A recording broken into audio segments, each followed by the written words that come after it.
23. Please rise if you're able and join us for the Pledge of Allegiance. Pledge of Allegiance to the flag of the United States of America and to the republic for which it stands, one nation, under God, indivisible, with liberty and justice for all. Please remain standing and join with us for a brief moment of silence, as we typically do at the beginning of our meetings, as we keep in our thoughts and prayers all the men and women of our armed services who bravely defend our freedoms at home and abroad each day. With them in mind, let's join together in silence.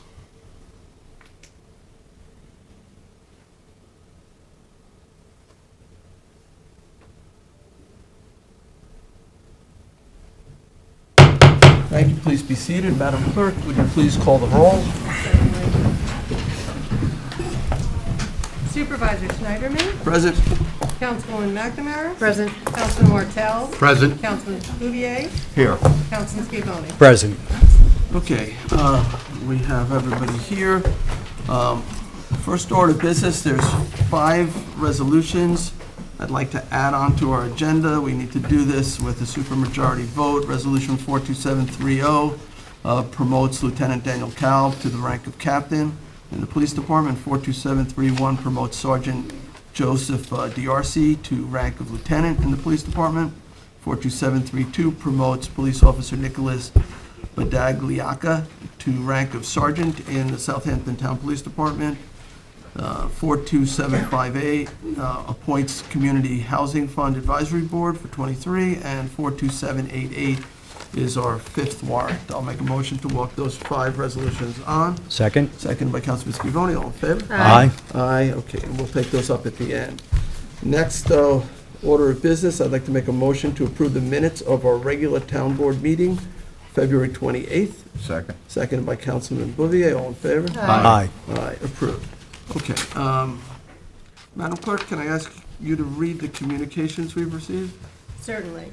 We have received communications in the Office of the Town Clerk, public notices from the New York State Department of Public Service, Town of Southold public hearing notice, Village of Northampton listed public hearing notices, financial disclosure statement filings from the listed individual, and emails, letters, and land use applications have been received regarding the following: Bel Air Cove Motel in Hampton Bays, cannabis dispensaries and on-site consumption, change of zone application entitled Liberty Gardens, County Road 39, Southampton, CPF acquisition of Marsden Street parcel, Seg Harbor, planning board matter of Puccio Laundromat, Hampton Bays, trustee matter of kayak race at Squires Pond in Hampton Bays, Conservation Board application for 48 Whites Lane, Southampton, Planning Board application for 38 North Bay Avenue, Eastport, and a Zoning Board of Appeals application for 1346 Montauk Highway, Watermill.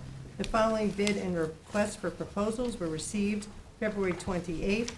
An RFP for the lease of town-owned land for the purpose of design, construction, and management of wireless communication structures. March 1st, bid for 2022 Ford F600 dump truck for Parks Department, bid for 2022 F250 Super Duty with plow for waste management, and bid for activity vehicles also for the Parks Department.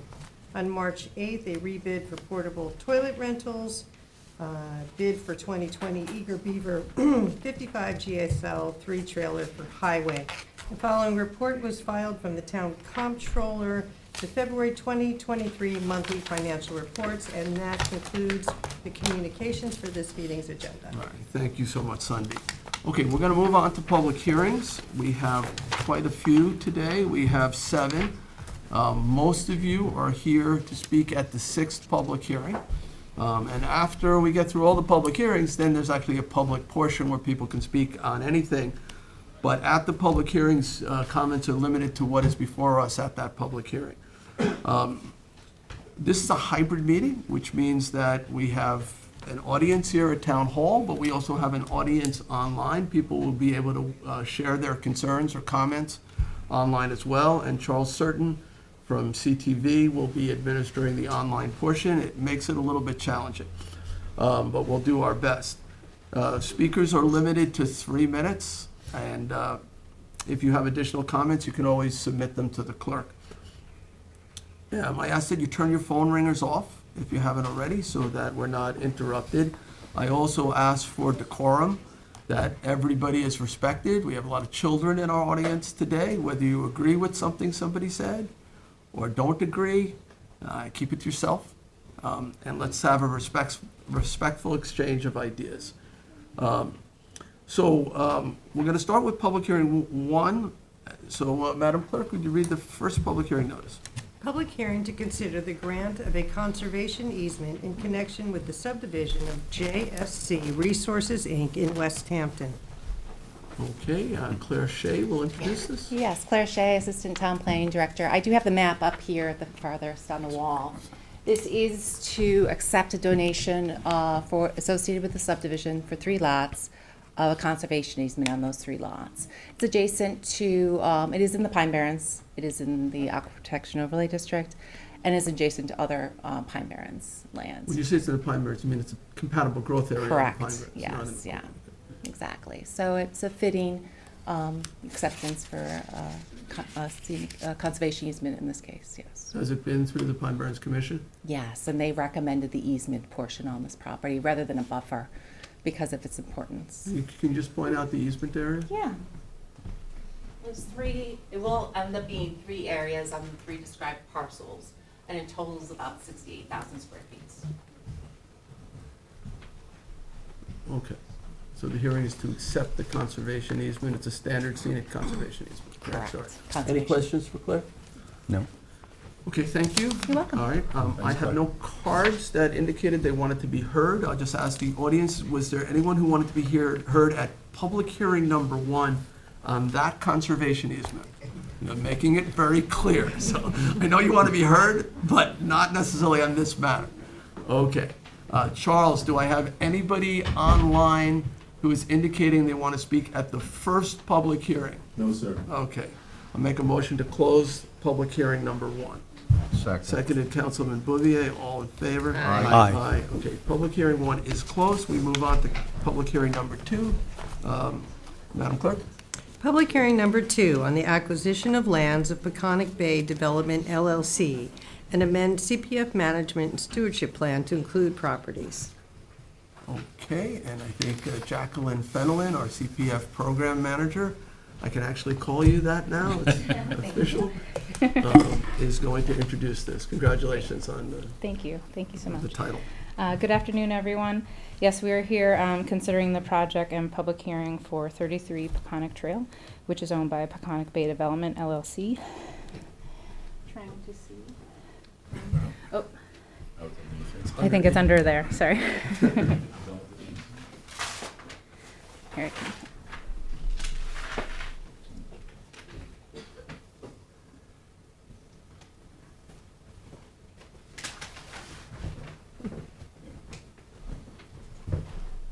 So this is a small property. It's approximately 4,000 square feet, but it's right on the channel to Reeves Bay. So this is Suffolk County Tax Note Number 900-12241, and the owners have expressed an interest in selling this to the town for $190,000. And So- there's a house on it? There is a house. It would be a responsibility of CPF to demolish that house. And it's a waterfront house? It's Yes. probably the only waterfront house in Yeah. the town of Southampton at $190,000. This house has Correct. been in a state of disrepair for quite a while. Yeah, and this was really also brought to us by the community. It's been in disrepair. There was a lot of violations, so thankfully we'll be curing that and dismissing those as part of the acquisition, and allow it to revert passively. This has been a huge facelift for this community. Correct. Yeah. So it is As- on the water, but it's extremely close Right. to the water, and we'll let it revert to a natural Correct. buffer area. Yeah, open space wetland area. Okay. Correct. And we'll be remediating the septic system as well? Correct. Yep. It's a constrained parcel. I know this particular waterway has 2 different alewives run. It's reported that they actually have a rare fall alewives run in that. Oh. That's what they tell me. So, yeah, this would be a good one to obtain. Okay, so the 190,000, which seems like a very, obviously, good price for us, we'll have to tear the house down, right? We will. We will do the demolition. The cost will be on the burden of So I CPF. would Yeah. figure.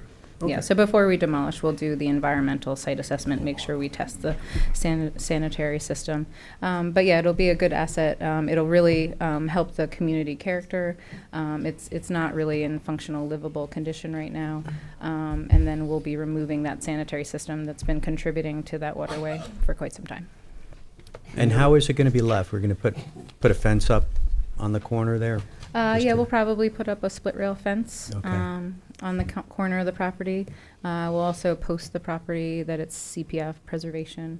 And then, you know, depending on the disturbance from the demolition, we usually passively restore with a native seed mix and then allow nature to take over from there. Any other Yeah, and questions? this is something that the community has requested for years. Yeah. Probably take care of half of our SOS complaints, on this property, so it's really gonna be an asset to that community. The neighbor lives, isn't it the neighbor whose property it is? I believe they own a Yeah. property across the Yeah. street. So, Yeah. Yeah, it was a young guy who was trying to fix up this house. He just didn't have the resources for it. I've been there with the fire marshal on the code for a number of years.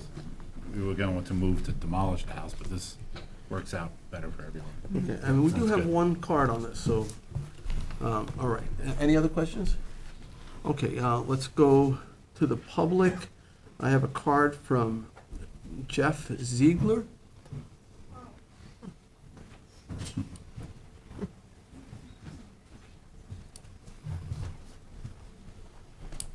Hi, thank you, Council. My question is on this project. Given the acquisition by the CPF and the development and its proximity to a waterway and potential environmental conditions, I just wanted to make sure that you comment on the secret process in terms of classifying this project. Okay, I mean, we're removing the house and the sanitary system. It would be a type 2 app. It'll be type Type 2 two. action, yeah. Yeah, any permits related to a single-family residential would be a type So, 2. for the audience, SECRA is the State Environmental Quality Review Act. Many of you know that. Maybe some of the kids don't, I don't know, maybe, probably some of them do. So anyway, so we have to go through that process, and there's 3 different categories Correct. within that process. And type 2 assumes that there is unlikely to be any adverse impacts from the Yeah, action. no further action is required under type 2 actions, yeah. Okay, I hope that satisfies Mr. Siegler. Okay, is there anyone else who wanted to be heard just on public hearing number 2? Seeing none, Charlie? Yes, I did.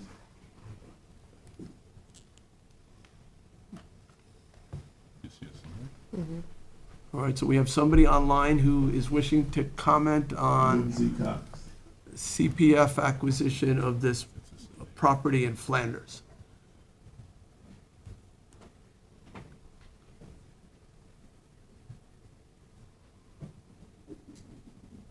Hi there. I am hoping to comment further on, but I wanted to know what the process was. So thank you for accepting me in for a later comment. I appreciate it. Oh, I'm sorry, you're here for a later comment, correct? Yes, the process wasn't, I couldn't chat or anything like that. So I very much appreciate you opening this up. Thank you. I'll Okay. chat in a bit. Thank you. Okay, I will, there's no one else, right, Charles, online? No, sir. Okay, I'll make a motion to close public hearing number 2. Second? Seconded by Councilman Martell, all in favor? Aye. Hi. All right, public hearing number 2 is closed. Madam Clerk, would you please read the 3rd public hearing notice? Public hearing number 3 on the acquisition of lands of Rhonda S. Hessner and Dara Smith Yates Trust and amend CPF management and stewardship plan to include properties. Okay, Jacqueline Fenelon, are you introducing this? Okay, so this will be introduced once again by our CPF program manager, Jacqueline Fenelon. Good afternoon again, Mr. Supervisor and Town Council members. This is the considered for acquisition of 209 Hayground Road. This is a 3.1 acre of land located in Bridgehampton, Suffolk County Tax Map Number 983-1-9.6. This is a property that is on a flag lot, but it also fronts, it's north of Long Island Railroad and then fronts on Long Pond, so it's right over here.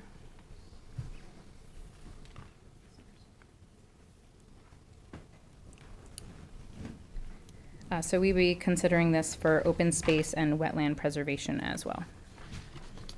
What's the size of the parcel and the cost? It is 3.1 acres, and it is expressed in selling the property for $2.5 million.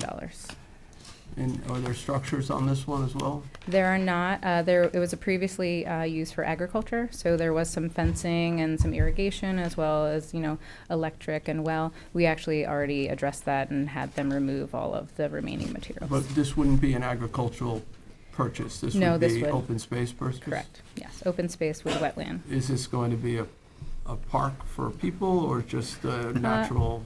We are Open still space. assessing it. We're going to allow the property to be reclaimed passively. So in the future, there may be a trail down to the water, possibly, but it would be like a passive trail.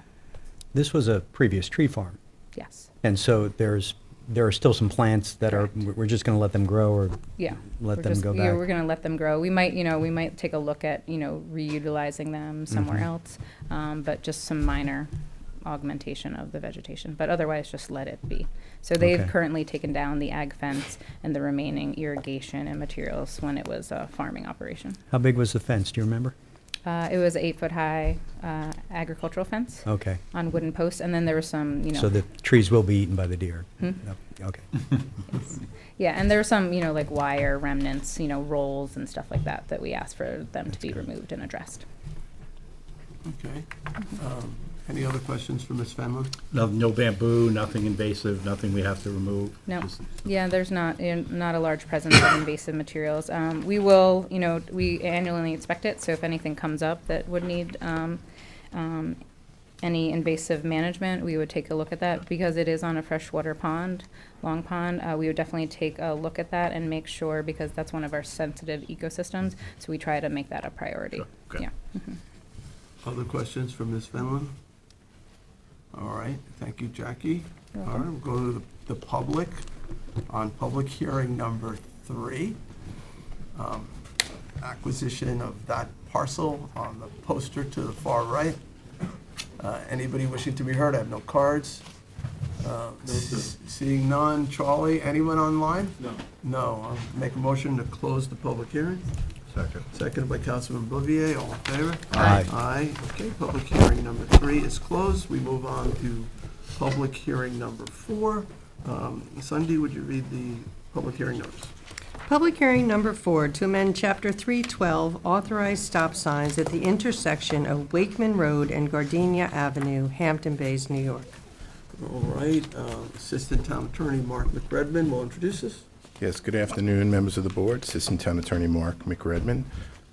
This public hearing involves a request from our highway superintendent to place stop signs at the intersection of Wakeman Road and Gardenia Ave in Hampton Bays. Specifically, there would be one stop sign on the south side of Wakeman Road at the intersection of Gardenia Ave and another stop sign on the north side of Wakeman Road at the intersection of Yale Drive. I believe Mr. Councilman Martell had sponsored the resolution initially. It is essentially to increase safety along this elementary school route, and it does have the support and has been endorsed by our police chief. Yeah, it's an area where we do not have sidewalks that lead up to the high school. It's a well-traveled walking area to the high school. And we do have a lot of bypass traffic now that goes down these roads, especially from the Dune Road into town, because there's really no stop signs on that road. So the speeds have been recorded at pretty high speeds on that road. So this hopefully will bring it back to the neighborhood feel that it used to be. Highway's in support of this. Highway is This was brought absolutely forward in by support of Highway. it. He actually had requested 2 sets of stop signs on Wakeman, but we had gone through Tom. Tom decided, and we decided that 1 would be sufficient. So are there stops in the other directions? Yes. So if you're coming down Gardenia and you hit Wakeman, there's already There's a already a stop. stop sign at both And sides. same with right. Yale Mhm. on both sides. And this would also put a stop then on Wakeman at those intersections. Correct. Making them 4-way stops. And there's community support for this, right? Yes, yes. And did our town engineer weigh in? Tom did. Tom was actually added to it. He said in addition to the stop signs, we may have to work on some side angles and stuff too. Actually, he gave me some pictures of additional work that Highway Department could do to help with the issue we have. I think there's some trees in the right of way. Clearing. Some hedges and some trees and But the property owners along Wakeman are supportive in general? Yes. Because sometimes, though, it sounds like a good thing, but there's a lot of traffic and you add stop signs, you add noise. You know, because everybody, you have the stopping, the brakes, and then starting up the acceleration and the motors. But if the community is looking for it, I think that's Yeah. a positive thing. Yes, and I can add that L.K. McLean Associates did conduct a traffic engineering study of this intersection, and they did recommend the stop signs. Okay, any other questions for Mr. Redmond? Okay, we'll go to the town hall audience. Anybody wishing to be heard on these intersections with stop signs along Wakeman at Gardenia and Yale? Not seeing anyone. Charles, anybody? I do have a hand. Okay. Let's confirm, though, that the person is looking to speak at the It's fourth. Lars. Oh, perfect. Okay, perfect. So, on You want point. to speak on the other one as well? Hey, Lars. Hi, everyone. Thanks for the opportunity. Lars Clemenson, Superintendent of Schools. I appreciate the consideration of the stop sign. As Rick said, this is in the walk zone to Hampton Bays High School and in close proximity to Hampton Bays Elementary and Middle School as well. And the Wakeman Run, there is a stop sign at Lincliff and then again at Bay, but it's a considerable distance where cars can, one, pick up speed, and there's some curvature that does limit sight lines. And so it's a safety measure that we support at the school as well. So thank you. All right, thank you. Thank you, Lars. You're not the only school superintendent here today. We got Good company. You got Jeff Nichols from Sag Harbor is here, too. About number 6, I imagine. Yes. All right, thank you, Lars. Thank you. Okay, Charles, anyone else online? No, sir. All right, I'll make a motion to close public hearing number 4, second. seconded by Councilman Martell. All in favor? Aye. Aye. Okay, 4 is closed. We'll move on to public hearing number 5. Madam Clerk? Public hearing number 5, to amend Chapter 312 to authorize stop signs at intersection of King Street and Gerald Lane, Hampton Bays. Okay, and once again, Mark McRedmond, Assistant Town Attorney, will introduce it. Yes, thank you, members of the board. This resolution was sponsored by Councilman Martell, and it also involves a request from our highway superintendent for the placement of stop signs at the intersection of Gerald Lane and King Street on the east and west entrances.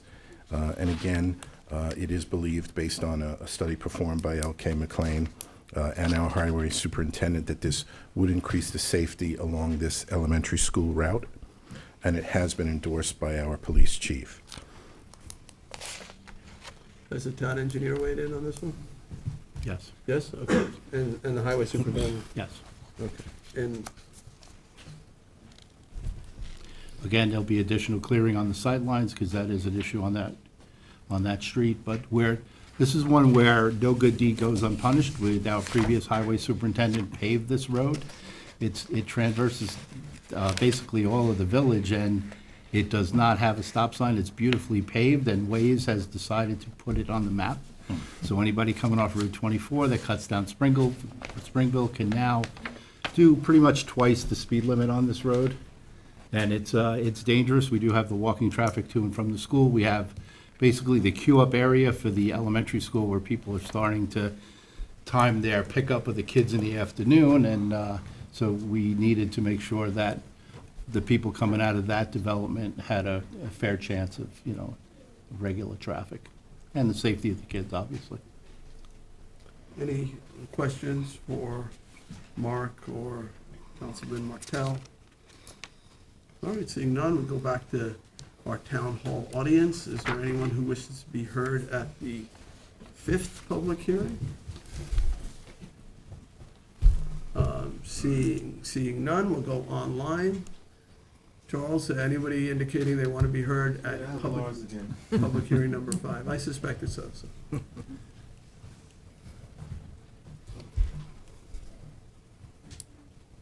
Just for the record, again, in support of this, it's in the walk zone.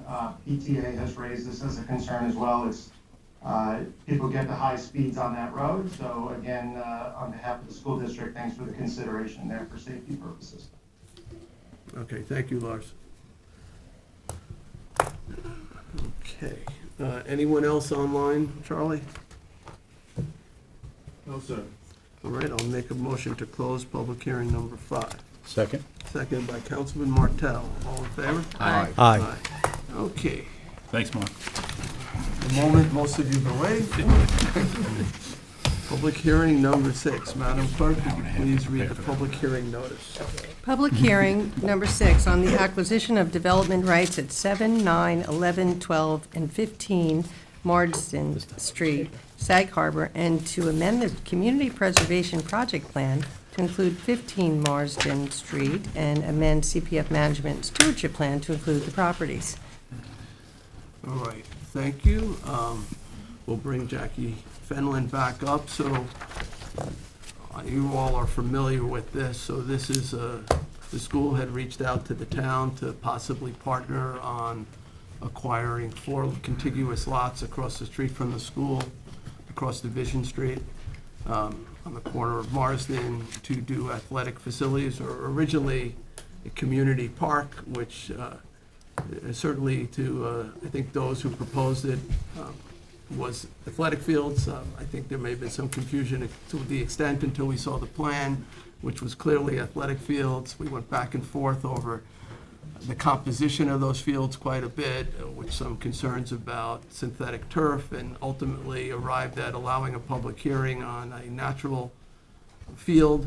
We held a public hearing on the 28th, the last day of February. It was pretty well attended. I think it's even more attended today. We adjourned it. A number of questions arose at that public hearing. We had some testimony that under SECRA, which is something I mentioned before, this was a type 1 action, which we would have to then make a determination whether we would pause deck it or not. That determination hasn't been made, but we are advised that it is a type 1 action because it's over a certain size in a historic district that council has told us is clearly type 1. We are in the process of making that determination, whether we will pause deck it or not. If we pause deck it, that means an environmental impact study or statement has to be prepared. It's a lengthy process. So I know the school has had a desire to move this along as quick as possible, but we have to stick to the legal processes, which means that it, a minimum of 2 months from now before we could vote on this, but possibly as many as 8 months if it's paused deck. So I know people have been waiting to be heard, and we're certainly willing and looking forward to hearing everybody. But I want to make sure that everybody understands that today is not the end of this for the town's perspective. It's not the end. It can't legally be the end. It will have to get adjourned. We probably will end up adjourning it for a minimum of 2 months, so we can complete the first phase of SECRA. And if it gets paused decked, it probably will get adjourned for an additional 6 months. So it's a long process, and there'll be plenty of opportunities to weigh in. All right, so with that in mind, Jackie Fenlon, our CPF program manager, will fill in all the details I left out. Oh, excellent. Yes, so we're here again to consider the purchase for 7, 9, 11, 12, and 15 Marsden Street. So this is on the corner of Division Street and Marsden, right adjacent to the Sag Harbor schools. And then the standalone parcel was being considered for development as a parking lot. So with this, it was a combined value of $8,575,000, with the town possibly contributing $6 million to the sale, and the school making up the difference. Sorry. We did carefully evaluate this, and I have to admit, we looked at secret thresholds. There was already, some concerns that were brought from the community in regards to stormwater drainage, as well as possible, fill that had been brought in and other materials that we weren't aware of. So we were able to review in a little more detail the Phase 2, which the school provided us and is available on their website. So there are some areas of concern that would need further evaluation for that with the fill and material that was brought in previously. We also want to take a hard look at the stormwater runoff because this was a kettle hole. So we want to make sure that we take a look at the stormwater drainage and some of the informal drainage which may implicate this property as well. This is kind of a natural low spot. So we want to make sure if anything moves forward on the property that we fully review the environmental impacts related with that.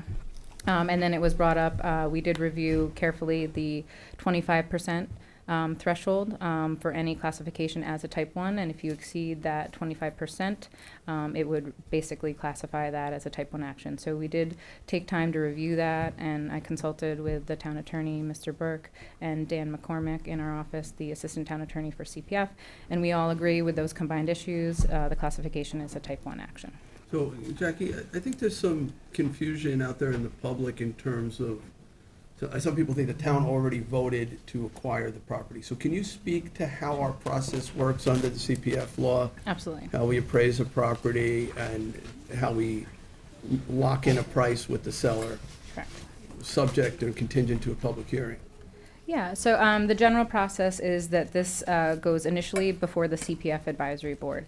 The CPF Advisory Board, after careful review, did say that this had merit for possible acquisition and made a recommendation to the town board to consider that. Once that acquisition is vetted by the CPF Advisory Board, next step is to bring it to the town board executive session to see if the town board is willing to move forward with appraisals. The appraisals then guide us into the market value of the property, so then authorization of an offer can be made. That offer letter, and I have it right here, of June 24th, 2002, does express an interest of $6 million, but again, it is just an offer letter. This is not binding. I know when you make an offer on a house, there's no contract obligation that you're going to get that house, right? So right now we're considering all of this, and I think a very important component is we get the offer letter, the contract was signed by the school district, but the town is not bound by any contract at this point. We have not signed a contract on this, and that routinely happens after a public hearing, which is a very important component that we get community input. So that's the stage we're at now. So there is an offer on the table, but it's still being reviewed, and we're carefully looking at all of the environmental impacts and community impacts for this parcel. All right, thank you for that clarification. I want to give Councilman Tommy John Scavone an opportunity to here. Thank you, Jay, and thank you, Ms. Fenlon, for outlining our process, because the process here has been, interesting, and how the community has been told about our process is not exactly the way we normally do community preservation funds. I've seen certainly a lot about the June letter that was issued by the town of Southampton, and that was an offer letter. Our process involves what we're doing right here. And I want to thank you all for coming out, and thank the folks in the first public hearing for coming out, because we do not vote until we go before the public, have these discussions, and then in front of you, we vote to purchase or not purchase or whatever we're going to do. So this is what we're doing. I understand that in the community that was put out that the letter in June was somehow some kind of commitment on the town of Southampton. It was negotiations, and then you all voted. So to many people in the community, it is seeming like that the process has already happened, and it's not. In fact, you're here today as proof of this. I'm from the community. I graduated from Pearson High School. My father, my grandfather did. My children did. I was on the school board for many years. I live in the community. I am your neighbor. And so I have a vested interest in all of this. And I guarantee you that our board, now I understand, and I understand, our board, we are going to vet this. We are going to get the information. The information will be presented to the public, and we will make an informed decision on this. We're going to. But Jay, I just, like, it's important. Transparency and our process is incredibly paramount in a free democracy. I mean, it is our system. And as long as it may take, or, seemingly, over the couple of months, these are the paces that we have to do and that we are going to do. Now, on this particular parcel, I know it, you know it as well. There are concerns, and as the supervisor said, we are going to be doing our secret review as we are required. Our attorneys, our legal has advised us that we are going to be doing this. So I just want to really appreciate everybody who took time out of their day to come here tonight. With us also tonight, we have the Superintendent of Schools, Jeff Nichols, one of your board members that I see here. Mr. Reed is with us, so thank you all for being here. And, with that, I just wanted to address you all and kind of acknowledge and talk about some of the things in the community that we're seeing. And just, Thank you. again, just for clarification, so what is before us today is a proposal to partner with Sag Harbor School. This town would bring $6 million into it. The school would bring in acquisition money as well, and also require a fifth lot on their own. The school would be responsible for building out the athletic facilities and maintaining it at no cost to the town, and making those fields available to the public when the school is not in session. So every weekend, every school holiday, and all through the summer, the community at large would be able to use the facility. There are some buffers involved, but not on all sides, I think on 3 of the sides. And there would be an agreement that the parking area, although this town would not have an ownership interest in the parking area, there would be an agreement that that parking area was fully available during the times the park was available to the public. There's also, again, a prohibition on any synthetic turf, even hybrid turf. There's a requirement that the comfort station have a sanitary system that removes nitrogen. It has to be dark sky compliant so that the lighting does not have any excess glare. And I'm sure I'm leaving out other elements. There's some other elements there too. The stormwater management plan has to be developed. Sustainability It's practices. signed off, sustainability practices and things like that. And I our think that's- secret.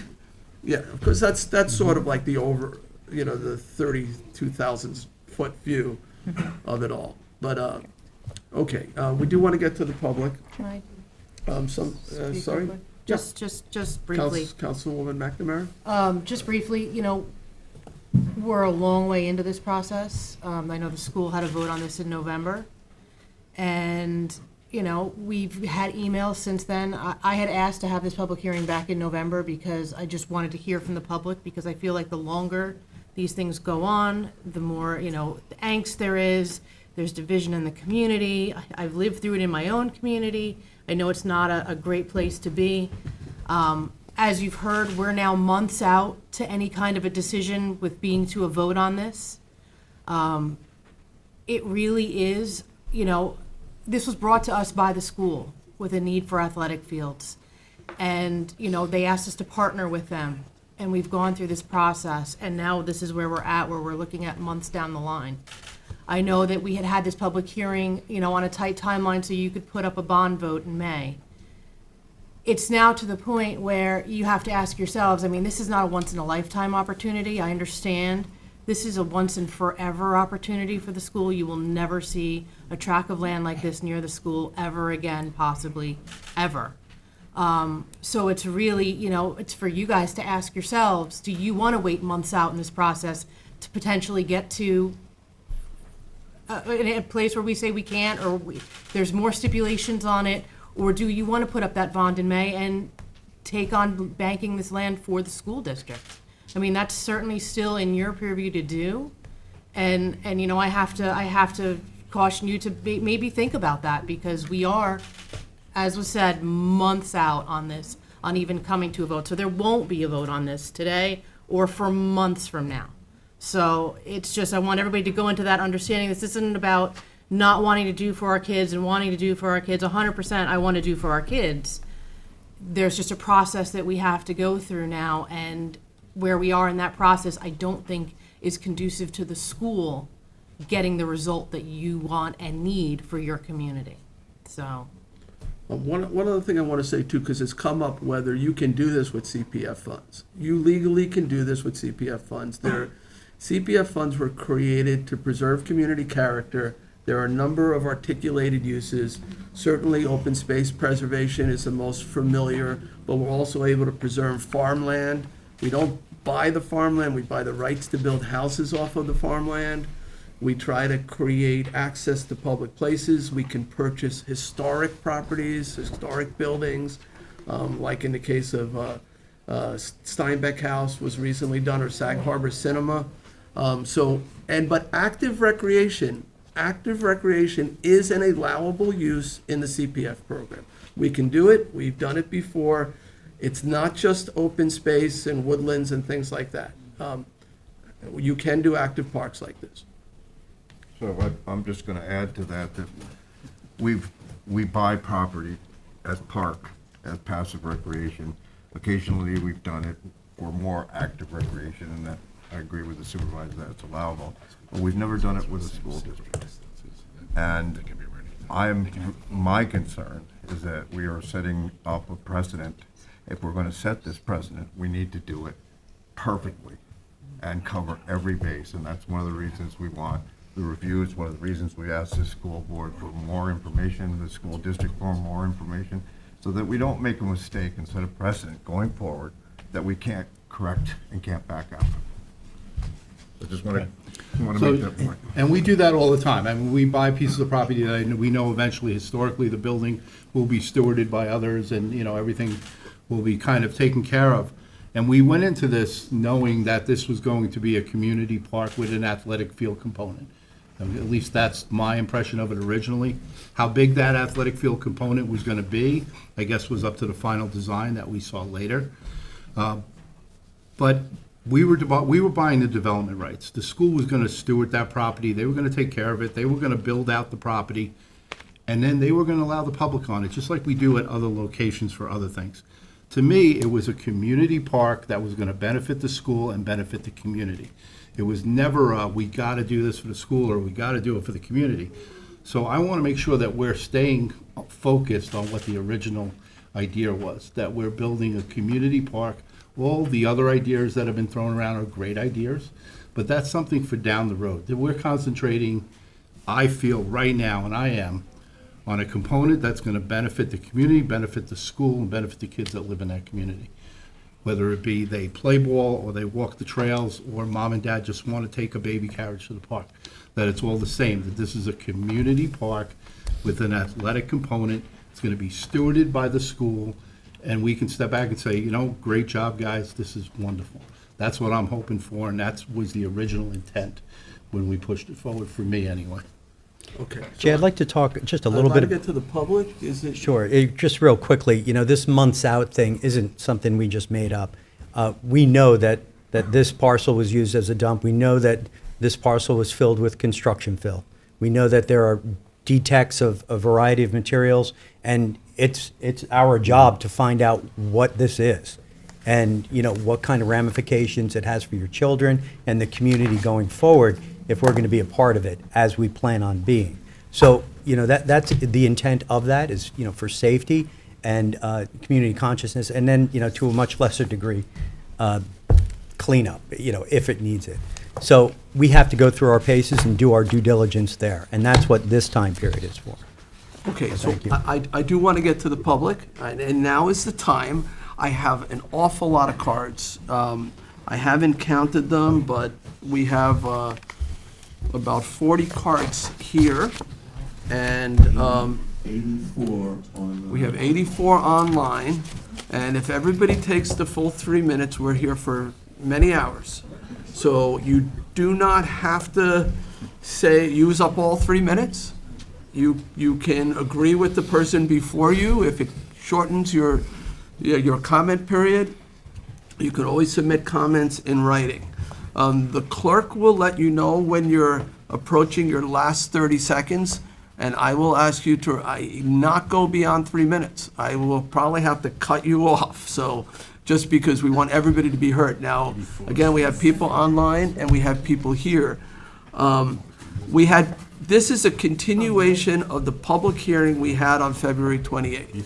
So what I'd like to do is, if you've already spoken, if you spoke at the 28th, I want to hear the voices that haven't spoken yet. We will listen to you and give you a second round, another opportunity to be heard, but I don't want somebody to speak twice before somebody gets to speak once. And I do have a list of everybody who spoke at that first public hearing. So if I'm missing it, board, if you say this person already spoke, I just ask that person wait. We're here for the long haul. So I'm gonna take them in the order that they came in, but if it's somebody who's already spoken, then I will put you first after the people who have not spoken. And rest assured, we will hear everyone. All right, and I'm gonna say who's on deck. And again, if I call a name that somebody says they've already spoken, please let me know. So I got Susan Sprott first, followed by Barbara Bornstein.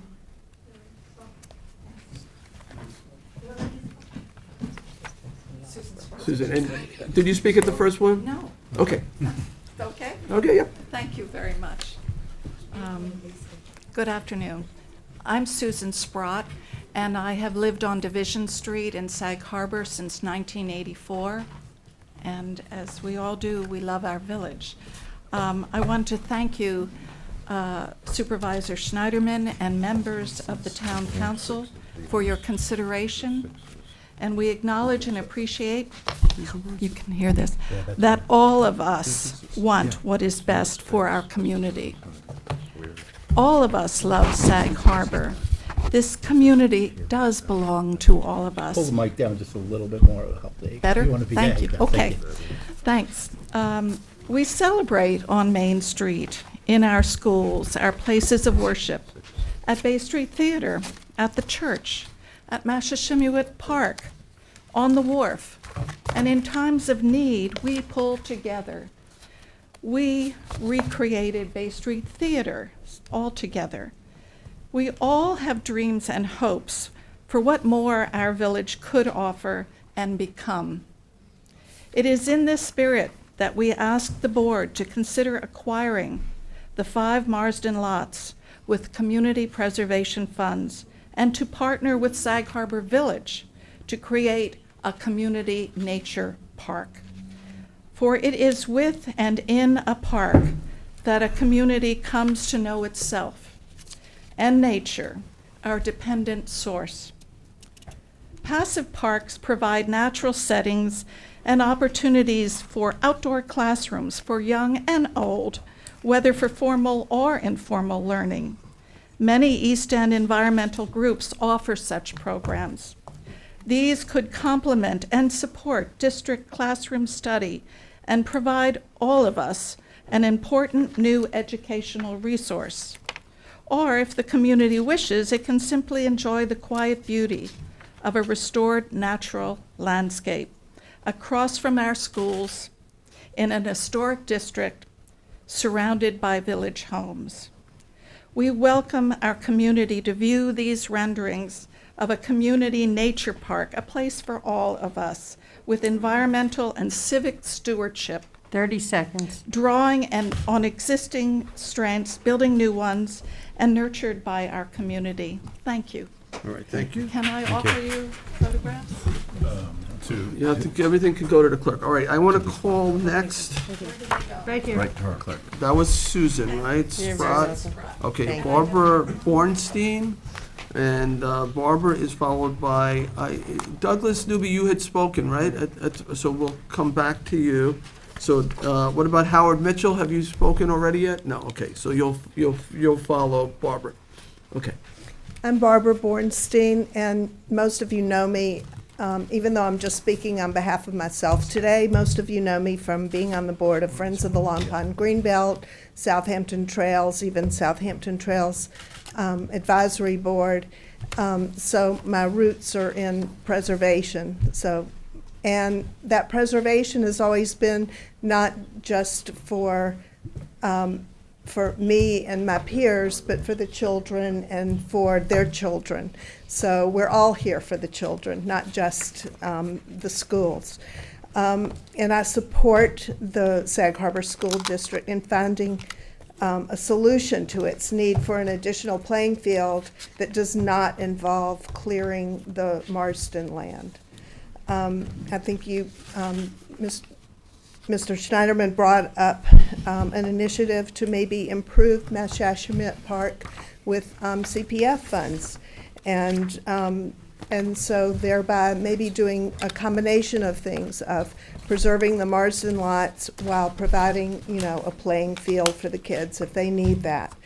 And it's a great idea. And I also support using community preservation funds in purchasing the development rights to those residentially zoned lots if, we can have a willing seller in order to preserve them as a passive parkland and with not much more added than perhaps a walking trail and a few benches with its vegetation and its wildlife habitat, which has sprung up even though it was a dumping site. It's now become habitat. And to leave it mostly intact would be ideal.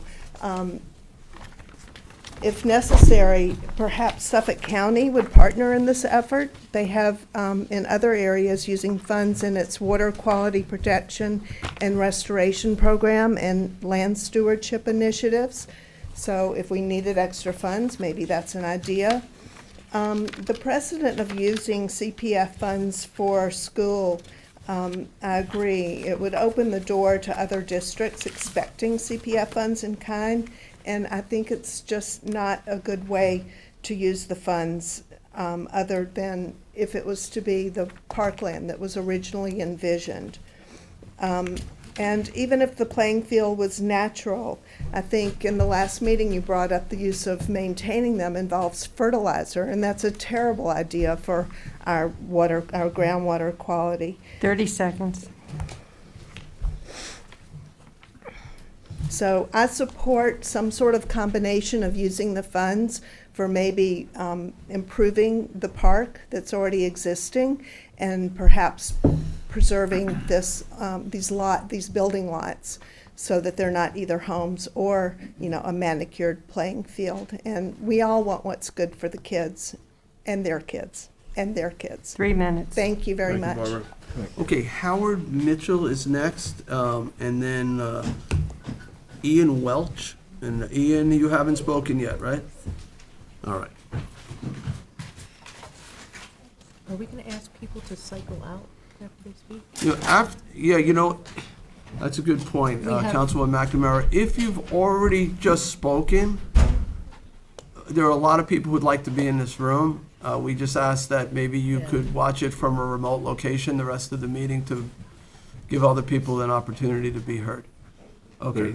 There's two, one next door, I think a camera downstairs is being downstairs. set up. And this is live streaming too, so you can go home and watch it on TV.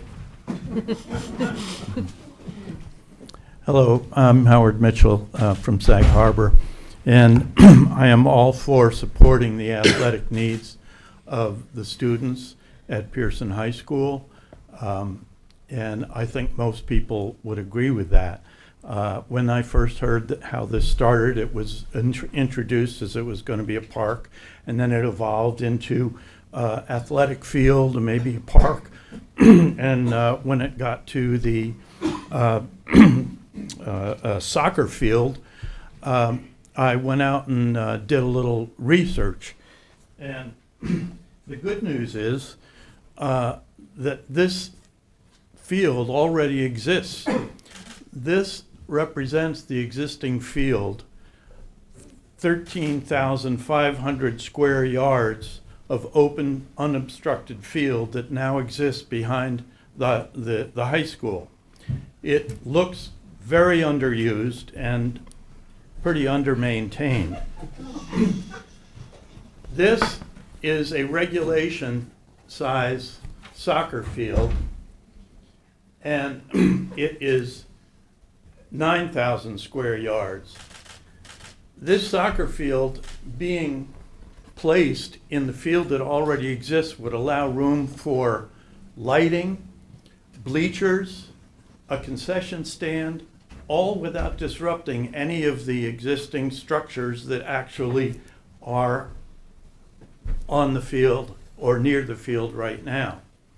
So in a day and age where everybody is so concerned with getting the maximum use out of our resources, and we're using our resources efficiently, my worry is that by ignoring this possibility right here, which can be improved for far less money than the millions we are talking about, that if we move towards a soccer field in a new area and spend those millions of dollars, we run the risk of ending up with 2 athletic fields which are underused and under-maintained. Thank you. Thank you, sir. Thank you. Okay, so next up, and the reason why I call the name is so that person can queue up and be prepared to speak. So Ian Welch, assuming Ian has not yet spoken. Is Ian here? You can take these. You can take them, yeah. All right, so I'll come back to Ian. So No, you can take them, it's fine, thank you. April Gornick, is April here? She couldn't get in. She somehow filled out a card. Is she here in the hall? Someone filled it out for her, she couldn't get in. Okay, so she's not here. Catherine Levy is here. All right. So what did we find out about Ian Welch? Passing over, he's on a call, right? All right, so then we'll go to Catherine Levy, followed by Clay Sprondell. Catherine spoke. Oh, and you spoke at the last one, right? Clay, you haven't spoken. Finney spoke, and Mayor spoke. So, Clay, you have not spoken. And then Clay will be followed by Mayor spoke. So Jeff Ziegler, you spoke last time. Kelly Ziegler, I don't think has spoken. Okay, sorry, Clay. Thank you very much. She did. Oh, you did speak, Kelly? All right, hold on, wait a second, we won't start the clock yet. Kelly spoke, all right, how about Daniel Marsili Baft? I have not spoken. You have not spoken, okay, you're on deck. All right, Clay. Thank you again. Members of the town board, I appreciate this public debate very much. And I think it's wonderful how much people care about our community. However, the lack of civility and misplaced anger during this debate is upsetting, but it's also sobering. I think much of the anger and confusion is based on misinformation and total lack of information. The town board and the school district should have been following the due process in full disclosure from the beginning. The town board should have been listening to its advisory board, and the school district, should have completed an all-encompassing project feasibility report before deciding to acquire these properties, or even putting it before a vote. Installing a regulation-size athletic field in a kettle hole prone to flooding is in itself an absurd proposal.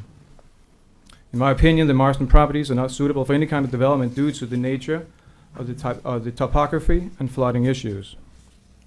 And speaking of flooding issues, installing a parking lot paved with asphalt is probably the most ridiculous thing about this proposal. The Marston lots act as a giant French drain collecting precipitation from the surrounding area. The proposed parking lot will essentially act as a funnel, prevent natural drainage, and add to an already inadequate stormwater infrastructure. I urge our community and town board to consider the very real issues we face in this community, such as flooding, polluted runoff from streets, and landscaping and outdated septic tanks.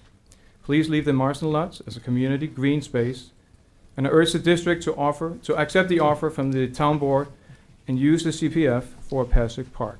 Thank you. Thank you, Chris.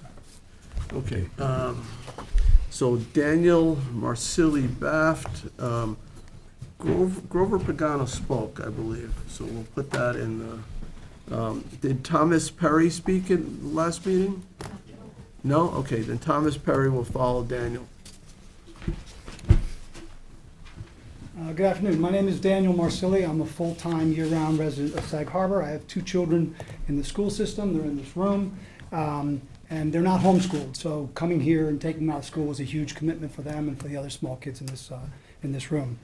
It's clear to me that the town council, and of course I followed it closely, is not committed to this project. And parents like me are profoundly disappointed in you as our elected officials. This started as a noble effort that any community would have rallied behind. A landlocked school that needs space for physical activity and sports. Land adjacent to a school in that growing community comes available. A seller motivated for it to go to the school, and a town council committed to partnering with the school system to make it happen. Then, a small group of neighbors started an opposition. They enlisted special interest groups and Manhattan money. They promulgated half-truths and lies. And they surfaced every obstacle imaginable, even levying a lawsuit. And they're still saying untruths in this room, saying that there's plans to do this or that, which they know not to be true. And their website even says that, and it's not true. They're distributing material that's flatly false without apparent consequence. And you as a town council have bought into their rhetoric. In doing so, you have ignored a key majority of your constituents. You have ignored the working families of Sag Harbor. And you have lost touch with our needs. We too live in historic homes. We care about preservation. We fish and clam in the coves and walk the greenbelt, and we worry about our aquifer.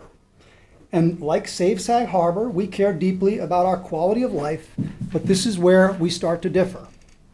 Our definition of quality of life is centered on our kids and our full-time Sag Harbor families. It isn't centered on fancy cocktail parties and summer galas or having national reputation for arts and literature, nor is it about getting our homes published in Elle Decor. We are working families of Sag Harbor. We are the heart of this functioning village. Our life is centered on our school community, and increasingly, you don't know us.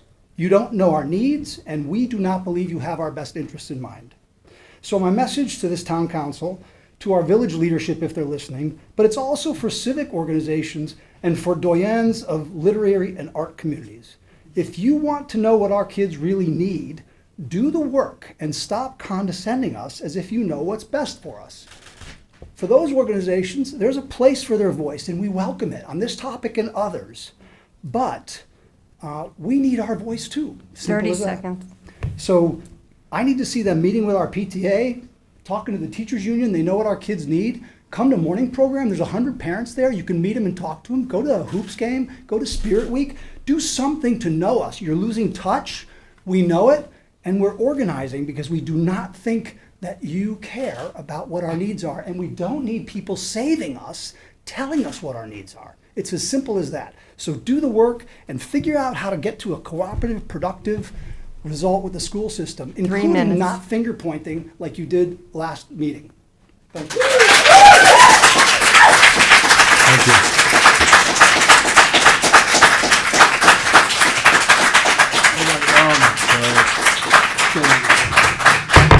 All right, so Thomas Perry I have next, followed by Sophia Perry. Hello, my name is Thomas Perry and I'm a student at Pearson Middle School. I want to tell you why I hope you'll vote yes on the Marsden purchase. My academics are very important to me, but I know that getting straight A's are not enough to get into a top college. There's a lot of competition and I will need to excel in many areas outside of school too. I love playing sports most, but I'm also the president of the 6th grade class, a trumpet and piano player, a member of the jazz band and math club, a volunteer for Hampton's community outreach, and I really enjoyed being in the middle school musical this year. Pearson has great opportunities for musicians and actors. I also care a lot about animals and the environment, and I don't understand why some people think it's better to build more houses on Marsden instead of a new field, or why they would want a park without a field when we have way fewer fields than other schools, and they can already walk to Mash Park like we do and use all those really cool long trails that already exist. But even though I care about the environment, I also care about that my friends and I are always being driven by our parents to East or Southampton or further to play sports because our fields are being used by other teams or they are too muddy and have been overused. All that extra time driving is time that we could spend practicing more or doing homework or other extracurricular activities so we can compete better with kids from other schools. And all that driving can't be good for the environment either. I know I'm just a kid, but using common sense buying Marsden sounds like what adults would call a no-brainer. Plus, Sag Harbor already voted yes for this project. Thank you. Thank you.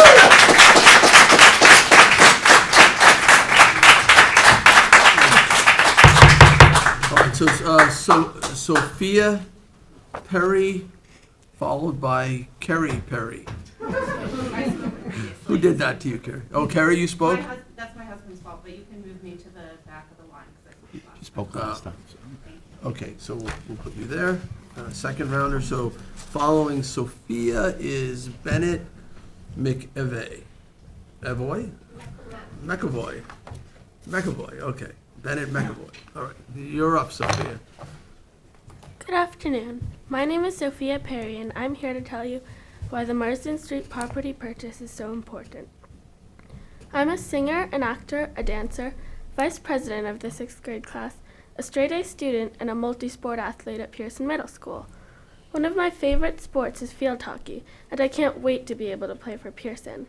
But almost every opportunity I've had to play so far has been at Southampton High School or SYS. And I was only able to watch the Pearson team play one home game this fall. I'm not sure if you remember being in middle school, but it's hard. I know I'm lucky that my mom and dad both work hard for our family, but I really like it when they can come to watch me play or perform. I also like when we have family dinners every night, so I can talk about my day, but that's very hard when you have to drive so far for sports.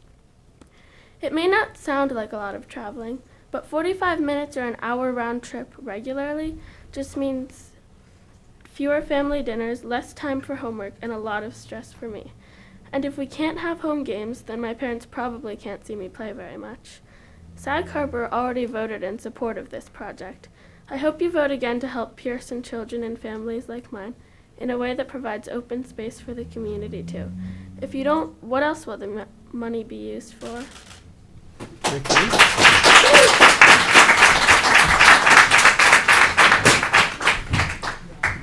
Jeff, I hope these kids are getting public speaking credit and then government credit in their classes. So, Community service. Community service and all that. All right, so you're Bennett, right? Yeah. So Bennett's followed by, help me, how would you say that? Granny Cohen? Grania? Oh, Grania Cohen? Okay, all right, thank you. So, and Grania, my apologies. You are a school board member as well. Thank you for being here. okay. Bennett, you are next. Go ahead. Hi, my name is Bennett. I am a 4th grade student at Sag Harbor Elementary School.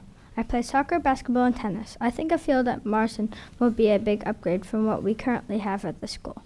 I have to go to the Ross School or Downs Family Park to practice soccer.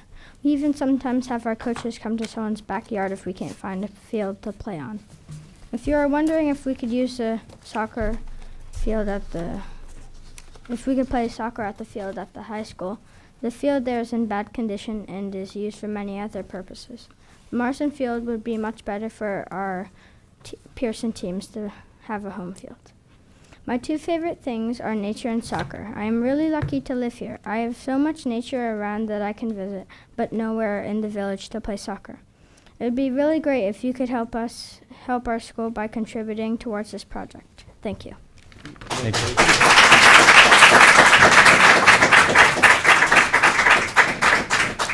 All right, Grania, you're next, followed by Patricia Reed.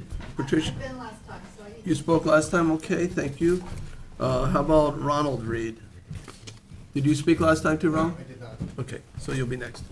Hi, good to see everybody. Nice to see you. Grania Cohen, I'm on the Sag Harbor School Board and appreciate your time today. I'm really excited about the Marsden idea of CPF funds for that park. I think it would be a phenomenal thing for Sag Harbor. I mean, I've been a great fan of the CPF project so far. I love the Sag Harbor Cinema, Steinbeck Park. I think there's been some frustration recently in the community, though, that some of these funds have gone to what I think are great historic things, but people are seeing as not really great access for the community. And I think Mash Park would really balance that out. I mean, we've got a great park, but it needs a lot of work, and it's an open space, and it really is the entire community that could benefit from that. So I just wanted to address that first. I wanted to address something I heard an earlier speaker, and I also heard mentioned last week in your work session about how this was originally a community park and it morphed into something entirely different. So from the school board side, we have consistently said our facility needs for open spaces were athletic fields. They were our conversations from the beginning with Lisa Combrick, the then CPF director.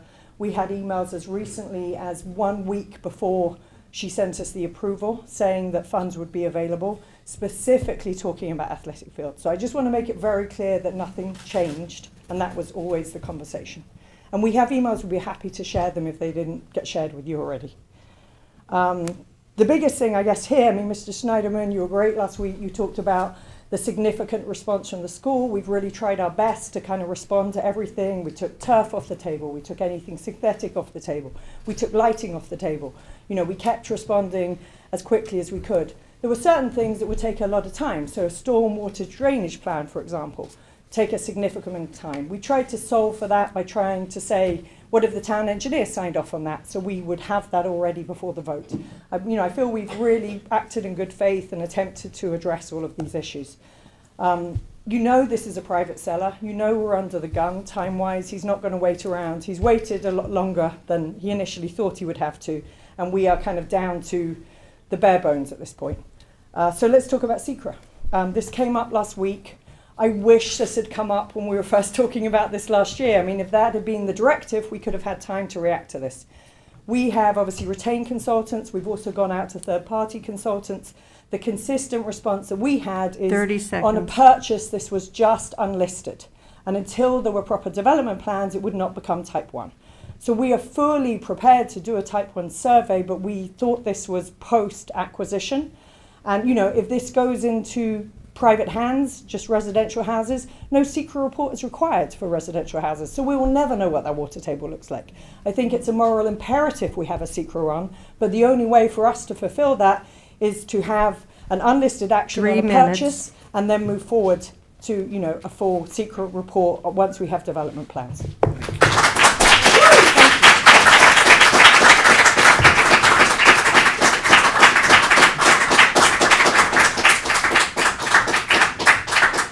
Okay, Ronald Reed, followed by Diane. And I'm not going to stop you from applauding, but it does take time, particularly if you go on, and we have a very long day ahead. So you can applaud, but try to keep it brief. All right. So Ronald Reed, followed by Diana Esposito. I actually have 2 names on this, and Kim Garapi. I can't have a card with 2 speakers. Should be 2 separate cards. Let's. Diana's speaking on her behalf. On both their. We were gonna. You can, if you want to split your. Do you want 2 cards? Do you each want 3 minutes or? No. One. You're gonna both of you take. You want to speak together for 3 minutes? Okay, fine. Ronald. Okay. Thank you, everybody, for being here today. I did have a prepared speech, but I've been listening to the comments, and many of them have been covered. I just wanted to make a few comments from my side of the table. I am a board member for the school district. I also sit on the planning board for the Village of Sag Harbor. And I just wanted to make a few comments related to the discussion around CPF and its viability and use with school districts. I think it's an ideal use of CPF funds for CPF to team with school districts. It is, I think it's an important initiative for CPF to be part of that community initiative with school districts. School districts are a vital part of our communities. In Sag Harbor, it is one of the cornerstones of that community. And to say that it is something other is just false. And I feel like, from my own personal point of view and watching this process go through, it has been disheartening to me to see the rhetoric and the division that it's created. So I just wanted to make a couple things clear on that. I myself, I've spent almost 30 years as an architect developing property and developments across the country and across the world. I've done things like LaGuardia Airport. I'm very committed to the environment. We have built buildings in the past that have exceeded LEED requirements in this country. So I just want everybody to understand that I do not sit here on this board lightly wanting to destroy the environment or make any compromise in it. I have to tell you, though, from my perspective of this lot is ideal for the school district. It is a once-in-a-lifetime opportunity for a school district to acquire adjacent property, whether or not it's with CPF or otherwise. But I do think that the partnership with CPF is ideal for the community and for us as a Sag Harbor community and the district. And at that, I want to read one little last thing on my statement, just because I loved it. I said, Sag Harbor School is a symbol of our community, strength and resilience. Its commitment to academic excellence and community involvement makes it a cherished institution in Sag Harbor and the cornerstone of our identity. 30 seconds. Thank you. Thank you. Thank you. Okay, next up is the combo, Diana and Kim, Diana Esposito and Kim Garapi, followed by Kristen O'Neill. I spoke the last. Oh, you did speak, okay, I'll send that to you. How about Michelle Leah? Leah? Michelle, you did not speak, right? Okay. You guys are. I'm Kimberly Garapi. And I'm Diana Esposito. We are here representing the PTSA membership that formally approved to support the purchase of the Marsden Street properties for use by the Sag Harbor schools and greater community. Our job is to advocate for the best interests of our students. As taxpayers, the Sag Harbor greater community voted in November and clearly expressed approval for the purchase. Yet we are still waiting for your vote to close the deal. At the last meeting, it was said that there wasn't a strong attendance of people in favor of the purchase. Many of us did not attend because we were told that our attendance wasn't necessary. The meeting was a mere formality. Today, we have taken off work or left school early to ensure that it is clear that there are many of us who feel strongly about this purchase. For each of us here, there are many others unable to attend a midday meeting. But equally as passionate, we want our vote and the Marsden Street property deal honored and completed. To accommodate sports schedules, students often need to leave class early to get ready for practice and travel to the park. This means they are missing out on as much as 60 minutes of extra help or academic time a day. Weighed down with overloaded backpacks, sports gear, musical instruments, middle and high schoolers are trudging over a mile, crossing a very busy, chaotic intersection where many drivers fail to pay attention or come to complete stops. To have a field immediately across the street from Pearson would be especially ideal for our middle schoolers, much safer and give them the opportunity to access more academic help. This could also potentially allow us to field another sport like lacrosse, so students wouldn't have to get bused to other districts to play. We love Mashhashmewitt Park and plan on continuing to enjoy sports there. But given the growth of sports participation over the years, we still need more field space than the park can offer. If you look at Southampton, Hampton Bays, West Hampton, they all have extensive facilities right on their school grounds. Sag Harbor is unique and does not have that luxury. Adding property for use next to the school would be a huge benefit. At the easternmost part of town, Sag Harbor's kids and teens have extremely limited access to town of Southampton sports facilities like Red Creek Park, which is 19 miles away. With traffic that can easily take an hour or more, an additional field adjacent to their school for team and off-hour sports would have a dramatic impact. Also, community groups need to seek permission to use the private Mash Park fields. Given the need for field rest, it is not always approved. 30 seconds. The Sag Harbor community is saturated with high-end homes. Most of the children won't afford to live here. So what's better than life lessons learned as being part of a team? Questions about environmental issues have been brought up. If the property is sold to developers, the residentially zoned properties will not be required to undergo any environmental testing, so any concerns would not be addressed. The Sag Harbor voters already voted their approval for the sake of your younger residents. The Pearson Peace TSA respectfully asks that the board please complete 3 the minutes. vote to move the deal forward.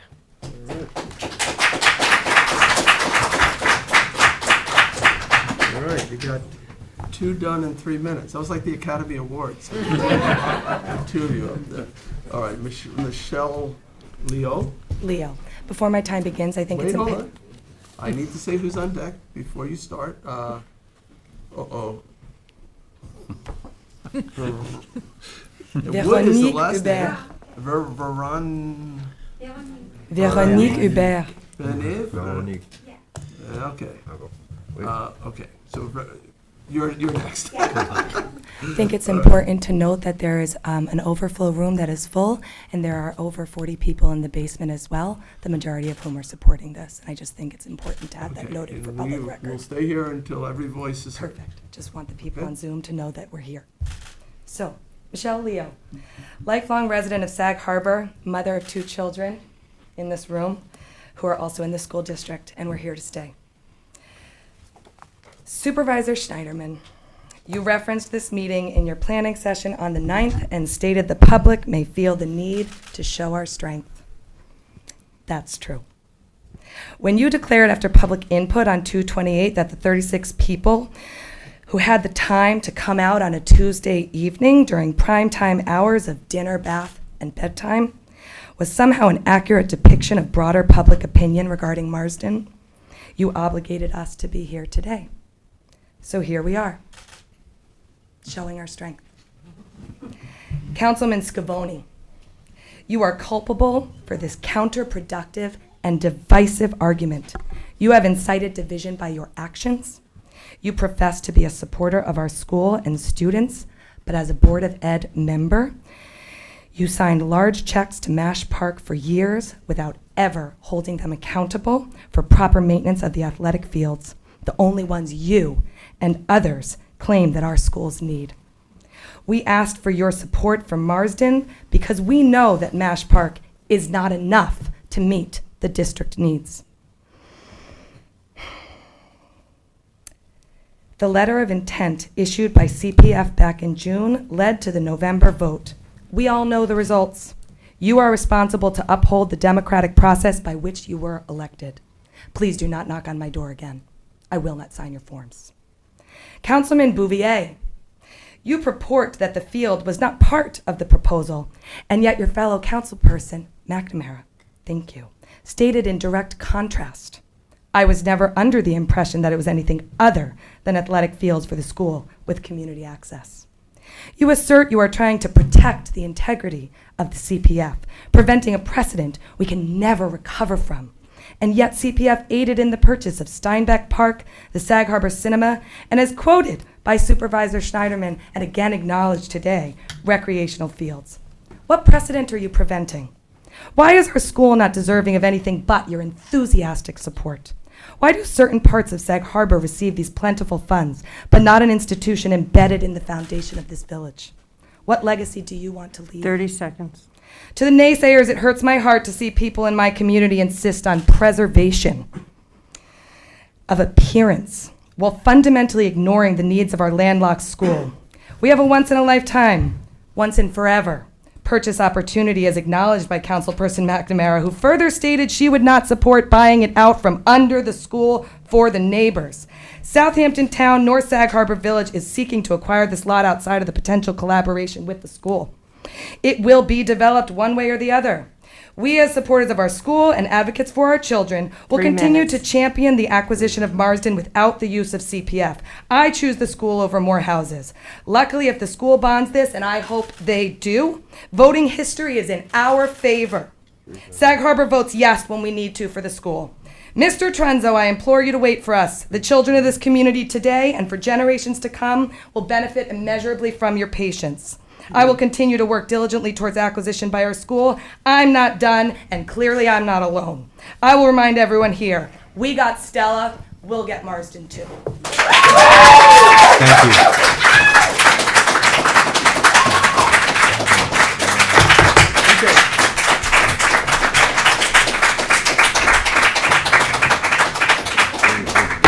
Okay, so, Véronique?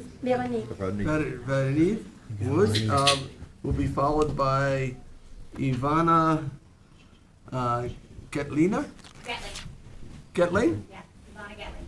Ivana Getling, it's okay. I apologize in advance for all the names that I mispronounce, okay? I'm gonna do my best. Sometimes it's hard to read people's handwriting. Okay, Madam Clerk, member of the board. My name is Véronique Wood. I live in the village of Sag Harbor, where I moved my family in 2018. Our main goal to move in Sag Harbor was to put our kid, Laurent, is here in second grade, in the school, at the elementary school in Sag Harbor. We also choose to buy a home right across the school for that very same reason, okay? Our kid is very happy at the school, but he would be happier if if the school had a field to go to. Our kindergarten to sixth grade cannot go to Marsh Park to practice and play.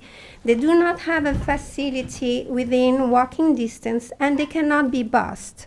So our kindergarten to sixth grade have no access to any field.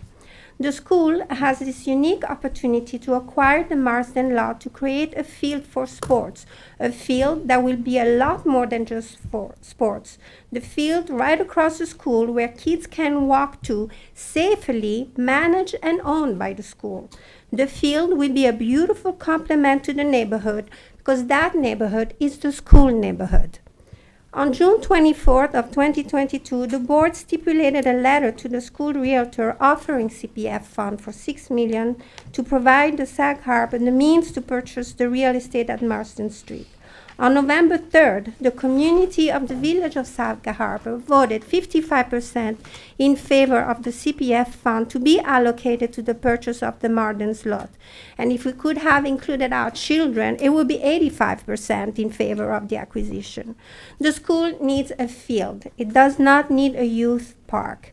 By the way, if you want another park in Sag Harbor, you should develop the land on Grover and Long Island Avenue owned by the Sag Harbor Village and the Southampton 10 that is sitting there for no use for the last 20 years. The Marden's lot are the perfect opportunity to add infrastructure to the school and take the school onto the next level in educating our kids. I urge the town of Southampton not to derail this project. I urge the board to deliver their commitment. I urge the town board to do the right thing for the children that are growing up in Sag Harbor, those who are the future of the Sag Harbor 30 community. seconds. To quote John Kennedy, change is the law, for those who look only to the past or present are certain to miss the future. Thank you. Thank you.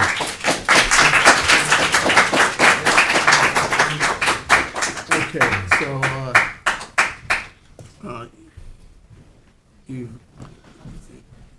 Ivana Getling? Yavana. Yavana, sorry, Yavana Getling. Can I give this to the clerk? Sure. And then I have next Heidi Lee Kamaromi, but Heidi Lee spoke at the other one. So, John Oppenheimer. John, did you speak last time? You did, okay. And Leah, you spoke. Mary Waltz. Did Mary speak? Waltz, W-O-L-T-Z? To the room. Okay, all right, so let's put these over here. All right, so you're up next. And then also, I just want to remind everybody that if you've already spoken, there's so many people waiting to get in this room. You can watch this in other rooms. You can watch it at home on your computer or TV. So, or you could go do homework, some of you, and watch it later because it's recorded and available. You can always download it, watch it at any time. So, okay, I'm sorry. You have your 3 That's all right, minutes. thank you. My name is Yvonna Getling. This is my son Lucas Getling. My husband is Rob Getling, and he is a resident, and he's lived here his whole life. He was born here, so are his parents. I have lived here for 12 years, and I love this town. It is my heart and my soul. And when I think about what this could do for not only my child and possible future children, but all the children that I see all the time at school, right? I am on this PTA of the Sag Harbor School, but I'm here speaking behalf of myself and my family. And I know that there's a lot of things going on and people speaking about what is right and what is wrong. But what is truth is that this space has only one real obvious option, and that is to put it in a trust, if you will, to give to our children and their future. And what we need for these kids is a safe place that is close to where they go to school, that they can go and allow their brains and their bodies to become one. I am a physical fitness trainer, and I've been doing movement education my whole life. And the one thing that is more important than anything in the world is you have to keep moving. And when our children have to sit in a car or on a bus for hours, they aren't moving, and they're losing that energy that they could get out, right? And then put into their education, right? When a child sits too long and they don't have a chance to get those wiggles out, they can't sit and learn, right? They can't stay focused on the work in front of them. And so for me, this is what is going to further our children's education and prepare them to be parents and adults who will keep moving and stay healthy and make good choices so that we aren't worried about them. We know we did right as their parents, as my parents did right for me. It put me on the path to take care of my body, respect my body, and know that I, and only I, have the choice of what I do for myself, right? I could sit on the couch, I could eat potato chips, which I do very often, thank you very much, but 30 seconds. I will always get up and move. And my son always gets up and moves. And when he moves, his mind is ready to learn. And so I implore you, please, do this not only for our children, but for our children's education and our future residents and human beings on this planet. We 3 need minutes. to spread it, not stop it, okay? Thank you. Thank you for your time. Thank you. Thank you.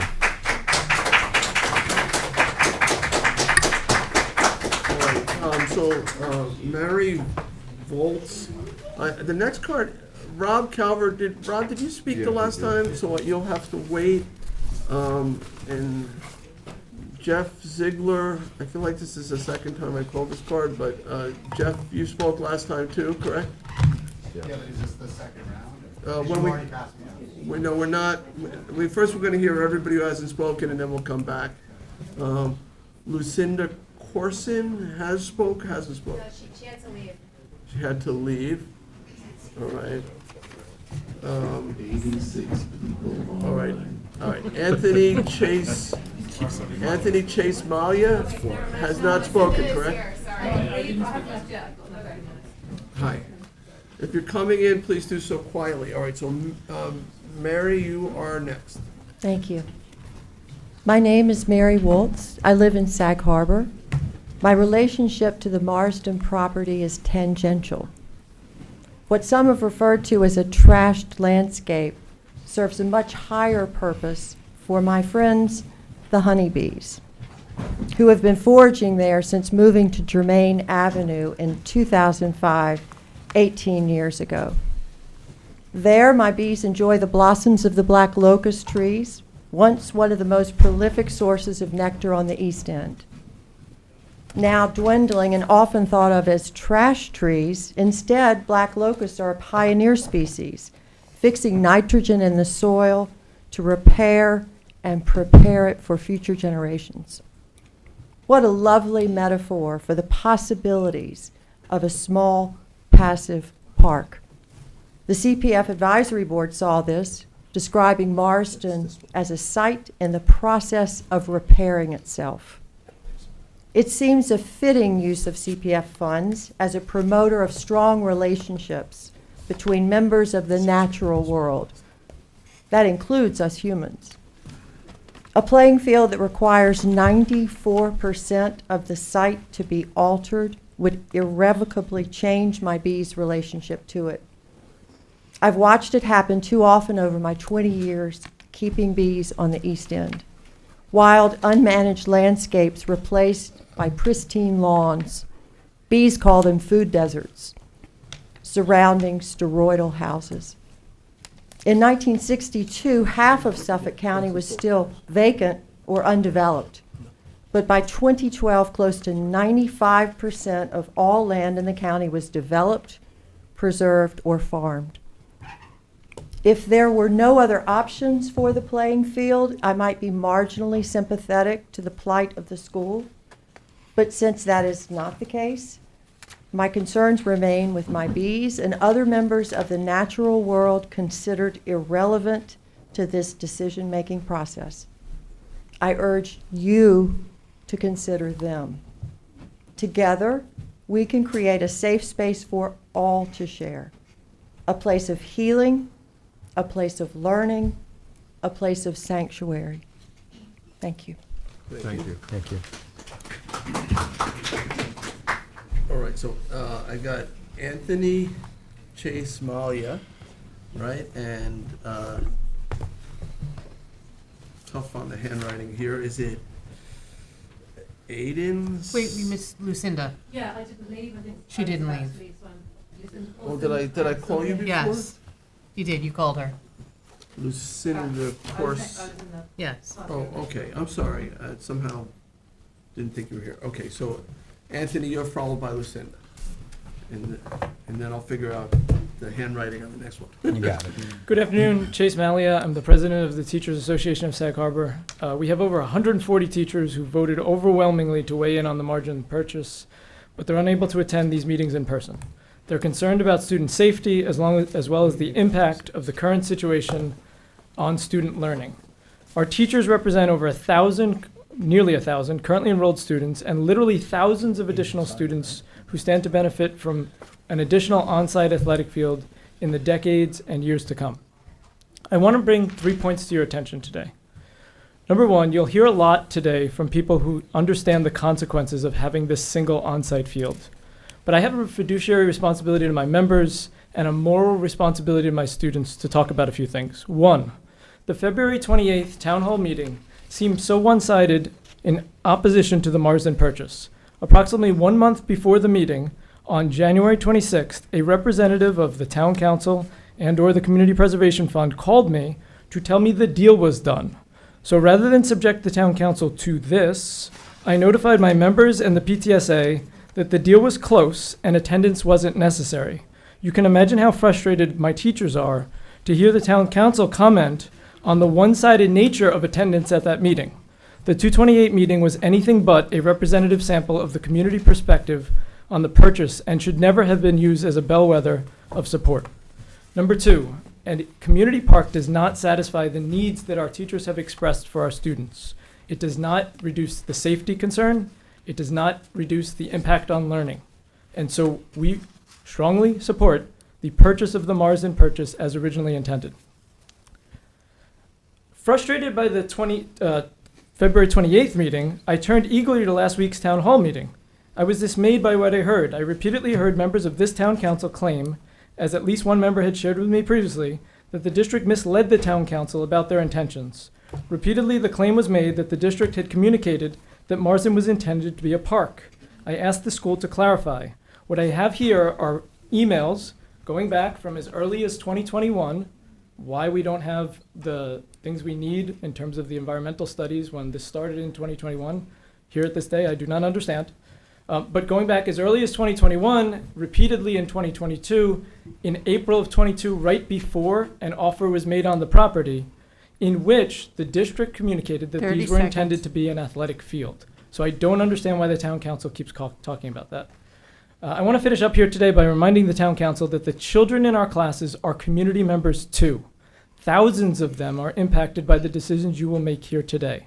The alternative plan on Massachusetts is a good solution, but it is not a great solution in that it doesn't meet the needs that are expressed by our teachers in terms of student learning and in terms of student safety. 3 However, minutes. that plan can potentially allow the school to move forward with the Marsden purchase, and for that reason, I urge you and implore you to move forward with your support for the Massachusetts Park capital project updates. Thank you. Thank you. All right, so Lucinda, you are next, followed by, I think it's Aiden Simon. Is that correct? Am I reading that correctly? Is there somebody named Aiden Simon here? Andrew. Andrew Simons? Andrew Simon. Okay. I take partial credit for that one. I'm afraid you might have to leave the meeting, so that's. Andrew Simon. Andrew Simon, all right, beautiful. All right. We don't get an A in penmanship, though, so. All right, Cindy. Hi, members of the board, thank you. I will be one of the brief speakers because there are far better speakers here than I am, but I just wanted to voice my support for the Yes to the Marsden project. I live on Division Street, so I am a neighbour, and I also have 2 kids in the schools, elementary and the middle school, both very sporty, both very excited at the prospect of this happening for them. I've noticed just this year, my older boy is in 7th grade, and the middle school sports start, and you start visiting other schools, and it's only really been in the this school year that I've realised how inferior our sporting facilities are compared to the other schools in the neighbourhood. So I just really wanted to say thank you, and I think the kids have given some really powerful messages, and I think there are more who want to speak. So I'm going to run and pick mine up. Thank you very much. All right. So Andrew Simon, you're next, followed by Madison Nardi. My name's Andrew Simon. I am a full-time, year-long resident here. I have 2 children at the school, twins, age 9. I am going to keep this brief because there's so many other voices that need to be heard. That said, you had mentioned earlier everybody's voice will be heard. I'm sad to say that's not true. There's tons of students, tons of teachers, tons of fathers, mothers, grandparents, people in the community. The majority of the community that voted on November 3rd, the majority of the community that support this, Yes to Marsden, whose voices will not be heard today. And I sat with my family February 28th, sitting at the dinner table watching a Zoom, 2 days after spring break, hearing the respected people in front of me tell me there was overwhelming support against Yes to Marsden. So hopefully here today you will see, you will hear, in the coming days you will find out that there's actually overwhelmingly support to Yes to Marsden. Thank you.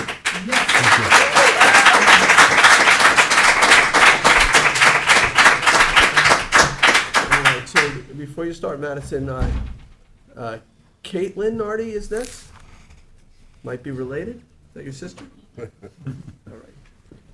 Hi, I'm Madison Nardi, and I am a 5th grade student at Sag Harbor Elementary School. And I'm very busy with everyday sports like basketball, competitive gymnastics, and one of my favorite sports is soccer. And every time I play, I drive to Downs Family Park, which is at least 20 minutes. Depending on traffic, it could be 45 minutes. That's why I think Marsden is going to be a great purchase for all these kids like me who like to play field sports.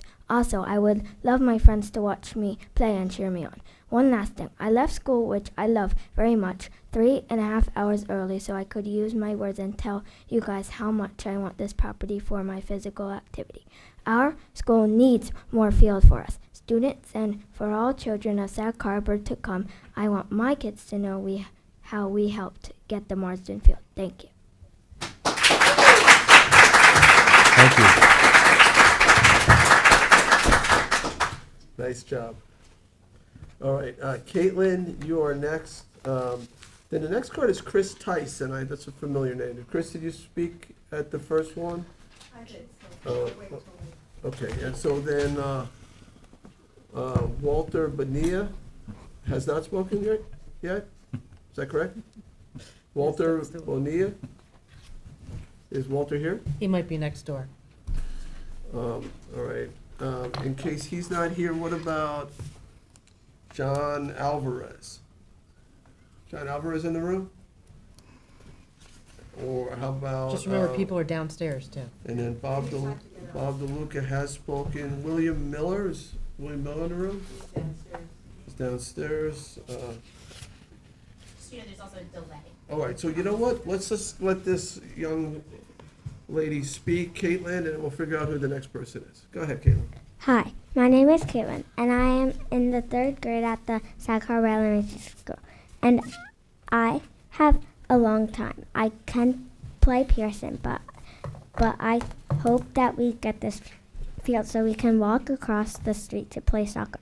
I want to have home games because I have to drive all the way to Down Park, and it is a long drive. And if we get the property so that my friends in my 3rd grade class and school can visit me, if we then win the Marsden property, I really hope we win so that my friends in classes or in the whole school can go to my home games. Thank you. That's like reading aloud in front of the class times 100. Kudos to the parents and teachers there, boy. Great job. All right, so we're gonna try to figure out who the next speaker is, so, Walter? Walter it looks like this is not meant for this hearing. It says 6, but it's for zoning related to cannabis dispensaries, which is number 7. So, and then Chris Tice, She spoke, she's waiting. already spoke, so you're in the next group. Bob DeLuca already spoke. John Alvarez hasn't spoken, but isn't in the room. Yeah, he's at the first one, too. That goes in this house. Okay. William Miller. Looking for William Miller. It's not their fault if they're downstairs, they're not letting them up. How about Austin Drill? Is Austin Drill in the room? He spoke last time, William Miller here, I've already spoken. Okay. Okay. We'll wait on you. And Austin Drill already spoke? Austin Drill is what? Right here, sir. How are you? And you have not spoken yet, right? No, sir. All right. And then what about Mary Ann Eddy? Spoke? Hey, you have not spoken? Okay, so you're on. All right. Austin. Hi, I'll keep this short. I don't want to repeat what people already successfully said. I have 2 young boys in the Sag Harbor School District with my wife, Michelle. Can you lift the mic up? Oh, sure. Thank you. I love repeating myself, so thank you. So, hello. I wanted to first say thank you for all you do to make our community better. My wife, Michelle, and I have 2 young boys in the Sag Harbor School District. We want to come here just to share our voice to say that we're emphatically for the Marsden project. We feel that this is a legacy and a multi-generational project that is in our hands, that we're not going. Stand up straight. You can stand up. That we're not going to have the opportunity again, and that this opportunity will be here and support these children for a long time. And like my friend Andrew was just here saying that we're not hearing the voices of the children, some of them, and they're doing so well at that. But this is for them, and we're not going to have this opportunity again. I just hope that some of the voices that are against this, which do have some reasons, don't outweigh and shadow the importance of this project, and that we listen to the community at a greater whole. And I hope that we come to the final decision to see this through. Again, thank you for all you do, and thank you for this opportunity. Thank you. Thank you, sir. So Mary Ann Eddy, followed by Jordana Sobe. Okay. Hi, Mary Ann Eddy. I'm a resident of Sag Harbor Village. I came to talk about the numbers. And the November 2022 election, voting to buy the Marsden properties, there were 638 yes votes, or 55%. There were 523 no votes, or 45%. The total votes cast were 1,159. Comparing this to the May 22nd, $46 million annual operating budget of the school that passed, it passed with 911 yes votes, or 82%, 197 no votes, or 18%, and interestingly, very similar number, total votes cast, 1,108. So we had a drop-off of 27% in terms of positive yes votes in these 2 elections. One thing else that's a number issue that I thought interesting, a $15 million field for a school that's got an annual operating budget of $45 million, that's 1/3 of the annual operating budget. And I just wonder if that's out of whack. called the receiver of taxes for Southampton, 5,630 parcels. Receiver of taxes for East Hampton, 973 parcels. That's a total of 6,601 parcels in those two combined towns in the school district. So, all right, so maybe one owner owns multiple districts or multiple parcels, but on the other hand, maybe some of the parcels have more than one voting eligible resident in those. So we might take some back, put some forward. We're still going to end up with about 6,600 votes or residents that are represented. So what I'm saying is that out of these two votes, where there were 1,100 votes, and there were perhaps 6,600 possible votes, that's 17%. So I think it's a little skewed to talk about that election as being a tsunami of support for the Marsden purchase. There's one other thing that I'd like to say, which is that if the school district goes this alone, there is no community access obligation 30 without seconds. the CPF. $15 million, not including a reserve fund, not including closing costs, not including cost overruns, at 4% a year, 15-year term, has a $1.35 million interest and principal payment every year. And if you divide that by 6,600 parcels, that ends up being about $200 a year. That's 3 a lot. minutes. That's on top of the normal everyday taxes. And this is for a field that will not have public access. It will have a sign, much like this field that's there now, saying field use by permit only. Where one of the residents here was run out of town, or not run out of town, was run off the field with his kids trying to fly a kite. There's a sign saying field use by permit only. That's your 3 minutes. Thank you. Thank you. Thank you. All right, so next up is Jordana, followed by Keith Schumann. And is Keith here? He's downstairs. And you have not spoken, right? Okay, excellent. Okay, Jordana. Hi, my name is Jordana Sobey, and I want to disclose first that I'm a member of the Sag Harbor Board of Education, but I'm speaking here today as an individual taxpayer, resident, and parent, and not on behalf of the board in any capacity. At your February 28th hearing, an individual inaccurately and potentially fraudulently asserted that the Sag Harbor School Board has had no public meetings or forums about the Marsden projects, and certain members of your town council had the audacity to nod in agreement and never corrected this misstatement. This troubled me in particular since our board and superintendent have been in touch with all of you over the last few months, and you have been personally invited to join our community forums. And I thank Mr. Schneiderman for joining in person in one of them and Ms. McNamara for joining online to at least one of them. Since you didn't take the time to clarify that fraudulent statement from February 28th, along with so many other misstatements that were stated, I took some time yesterday to go through the Board of Education minutes over the last few months, and so here are some facts that I'd like to call Marsden Street by the numbers. There have been 14 public Board of Education meetings where Marsden has been discussed between September 6th and March 9th. There have been 2 community forums held by the Board of Education where we answered questions for hours and brought in consultants to provide additional information. There have been 2 additional town halls held by each of the PTA and PTSA where the superintendent and members of the Board of Education attended to answer questions. There have been 50 separate 3-minute public inputs at Board of Education meetings, not including any public input at those community forums. And finally, a vote on November 3rd, where 1,160 people cast votes, 639 in favor and 521 opposed. Now that you have it by the numbers, let's look at some dates. August 26th, 2021 is the first communication between our board president and CPF. Even back then, an athletic field was referenced as the intended use. April 11th, 2022, an email where Mr. Nichols answered questions from CPF representatives about the intended use of the property being athletic fields. He answered those questions because the email stated that the town board specifically asked about the purpose of the fields and whether any recreational facilities would be placed there. 1 week later, presumably in response to those emails, April 18th, 2022, that's when CPF authorized $6 million to be allocated to the lots.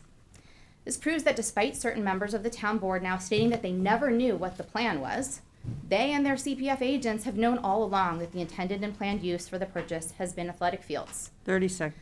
I think we all know that what happened from there on in, and we've had the secret report in September 29th, the phase one September 29th, secret October 17th, phase 2 October 27th. That makes 4.5 months that you could have asked additional questions about environmental impact. I have a lot more to say, but I didn't realize it was going to take this long, so I'll email you the rest of my comments. 3 but minutes. I ask you to please vote yes today and restore our faith in you as our public servants. All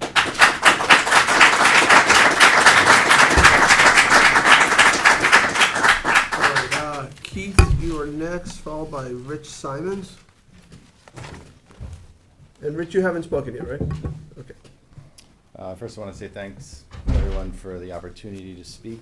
And before I go to the prepared stuff that I had, I wanted to just ask a quick question about, we were just told, I think, I was down in the basement, so I don't know if I heard everything right, but I thought somebody said that the process is going to take months and months, so the suggestion that we might want to go it alone. Just wondering why that process didn't begin back in November, when we could have started, like, had a head start on all of this. But anyways, I'm here today in response to what was a pretty disappointing meeting on the 28th. It certainly appeared as though certain members of the board were swayed by a loud minority of the opposition to this wonderful opportunity. But I'm also a volunteer. I'm a volunteer coach and volunteer firefighter. And a representative for really all the parents out here that are in favor of this. And for all the parents who can't be here, and all the teachers who can't be here, and all the kids who can't be here. And, their lives will be impacted tremendously by this acquisition. And I know we talked about the June 24th CPF letter, but, that for a lot of us that represented where all of this started. And then on November 3rd, the community voiced their support in the form of a vote, clear majority, not a tsunami, but it was a clear majority, and in this democratic process that is, that makes a difference. But I'm also here today on a Tuesday at 1 p.m. Because I was really disheartened by watching how influenced you were by these people that were, not everyone, but mostly were spoke because of self-interest and not for the community. And I fear, but I hope not, I fear that going back on your word would threaten to disenfranchise us from the democratic process. So you can see why this is a confusing and disappointing for so many of us. You offered to partner. We voted in favor. And so now it feels a little bit like, we're Charlie Brown and you guys are the Lucy with the football. So I ask you now, as a member of this small community that has always had students with big dreams, please proceed with this purchase that would greatly improve Sag Harbor. 30 The citizens of Sag Harbor are paying attention. The children are watching, so please don't disappoint us. Thank you. Thank you.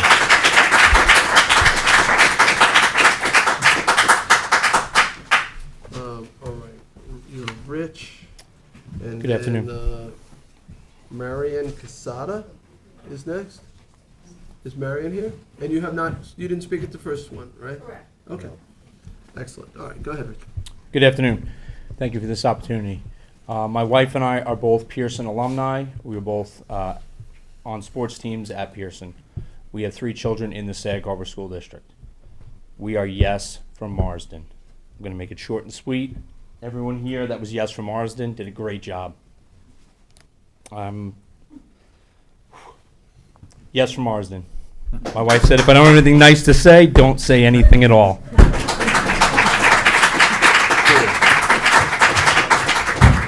All right, Marianne, you are next, followed by Alice Cooley. Alice is here, and you did not speak last time, right? I did not. Okay, perfect. Okay. Good afternoon, and thank you for this opportunity of speaking to you. My name is Marion Casada. I'm a full-time resident of North Haven, have been so for about 30 years. My husband, late husband, Bob Schneider, and I moved here when he became principal at Pearson, and I became principal at West Hampton Beach Elementary School. So we have a long history of serving the community and always took our work more as a missionary work rather than a job. I even brought his hat with me today. So I'd like to say a few things. Number one, truth is truth. Truth, we've heard politicians, not among you, say truth is not truth. Well, truth is truth. And we can follow paper trails to see how things evolve from one aspect of this project to another. And it's always been about an athletic field, and it's always been about CPS funds, and it's always been about the school district. We have a strong need for athletic field in the district. When Bob was principal, he turned the train of Pearson to a more academic program. He introduced the AP classes. There had been none before. Consequently, became an IB school. We have an extraordinary academic program for a very small population. He was very interested in purchasing the Marsden property. We're very close friends with people who live on Marsden and have a different view of this.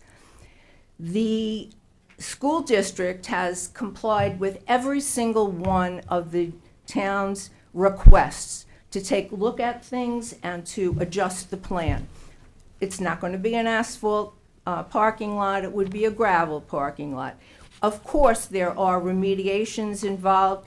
Of course, there are things to be considered with regard to drainage and usage. I've never played a sport in my life, but I can tell you that the purpose of public education is to develop an informed and participatory citizenry. That's the foundation of it.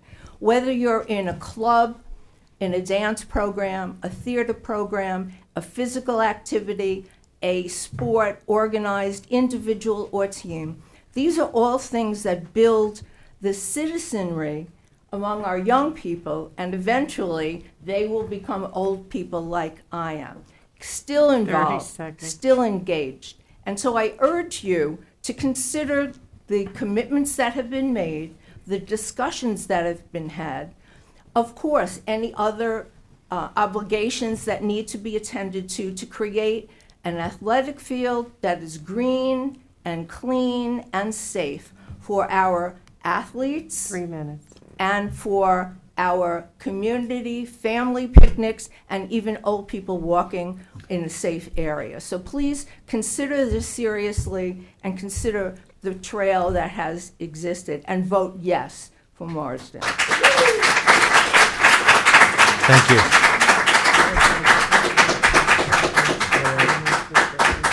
Before you start, Alice, let's figure out who the next speaker is. Is Fusco here?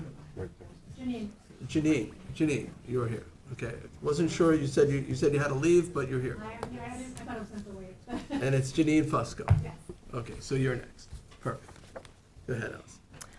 Good afternoon, board members. My name is Alice Cooley. I'm an attorney in East Hampton, but much more importantly, I'm a mom of 2 young boys in Sag Harbor. My husband and I moved from East Hampton to Sag Harbor about 6 years ago, and we moved because of the wonderful school. Offering children a safe place to play sports in an area full of passive parks is a perfect use of CPF funds, and something the community and children deserve. The children deserve decent athletic facilities, like their counterparts. Preservation is wonderful, but let's not forget about the community aspect of CPF. There are no DEC mapped wetlands on this property. Sag Harbor Village does not have clearing restrictions. All you need to do is apply for a building permit. These lots have proposed to be developed in the past. The town board has long supported initiatives to help young families stay in town, despite skyrocketing housing costs, and we as parents make many sacrifices to live here. There are countless reasons to vote in favor of this purchase, and I urge you to do so. Thank you. Thank you. All right, so Janine, and you will be followed by, is it Yorgos? Steve Bird? Sibirides? That was close. Sibirides? Okay, and you have not spoken. I'd remember that name, so, okay. Thank you, board, for listening, and thank you for the thank you to the community. I didn't think I was going to be able to speak because I didn't realize we were downstairs waiting, but I am actually going to be able to pick up my kids on time, so it's going to work out perfect. So my name is Janine. I have twin boys and girl, 6th graders, Tyson Giarusso. We are recognized in Sag Harbor as an international level as an academic school, yet our children have to travel many miles constantly for a mere proper home field. Many children and families depend on athletics, not just academics, to excel and grow. Thus, many future Sag Harbor, but many grow into future Sag Harbor community residents. As a single mom, I'm lucky, but it's really hard to travel for my girl-boy twins that excel in every sport as well as academics. A proper field for the public and school could allow us to grow and extend other areas on the school property in the future when funds are available. This is a unique opportunity directly next to the school. We have acres of woodland trails nearby and need more space for our children and community and future generations to grow together. We are surrounded by millions. Let's help an endless million of kids and families from all income levels benefit with this acquisition forever. Thank you. Thank you. Okay, Yorgos, you're next, followed by Alyssa DeFrance. Alicia DeFrance? Yep. Okay. All right. How are you? So my name is Yorgos Tsibirides. I'm a resident in Sag Harbor. I have 2 children at the school, and I was also a member of the school board up until last year. I'm here to express my strong support and urge you to vote approving the CPF funds for the school needs as an athletic field. Whenever you examine a project as such, you have to evaluate the impact a project will have to the number of people. There are about 500 to 600 families currently with kids in the school directly impacted positively from this addition, and many more thousands for generations to come. In addition, there will be several weekend and summer residents that will benefit from developing the Marsden property as an athletic field. The question we need to ask is, do we want a vibrant year-round community with a stellar school and facilities, or create what traditionally was in the Hamptons, a summer and vacation place? I urge you to leave small-town politics behind and support the future of this community by approving the CPF funds for the school partnership and the use of marginal lots for use of athletic fields for the school children and the community at large. Thank you. Thank you. Thank you.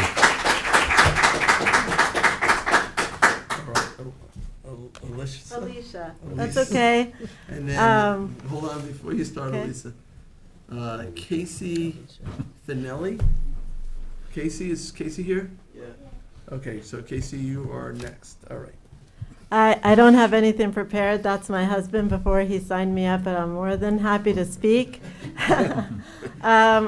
What I know is I read a letter a little while back giving CPF funds to the school and granting us that $6 million. And when I saw that, I was very impressed and very thankful. And then again, we voted on it, and that was we won the vote on that.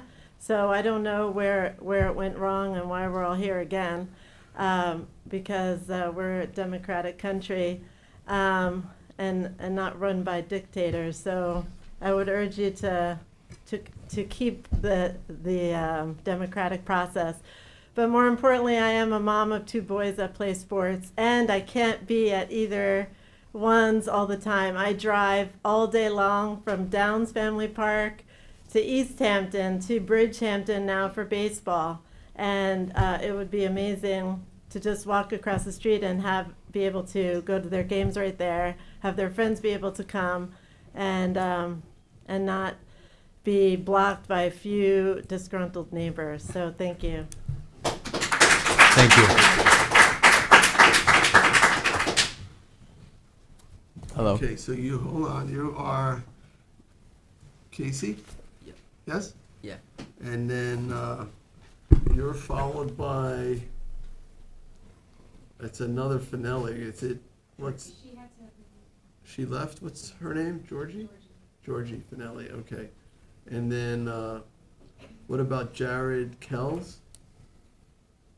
Not here either? All right, so let me take your testimony and then we'll figure out who's next. My name is Casey Finelli. I'm an 8th grade student at Pearson. I'm a multi-sport athlete. I play basketball, soccer, football, many other sports. It's really annoying carrying around a heavy backpack full of school supplies and walking around 20 to 30 minutes to Mash Park. And then I also have friends on the football team who have to take the bus to East Hampton just to play football, and then they have to drive back. That's missing a lot of time to do homework, study, and other academic things, or even just hang out with friends. I think it would benefit a lot from field right across the street. Wouldn't take long to walk there, obviously. So I support Marsden. Thank you. Thank you.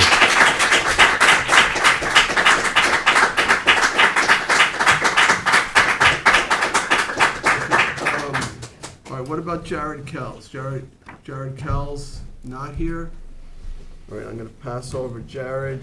I had called Ian Welsh earlier. Did Ian come in? Can't come back, sir. He unfortunately had to go pick up his kids. He doesn't have coverage. Okay, that's fine.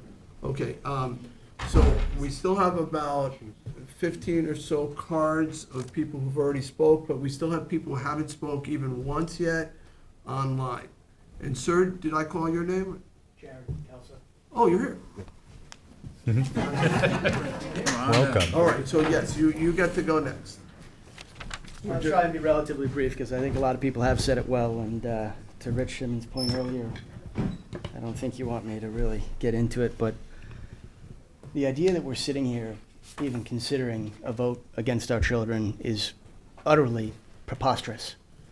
Find one high school anywhere in the country where land becomes available next to it that is lacking facilities, and think, would there even be a public debate? The parents of this school district, the school is the backbone of this community. The kids are the future of this community. It's not a number of 70-something-year-old retirees who are pissed off that a soccer field is going up next to their house. That is literally absurd. All of the arguments I've heard here today are simple pretext, and I think we all know it. That's really all I have to say about it. I really hope everybody here does the right thing and votes in favor of the purchase. And I just end with the thought that, you know, there's kind of a trending meme on Twitter right now, and pardon my language, it's fuck around and find out. Don't fuck around with our kids. Oh, you got kids You here. know, not that the kids have never heard that language, but I do prefer that we mind our language. We do have an audience with a number of children, and that is not appropriate. So, all right, we're now going to go online only, and Charles, good luck with this, only to those people who have not yet spoken. So if you are watching online, and I know there's some, I guess, 80 of you, is that right, Charlie? Yes, sir. Okay. Some of them are here for marijuana. Fasten your seatbelts. All right, and some maybe, now Some we are are, here for marijuana. this is not the hearing on marijuana zoning, this is the hearing on the Marsden property. The partnership with the school, using CPF dollars.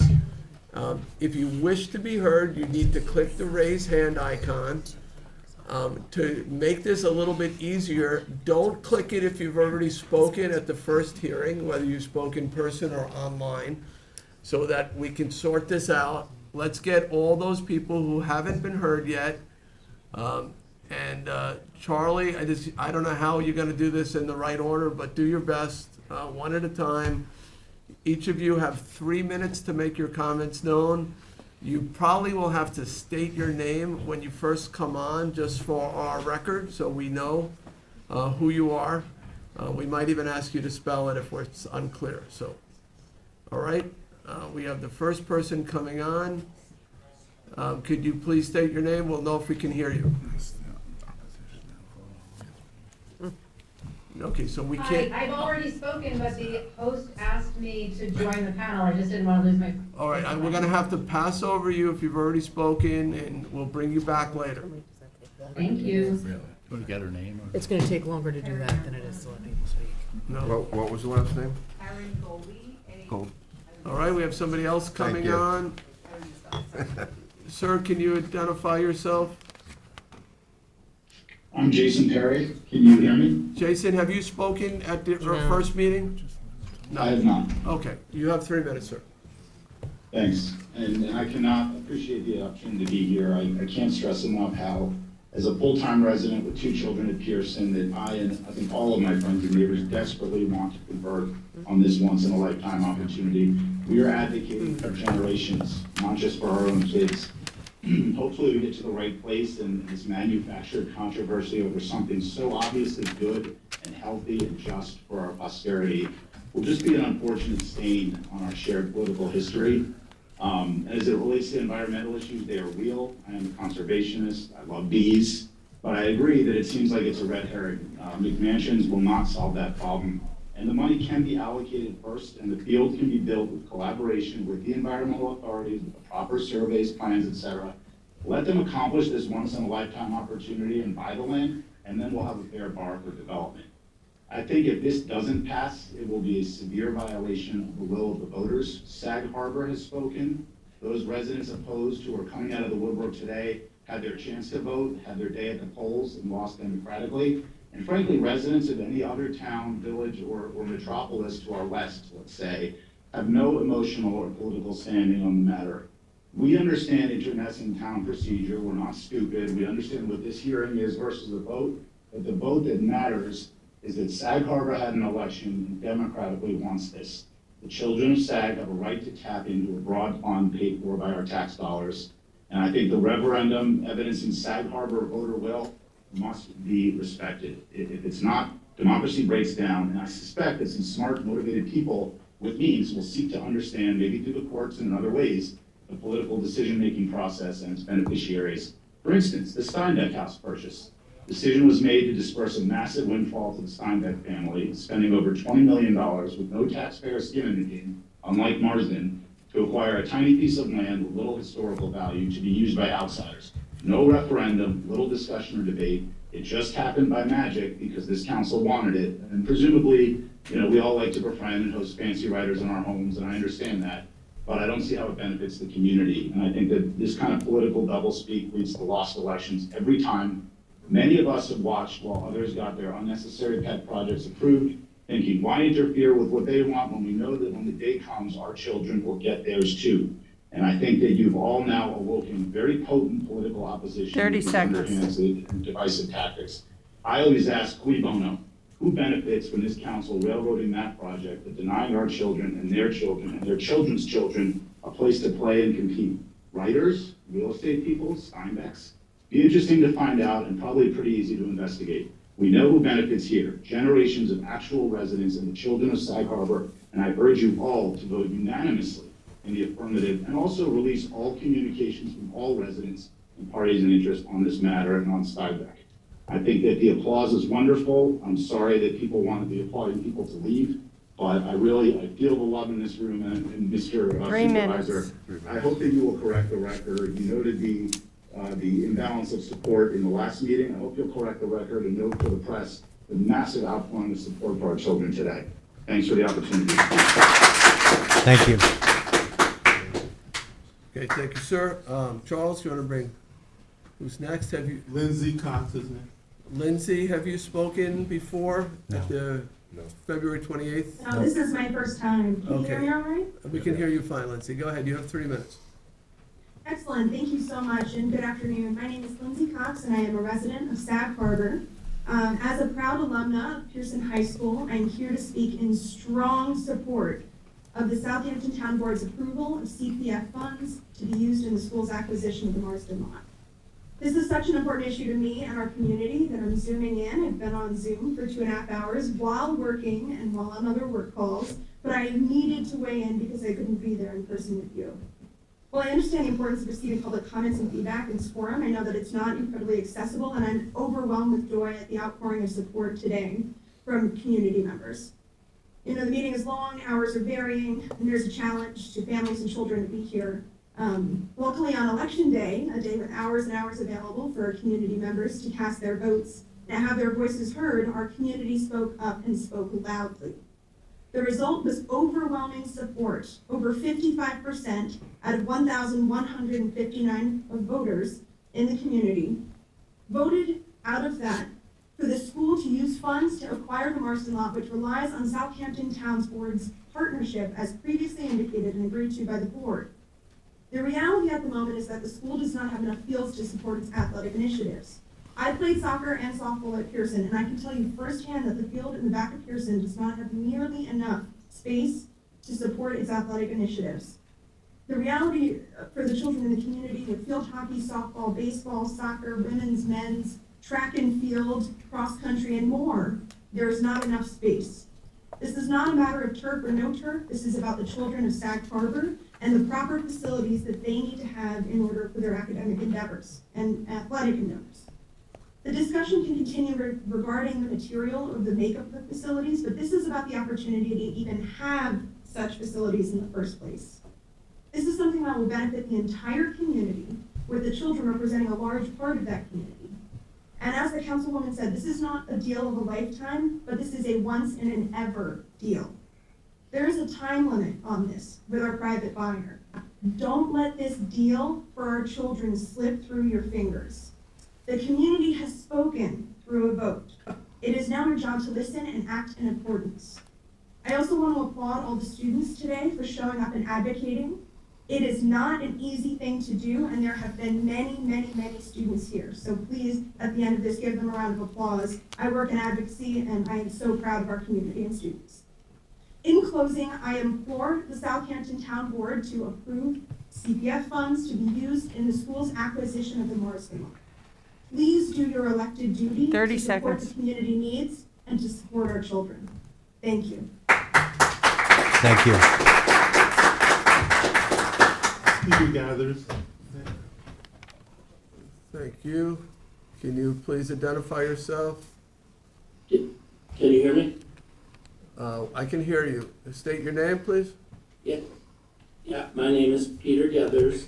I've lived in Sag Harbor for just about 35 years.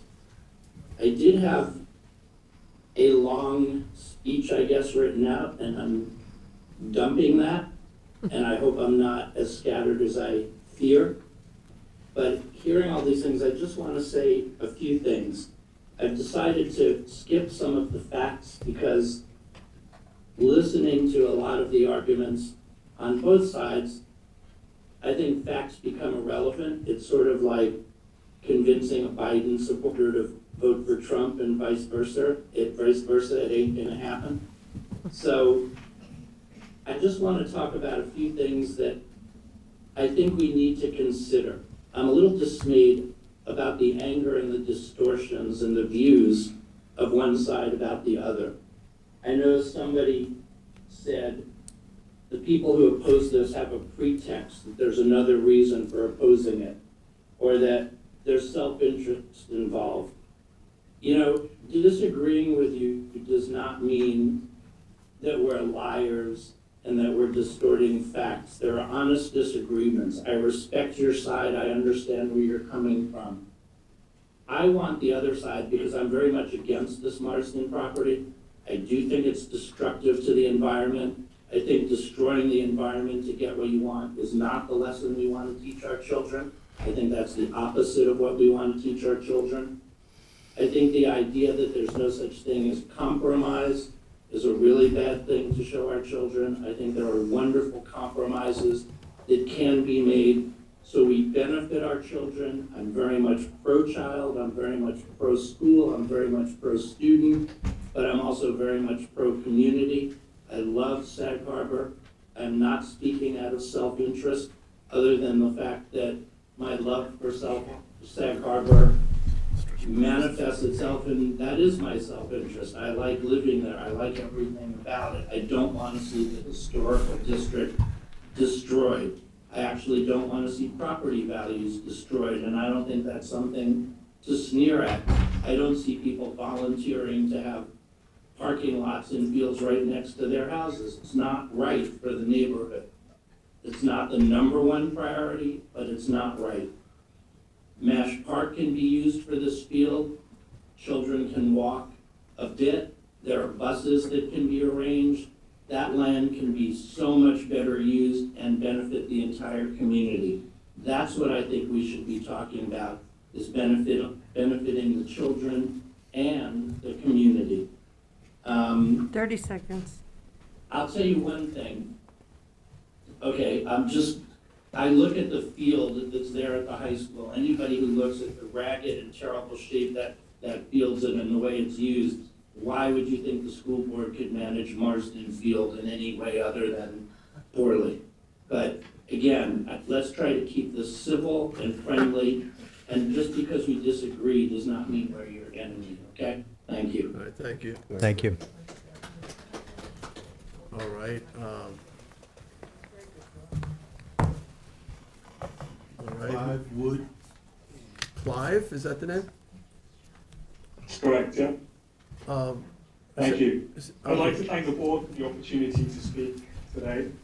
My name is Clive Wood, and as a resident and parent, I'm standing on the shoulders of the people that have spoken so eloquently today in support of the funds, in support of the use of funds for Marsden. Physical education is very important today. It will become even more important in the education of our children in the future. However, it needs to be supported, funded, and promoted going forward. I support the allocation of the funds and the purchase of Marsden Lot, and you should too, for the kids tomorrow and for the kids that come after them. Thank you. Thank you. Thank you, and thank you for keeping it brief.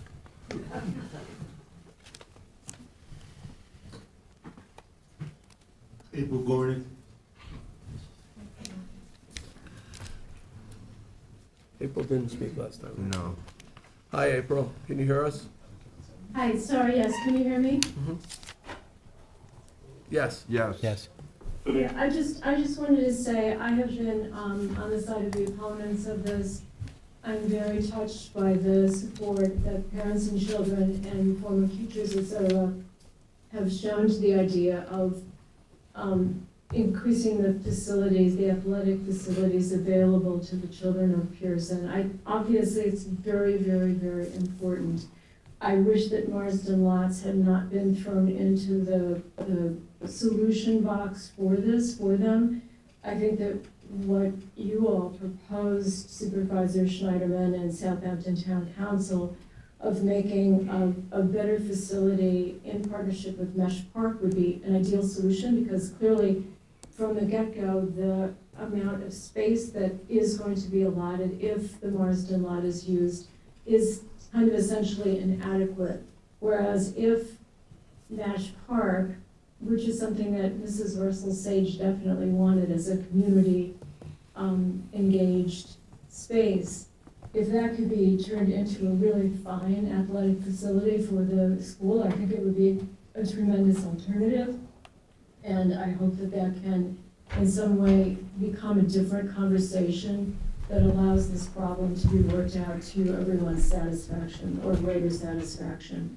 I still think that the Marsden Lots seem like a poor choice for obvious reasons. It doesn't seem like preserving land. It doesn't seem like it's preserving. I understand, I think the previous speaker just talked about people's property rights or property values, excuse me. And yeah, I think that kind of needs to be taken into account. But anyway, I just hope that people can somehow give themselves enough mental room now that this has become so divisive. I mean, people are going to hold on to what they think is fair for them, and I understand that too, but I hope that the Nash Park solution, which I thought was a great, great, great compromise, could somehow be brought back into the conversation and maybe start fresh on this whole problem. Because Marston is not, it's not big enough anyway. It's squished and it's in a residential area in a kind of a weird way. 30 seconds.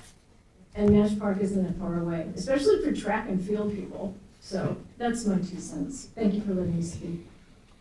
Thank you. Thank you. Ed. Thank you. Maureen Murphy. Hi, good afternoon. I'm Maureen Murphy with Citizens Campaign for the Environment.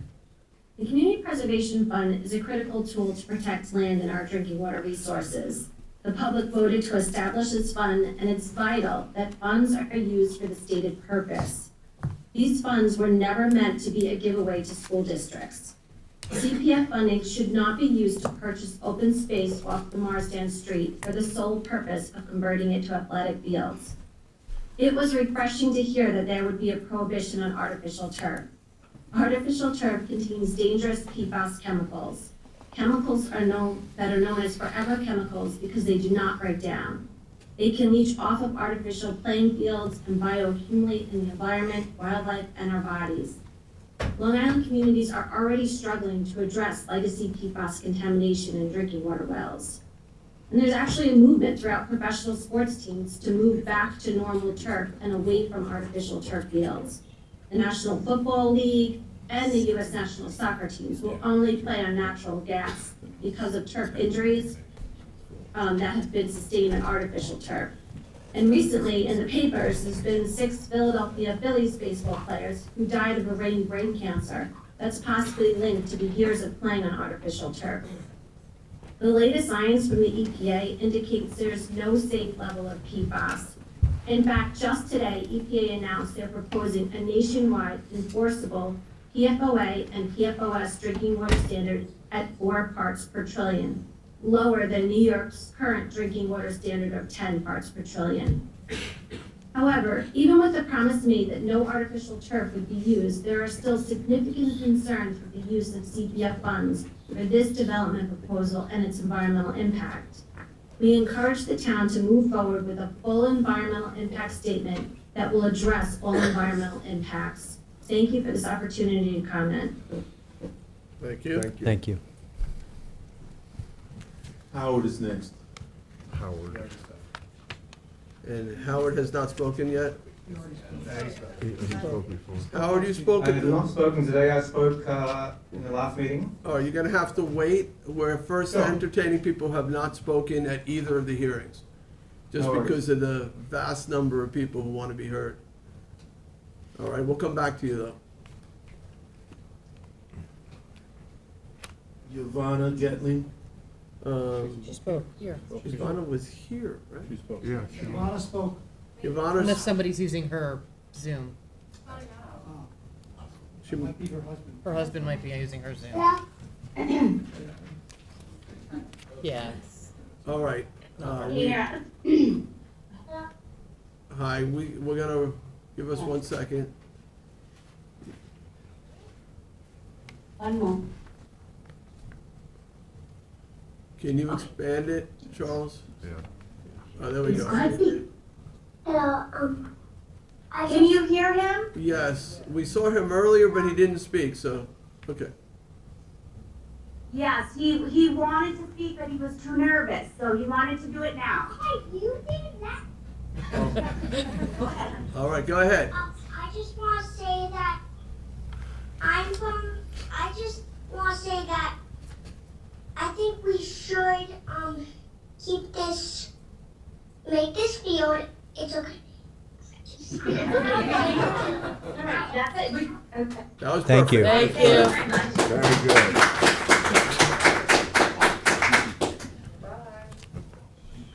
He'll be an internet star, I'm sure. It'll go viral. All right, who do we have next? Sarah Henson. And are you driving while I you're, am driving. Can you hear me? hopefully you're not, well, you're zooming in 2 ways, right? So I'm a little bit nervous about you communicating with us while Can you you drive. pull over? I am not watching you. She's on a bridge. So I am fine. All right. I am a mom of 3 who lives in Sag Harbor. Currently at pickup, so I'm sorry that I could not be there in person today to share with you my overwhelming support for the Marsden purchase. I have 3 children, like I said, 2 of whom are heavily involved with sports, and another reason I can't be there is because as I get my kids, I'm heading to the Y, and my babysitter is heading to SYS, and then to Stony Brook College to drop my children at sports. It would be such a waste of an opportunity for us to not take the moment to purchase these lots. As many of these parents have said, and I'm not going to speak for too long, it's just that our children, as well as us parents, spend so much of our time shuttling our children to and from after-school activities in Southampton, East Hampton, West Hampton, and it's just a lot. You know, we are working parents, we're tired parents, we're busy parents, and it would just be such a nice relief for everybody to be able to do sports in a town that we love. And for, like all the children have said too, for letting our peers come and watch and support without having to go to other towns to be a part of that activity. So with that, I'm gonna go because I'm driving and I don't want to make anybody nervous about my driving skills in the hail. But I appreciate you letting me take this time to express my support for the purchase of Marsden lots. Thank you so much. All right. Thank you. Drive carefully. Thank you. Thank you, Laura. Hello, my name is Luis Aguilar. I am the current PE teacher, middle school PE teacher, and assistant varsity soccer coach. Growing up playing soccer on this field, it has not always been the best. A very important factor to why we need Marsden is that as a varsity soccer coach, there was an incident where I personally had to fill in divots on the back field because the referees deemed it was unsafe to play. And unfortunately, being one of the wealthiest districts in New York State, we unfortunately have one of the worst fields in all of Long Island. And as an athlete, as a coach, as an aspiring individual, I would love to have this safe and appropriate field in order to have successful sports and to see the success of our students and children be successful in all sports. Thank you. Thank you. Thank you. Miss Lowell is next. What's the first name?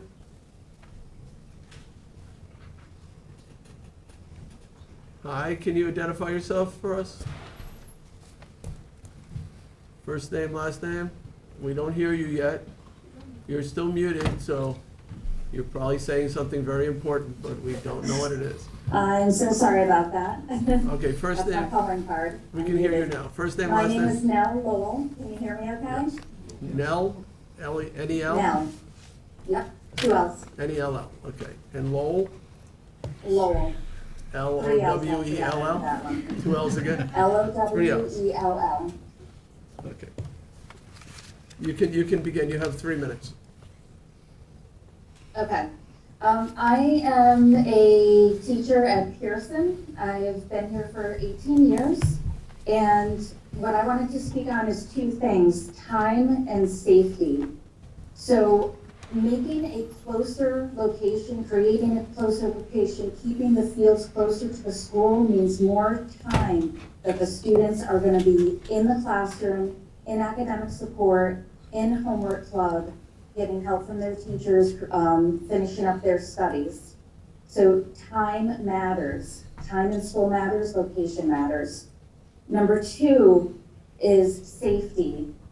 When I started working here and I saw that the kids had to walk themselves to Mashmashamune Park, it worried me, and it still does worry me, that students, not only high schoolers, but middle school students are walking themselves over to Mashmashamune Park. If they're just crossing the street, it's going to be a much safer trip for them. And I know that a student spoke earlier about having to carry not only all of his gear, but all of his backpacks, school stuff, all the way to the park. It's definitely a safety concern of mine that they're walking over there. It would be a much better location if they were closer to school, closer to the staff that we have here. There's always people at the school, and it's a safe location. That's my professional side. My personal side is that I actually live in a house that backs up to a school field in a neighboring school district, and I absolutely love it. I love to hear the kids out there. It's nothing ever obnoxious. You just hear kids being kids, having fun. The softball games is where I'm located, and I live in a school district that if the Marsden purchase was to happen, which I support, would be in a very similar to the town that I live in, where a school district has a field connected to the back of the school, but there's also a school field across the street. And it is just so necessary with the amount of kids and the amount of sports that we have here. And sports are so important for kids' 30 seconds. mind, body, wellness. So I fully support the Marsden purchase. Thank you. Thank you. And that concludes the hands. Wow, okay. Well, that concludes the hand. So now we're gonna move to second rounders, but we're gonna go second rounders here at Town Hall first. And then we'll go second rounders on the internet. It is, what, 3:40? If you need, we're not gonna stop. If you need to stretch, I don't know, like the school teachers do that, you stand up or whatever, do what you gotta do to get your blood flowing. There's a bathroom right outside, there's a vending machine in the Lower level. below the entrance. Okay, so, second rounders. Doug Newby, are you still here? Oh, Doug is still here, okay. Followed by Catherine Levy. Mr. Supervisor, members of the Town Board, first of all, let's be absolutely clear, nobody is against children. Everyone wants a good school, everyone wants a good education, everyone wants sports, everyone wants athletics. This is not about those issues. What disturbs me is, first of all, there seems to be a view that you should be asked to ignore state law, and I found that a very terrifying thing for the school to be teaching. And secondly, we've heard a lot about the community engagement, and I'm not going to get into he said, she said, because that's not going to get us anywhere. But we were promised last September community engagement to discuss in the village of Sag Harbor, in the school district, what would be the best use of that land. That has not happened. We've had one proposal, which you, ladies and gentlemen, have, and Ms. Fenlon, have helped to modify and put some restrictions around, but there has been no open discussion about the alternatives.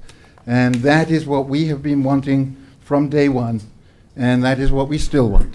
We want all the government authorities to follow the law, and we want a community engagement on how best to use that. And if the answer is that it can be developed as an athletic field, and that is what the majority of the people in the community, not just the 1,000 people who voted last November, want, then that's fine. But that has not happened, and that's what we want. Thank you. Okay, so Thank you. Thank you, Doug. All right, next up, Catherine Levy. On deck is Mayor Dianora. Hi, I'm Catherine Levy. I'm a 31-year full-time resident of Sag Harbor. I'm also a lifelong educator and somebody who's a political activist who spends a lot of time fighting for funds for public education. I care very deeply about kids. I also care about the legacy that we're leaving them of a terribly degraded planet. So I guess I am speaking out of self-interest. I don't want to see the planet destroyed. Which brings us to New York State's SECRA laws. I think there's a lot of misunderstanding of them here. First of all, the school's consultants did not adequately review the Marsden properties. It's called segmentation, which is a big word. You're not supposed to take one element of a project, the purchase, and try to review it separately from the development for reasons that I would think would be clear. When you're reviewing a potential development which has been clearly identified, you need to review the development. It is also, and for the parents who are angry at these poor ladies and gentlemen up here, you shouldn't be. You're asking them to break the law. The law says that a non-residential development in an historical residential district is a type 1 action if it's under 4 acres. I know these are more big words. A type 1 action. Well, okay, I'm sorry. Sorry if I said the wrong thing. Just let the speaker. A year ago, I didn't know what a type 1 action is, so I'm just trying to explain it, I think okay? Catherine, if it's over 2.5 acres, right? It's over 2.5 acres, yeah. Then it's a type 1 action. That's the board, not your here. I'm sorry. Catherine, you can Okay. speak to us, but please don't interrupt the speaker, whether you agree or disagree. Okay, it automatically requires a secret review with the view to deciding whether there has to be an environmental impact statement. An environmental impact statement is a study which is very important, particularly in this instance, to determine whether this is even feasible without real destruction for the surrounding environment, to the village's groundwater, and a lot of other elements. So these ladies and gentlemen are legally and ethically obliged to follow that process. And I just want to give a simple analogy. If somebody believes they have a once-in-a-lifetime business opportunity and they're speeding at 100 miles per hour through Southampton Village, and a police officer naturally stops them, the person isn't going to say to the police officer, I have a once-in-a-lifetime opportunity. The police officer is just going to write them out a very big ticket because it's unsafe to speed at 100 miles per hour through Southampton Village. It could very well be unsafe to develop these fields. The environmental laws are very thoughtfully put together to keep our communities and our children safe. And so I appreciate how clearly the board has come down on the side of law. 3 minutes. I appreciate the testimony of the town attorney and Councilman Bouvier in last Thursday's meeting, talking about the simple issue of law and environmental protection. Please let's try to compromise on this. Thanks. Thank you. Thank you. All right, Mayor, you are next, followed by Jeff Ziegler. I'm urging the town to go forward with their preservation of the Marston lots into a passive park for the community. The school has been offered this proposal and rejected it because they want to turn these sloped wooded lots into a flat athletic field at an enormous cost to the community and environment. We can look at New York City for a failed example of this type of development. In Forest Park, a field was constructed for the community. And I quote, after construction, the baseball fields were continually flooded with water due to the natural shape of the grounds, known as knob and kettle terrain, caused by glacial movements from over 20,000 years ago. Despite attempts to alleviate the problem with landfill and drainage pipes, the field frequently was unused. As a result, the site has been converted back to its natural kettle pond condition. The Community Preservation Advisory Committee are respected community members who are stewards of the land and appointed for their expertise. They have not only advised against this project, but also warned that we need to protect the integrity of the CPF fund. In their November 22nd letter, they state, the proposed use is out of character for the property and its natural constraints of the site, and thus in inappropriate use. Using CPF money to create a passive park with nature trails and a small lawn at the center would be a gift that would not just service student athletes, but the entire school and community. There are plenty of studies to prove nature reduces anxiety in students from elementary school through university. There are studies from all over the world stating that being in nature can help with social isolation, depression, a sense of well-being, and creativity. Nature reduces anger, fear, and stress. As our world is becoming more and more virtual and kids are overscheduled, Let's give our children and community a place to decompress and de-stress without the structure and pressure from school and organized sports. A place that teaches to respect and honor our beautiful nature and resources and remind ourselves that we too must be good stewards of the land and environment. Thank you. Thank you, Mary. Thank you. Okay. Jeff, you're here still? Okay, and then Kelly Ziegler is next. Is Kelly here? Yeah, I'm here. Okay. Thanks. Jeff Ziegler, Sag Harbor resident parent. And I come with good news. And that good news is that this board does have a way forward.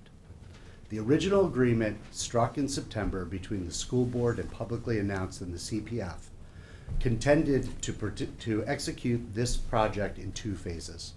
Number 1, an acquisition, and number 2, a development plan that would receive input from the Sag Harbor community. In fact, today, our public hearing is on the acquisition of development rights at 7, 9, 11, 12, and 15 Marsden Street, Sag Harbor. It is the purchase on which this board has waited 5 months to not vote on. Unequivocally, under section 617 of the law, the purchase of property in a historical district under 25 acres, that is 100 acres reduced by the 25%, is an unlisted action. That is black and white enumerated law. The question that has been brought up is segmentation. I will bring 50 lawyers that will tell you segmentation without a plan has been defended by the appellate courts. In fact, the last 3 case laws have sided on behalf of the agency. You also tonight established that part of the CPF's process is to do a secret review prior to public hearing, as we saw demonstrated in public hearing number 2. You knew that was a type 2 action. So for 5 months, and prior to the February 28th meeting, you must have known that your lead agency, the school district, had made this an unlisted action, and you must have reviewed that. How did we get to type 1? Let me explain. The opposition has, whether you knowingly, complicitly, or as puppets of them, has forced you to drag this out 5 months and request more and more about the plan, a plan, a plan. They had done that to produce Bob DeLuca at the last meeting with an aha moment saying, now, it isn't just an acquisition, it is an acquisition and a development. A development in a historic district is unequivocally a type 1 action. There is no question about that.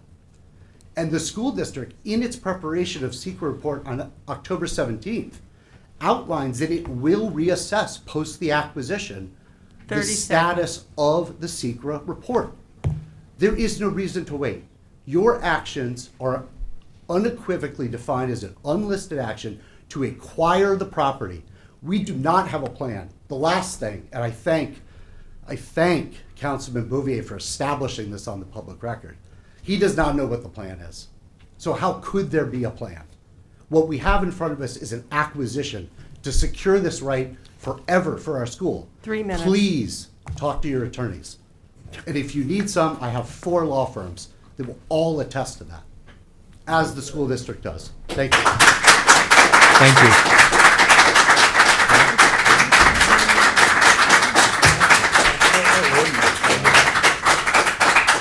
All right, so Kelly Ziegler is next, followed by Grover Pagano. I will be very, can you hear me? Yes. I don't like microphones, okay. I will be super brief. I stand here today as a Sag Harbor community member for more than 11 years. I have 2 children who attend the Sag Harbor Elementary School, and I'm a proud member of its community. I feel lucky to call Sag Harbor home and understand and appreciate its natural beauty. I've listened to and read the many lies and exaggerated theories surrounding the purchase of the Marsden lots. I'm upset and disheartened by misinformation that is being thrown around. While I'm an enormous supporter of athletics, as there are countless benefits to one's physical and, more importantly, mental health, I also encourage my own children to be well-rounded. To me, this is not about supporting athletes. This is about supporting a need for our school and our community. There is a lack of adequate space for our students. We have the opportunity to change that. We, in fact, did vote to change that, yet we are still here today debating the same issue as we as a community voted in favor of 4 months ago. I have full faith that our community can come up with a solution that is not offensive to the neighborhood, but at the end of the day, we need a field. I attended the Pearson Varsity Boys Class C regional basketball game Friday evening with my children. We drove over an hour to watch a basketball game that we don't in fact know any of the players. The support from the Sag Harbor fans was electric. My kids were chanting and cheering the team on as if they were at an NBA game. I listened to Jamie Mott speak at the last board meeting about her own personal experience as a New York State field hockey player and how the town rallied behind them as a team. Let's rally behind and for our children and for our community. As I said earlier, the community has voted. The vote passed. Let's move forward and create something incredible to unite this community. Thank you. Thank you. Thank you, Grover Pagano, followed by Kerry Perry. Hi, I'm Grover Pagano. I'm a resident of Sag Harbor Village on Division Street. The Marston project goes back to May of 2021 with the creation of the Capital Reserve Fund, almost 2 years ago. According to Jeff Nichols, the district was originally in touch with the Community Preservation Fund in August of 2021. So 2 years from the inception of all this, there's still so much we don't know. A local and well-known architect that has lived in Sag Harbor for over 20 years states it this way: the crux of the problem is, I don't think either the school district, those that support the plans for the property, even most of the folks opposed to it, fully grasp the scale and the environmental impact of what the school district is proposing. We don't know what's going to cost, but it's fair to say now it's going to cost millions. And then there's upgrades at MASH that need to be done. We don't know how other important projects will be accomplished and paid for, all recently discussed at the school board meeting.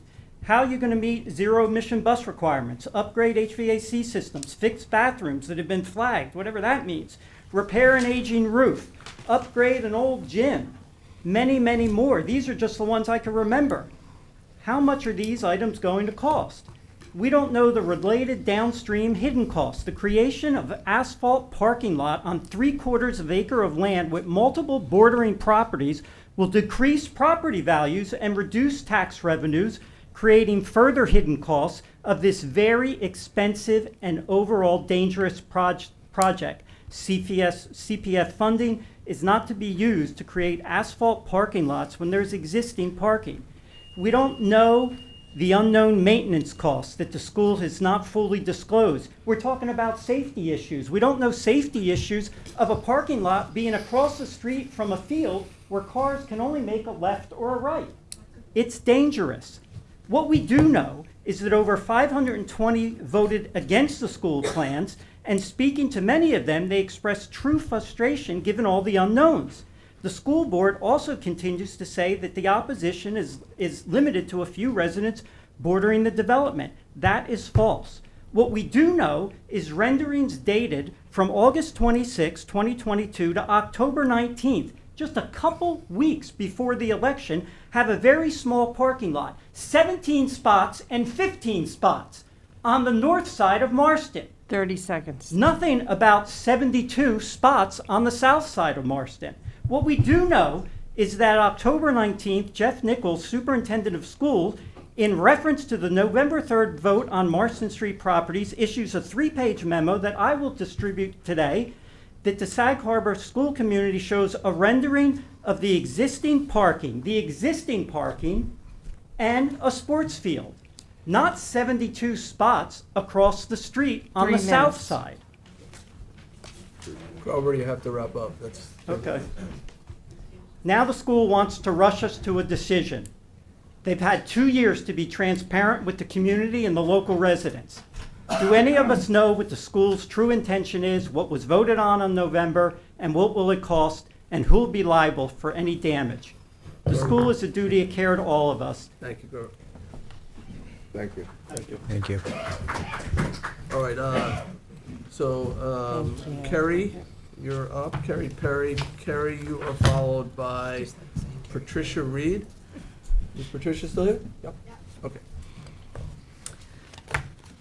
I'm here again in support of the Morrison purchase. I too have had to throw out most of what I've written after listening to some of this here today.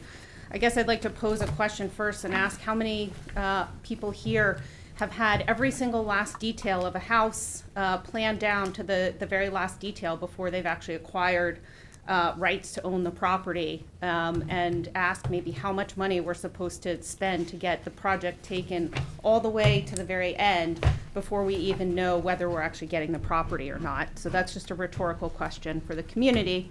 I'd also like to assure everyone on the Supervisor Schneiderman and the members of the town council that the parent community is actually quite educated and finds it degrading and insulting to have other people suggest that we don't understand words like significant, which I'm quite sure my kids and many others, even in the elementary school, understand.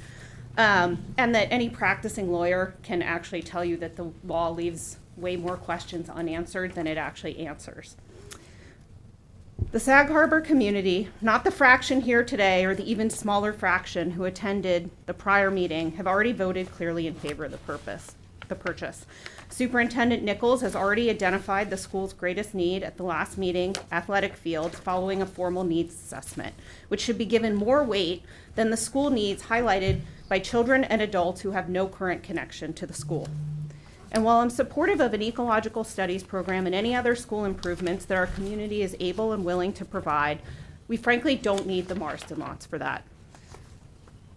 And with all due respect, we don't need more open space in the form of another passive park on the Marston lots, and we certainly don't need more fancy houses to be used 3 months a year. We're already blessed to have many parks and other spaces where members of the community can enjoy nature and walk their dogs, and where I expect that my children will study ecology. Some of them being Morton's Nature Preserve, Long Beach, Havens Beach, Mash Park, Trout Pond, Otter Pond, Long Pond, Steinbeck Park, and Sag Main Beach. As many opponents of the purchase have said, Mash Park, which has all of these wonderful trails that begin there, is just a short 1 mile walk from 30 Marsden. seconds. And we ask our kids to walk there. I wanted to put up a graphic showing how much open space there is in Sag Harbor versus space for athletic fields, but it was actually, I couldn't find any way to make it meaningful because the dots would have been so tiny for this group. Also, some of the earlier comments, I think, show just how little some of the community that's opposed actually knows about Sag Harbor athletics and the use and usability of the fields behind the school and at Mash Park, like the fact that they're used all day long for PE, and because they are not turf and we don't have the budget of the Yankees or the Giants or professional sports teams. 3 minutes. The fields are overused and need to have rest. I also just want to make one final comment. Sorry, thank you. I know the gentleman before me got an extra second. There was a comment about the woman driving her kids to just right behind me sitting here today. I heard somebody saying what a rich people's problem it was that someone had to drive their kids around to sports activities. And I'd actually like to point out that that equity argument is exactly why we need more fields close to our school. It's very hard for working parents, it's very hard for working parents who cannot afford to hire a babysitter to be able to drive around. And I'm frankly disgusted to hear that sort of rhetoric. Thank you. Thank you.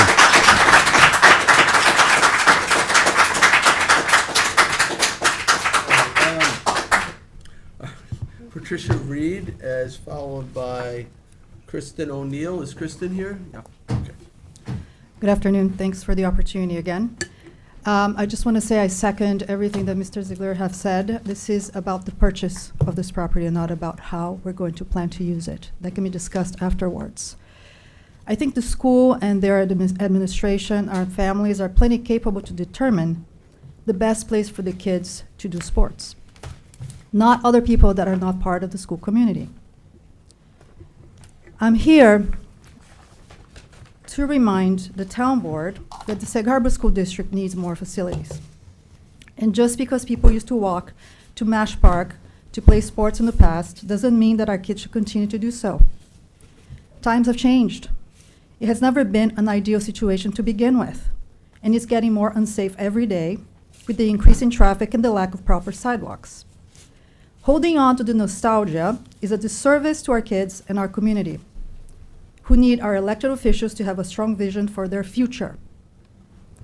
I'm here to remind you that the purchase of the Marsden lot has the support of the majority of the community and has the full support of our teachers and the school administration And the only missing thing is your vote. The delay in the decision-making process seems to be due to the pressure of a few individuals whose financial interests hang in the balance. I urge the board to have a long-term vision and vote yes. Yes in favor of our children, yes in favor of our community. Do the right thing and do not let the interests of a few drown out the wishes of the majority. You can ignore us at your political peril. Thank you. Thank you.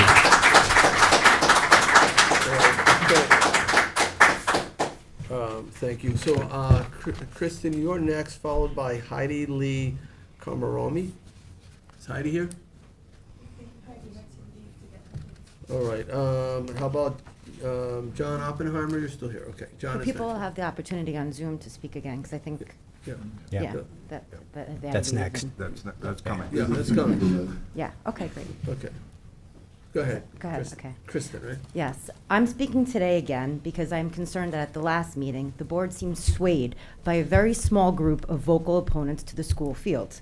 As you're repeatedly being told today, community support has already been decided through a referendum where a significant majority of the town voted in favor of this project. While I appreciate that the minority has a right to be heard, they do not have the right to thwart the results of this referendum. A woman gave numbers earlier, but let me sum it up for you. Yes to Marsden won. Last week, the town board suggested what it called a compromise, but that was little more than a rebranding of the proposal that the voters already rejected through that referendum. No school field is not a compromise. It is instead catering to only what a minority of people want. Mashashamuit is a privately owned park. The school does not control it, and its use as a school facility is inadequate and presents dangers to our children. Councilman Bouvier, you are so concerned about precedent. There you have it. Mashashamuit as a school field has been tried, and it has failed. As Councilwoman McNamara has said, Marsden is an opportunity of a lifetime or an opportunity forever.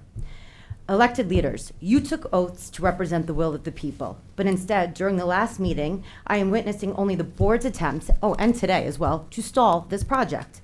The requests for more information, more tests, and more money to be spent on diligence are just thinly veiled attempts to delay the deal in service of ultimately killing it.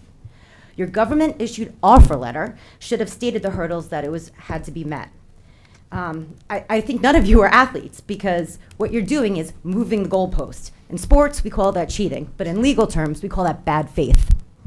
The seller of this property undoubtedly has deal fatigue, and this delay by the town board is potentially giving the opposition the opportunity to put funds together for this property for their own private use, not the public use. Councilman Bouvier, your quest for perfection will set the perfect precedent on how to kill a deal. Sorry, I'm fired up. There are a large number of intelligent and competent people in this community that would be involved to ensure that this field was built in a safe and environmentally friendly manner. The community can understand big words. 30 seconds. Segmentation is appropriate here, as we must balance environmental review with losing this deal. We'll find out what contamination is there, and we will clean it up. Town board, I implore you to fast track your check-the-box processes. 2 to 8 months is unacceptable. If you don't, when you're up for re-election, we will fast-track you out of office. Councilman Tommy John, I'm relieved you stated transparency is crucial to this matter, yet I remain extremely concerned by the lack of transparency with respect to potential conflicts of interest regarding this matter. Conflicts of interest is okay, but the public deserves and demands disclosure about, with respect to campaign donations, relationships with Mashashamuit, abutting landowners, some of who are wasting taxpayer money suing us and the school on frivolous lawsuits, and those who appear to be part-time residents, and other potential conflicts that may impact the decision of board. That's 3 minutes. Thank you. Thank you. All right, John. Yeah, Leah had to leave. Leah had to leave, and Leah is next, and then Rob Calvert is here, so Rob, you're on deck. This is a once-in-a-lifetime opportunity. We've heard this over and over again from the school to justify building an athletic field and a 72-car parking lot. This truly is a once-in-a-lifetime opportunity, but it's not for an athletic field and parking lot. It's a once-in-a-lifetime opportunity to preserve and not destroy this land. It's a unique opportunity for the school to design and develop a nature park with walking trails, a rain garden, an environmental science lab, an outdoor classroom, and more. It's an opportunity to create a safe place for students to relax, breathe, listen, and learn. It's an opportunity to acknowledge our kids' worries about our environment and climate change, and to show them ways to rewrite some of this all too frightening narrative. I suspect that there are many voices in the school that would support such a vision, but those parents and students and teachers were never given the opportunity to say so, even though the original intent for the land was for a public park. The school has flatly rejected even considering any idea other than athletic field and parking lot. This is an opportunity for the school to engage its students to help create this sacred space, and then for the students to become ongoing stewards of this land. This is an incredible opportunity for the school to create a program that could become a model for others. It's an opportunity to create something that will sustain itself for our kids and future generations. And, of course, the realization of this vision could be used by the entire general community, not just the school community, and will be more consonant with the intent of CPF funds. It's time now for the school to pivot and seize the other once-in-a-lifetime opportunity. If the school cannot rise to this challenge, then it's time for the town board to find another way to make this happen. Thank you. Thank you. Right, Rob, Calvert, I have a card for Jeff Ziegler. Jeff already spoke, right? Yeah. So somehow you ended up with two cards. And then Chris Tice, is Chris Tice here? Yep. Yes? Yes. Okay, so Chris, you're on deck. Okay, Rob? Yes, thank you for your service. I am a proud member of the Sag Harbor community, one who supports school operating budgets. My background includes being a middle and high school teacher, a coach for soccer and lacrosse, a school board member charged with land acquisition and evaluation, and an architect for schools with campus planning and design experience. Like others, I see the ill-conceived and unsubstantiated plans that the architect put forward last presentation and admitted to the difficulty of substantiating whether they would work or how much they would cost. Equally evident is that the district is currently insufficiently aligned with the goals and values of CPF, and they have not come to terms with the terms and conditions that this board has put forward. The town council recently provided a way out by doubling its commitment to community parks with the MASH Park upgrades and a passive park for Marsden, a deal the district rejected because it wants an athletic field. What does that rejection tell us? Pearson students playing sports will play at MASH Park, which could have top-notch facilities with lighted field hockey, soccer, baseball, and track. The Marsden field, by contrast, will not be lighted, so night games will move to MASH. This would mean redundant facilities for the same seasonal team. They will have created one field for $16+ million versus an enhanced, truly public park with 6 fields for less money. The district wants to create and illuminate 70 spaces in a historic residential neighborhood, while the historic MASH Park chooses to not light its 120 spaces. When the district announced the MASH upgrades, it pledged to honor park aesthetics, and the architect boasted no additional clearing was needed and no intrusion into local animal habitat was needed. Where's the same concern for the Marsden neighborhood? Where is the same deference to CPF? They left the MASH deal because of an impasse over synthetic turf. They told the MASH board, Marsden would be turf, while telling the public the matter had not been resolved, and the architect drew it as such, only for CPF to say no. I worry that the district's desire is so singular that it will seek a workaround. It will insist the town do MASH and the school community take on the open-ended risk of Marsden. They believe their powers will allow them to do as they please eventually. The cost to do both projects 30 is roughly seconds. $30 million, but the non-financial costs are greater. In the meantime, students will go to MASH Park. Their safety is our legal and moral responsibility. This reads like a Greek tragedy, but it need not. This community story deserves a better ending, and the council can write it.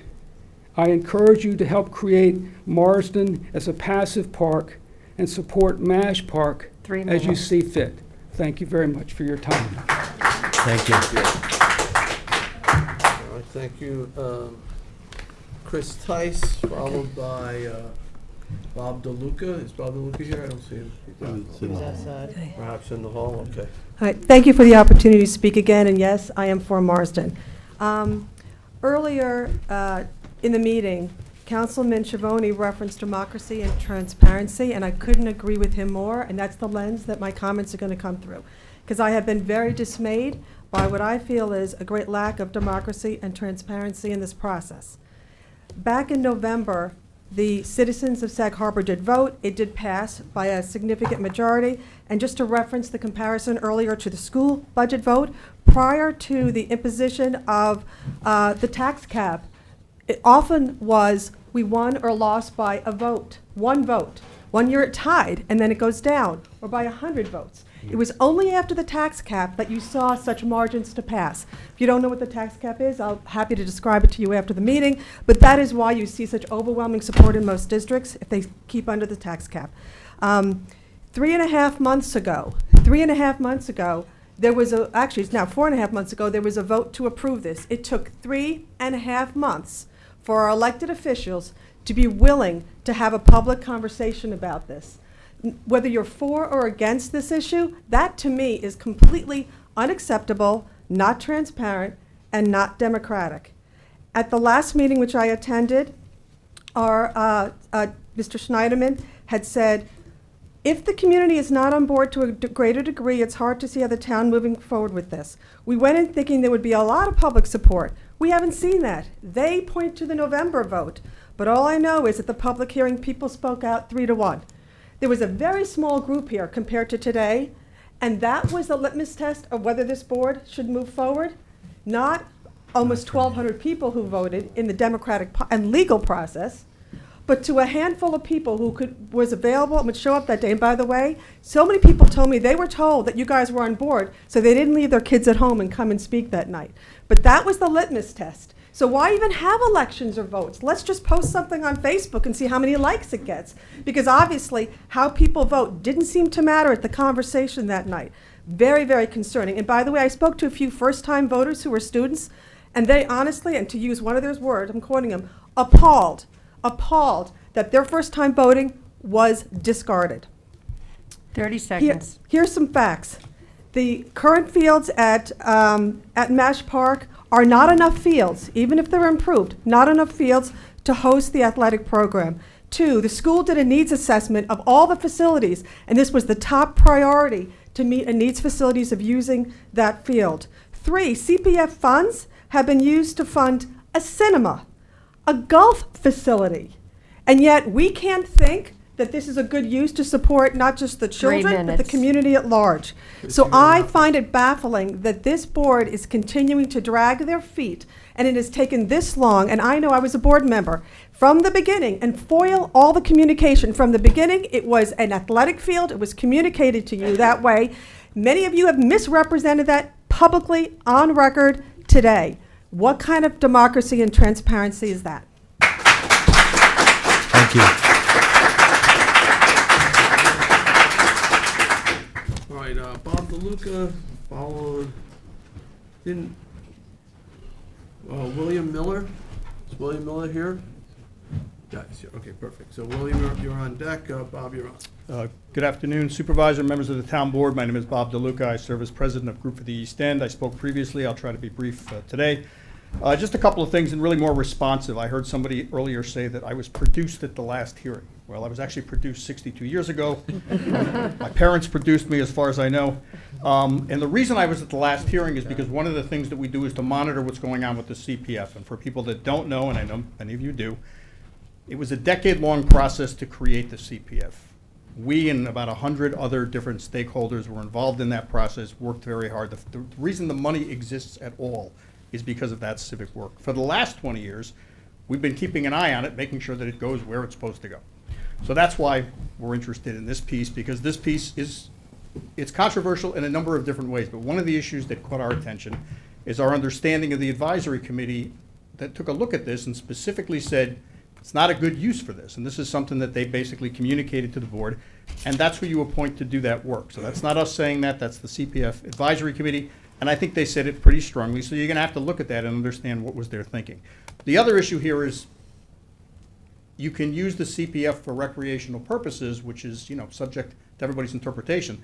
The question is whether or not you can knock down a woodland to put in a recreational field versus buying the development rights off of something that's already developed. Now, you and the lawyers can sit down and figure that out. I think it's a question as to whether you can do it, and you're going to have to think about it very carefully, because if you completely transform the site from what it was to something new, that's different than buying the rights underneath a driving range, which I might not think is the brightest idea, but whatever. I mean, that's something that the fund does seem to provide for. You're going to have to look at that.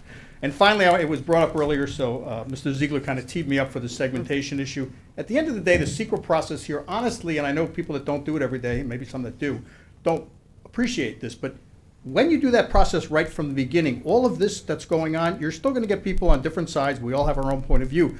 But you have an organized process. I just heard somebody speak before, and I don't disagree with them, that the sort of dribbling out of information over time, which some people suspect is a ploy, which I don't think it is. I think you just ask questions over time. If you start the secret process early, everybody weighs in at a scoping outline. Everybody says what should be in the document. Whether you like it or don't like it, the document gets done. People get a chance to weigh in on it. There's a discussion of alternatives mandated to be in the document. You all have a look at it. You all decide. Everybody knows what it is. And some people will be happy and some people won't be so happy. But that's why that process is really important.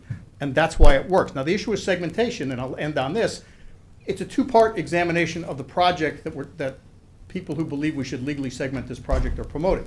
And what they're saying is, look, there's nothing else going on here except the acquisition. And after we do the acquisition, then we're going to do an environmental impact statement. Basic problem is there's nobody in this room, including everybody who testified today, that doesn't know what the project is. And it's a ball field on the Marsden property. So the case law that Mr. Ziegler was referring to, which I provided to him, was basically telling you that the more you know about the project, the more likely it is that you can't segment the project. You know what's going on. So that's the challenge. Had this all got done differently a year and a half ago, somebody asked me, I would have told them to do it that way. But you are where you are. So basically, I appreciate that the board is looking to pursue the process. I think the process is actually helpful. I recognize that folks just want a field. It's like any other sporting thing. Some people want this, some people want that. But all of us know who played sports and coached sports that the rules are the foundation of proper sportsmanship. So if we stay with the rules, we may not like the outcome, but at least everybody is on the same page, and I urge you to follow that. I thank you very much for your time. Thank you. All right. William, Miller, and Plant. And then Carl, you might have a hard act to follow, Carl, but you're next. Intrepid board members, Sag Harbor students, Sag Harbor parents. Students, I hope you love your schools. They were the best thing that ever happened to my family. I'm grateful for the teachers, the administrators, the Board of Education. Speaking toward the mic, yeah. Got it. If you look at us, it might help. Okay. I'm grateful for the teachers, the administrators, the Board of Education, the sledding hill, and the athletic fields. My kids played every sport. I was a passionate fan. It was the best time of my life. I saw Sag Harbor team stage dramatic come from far behind victories, won in the last second by a single point. I was no passive spectator. I knew every point mattered, so I made noise. I screamed my lungs out. A chill still races down my spine when I hear, when the Whalers rock the house, they rock it all the way down. All the way down. After my children graduated, I became a student again. I've devoted most of my studies to her. And by her, I mean this living, breathing planet who is so wondrous that we mere humans lack the capacity, perhaps we lack even the right to name her. So I don't. Here's something I've come to understand better than ever. Her trees have been doing the most critical work. While I was enjoying what Pearson was doing for my children, the Marsden trees were absorbing the very carbon that the bus added to the air as it drove them to school. I didn't spend much time thinking about that back then, but today, you students, you're thinking about that. You're going to outlive all of us. The Marsden plot is a magical spot at a magical moment. What makes it so? One, it's a recovering forest. Recovering forests are radically effective at pulling carbon down out of the atmosphere. They effortlessly perform the one task that so radically perplexes all of humanity at this moment in time. Marsden is a spontaneous, beautiful gift from her. 3, it is what she wants. 4, it is in the middle of everything. 5, and Marsden is a beautiful opportunity for you, my fellow students. It's an opportunity for you is to say and to demonstrate that you understand that the game has changed. 30 seconds. And you can say this because the game has changed. We students are making an impactful and symbolic statement right here, smack in the middle of world-renowned historic whaling port, Sag Harbor. We students are making a sacrifice because to reap the benefits of the gift she has bestowed upon us and to demonstrate to the world that which is most important, the Marsden plot must remain a forest rapidly growing trees with roots anchored in Sag Harbor soil. So, in the whaler spirit, I have a new chant for you.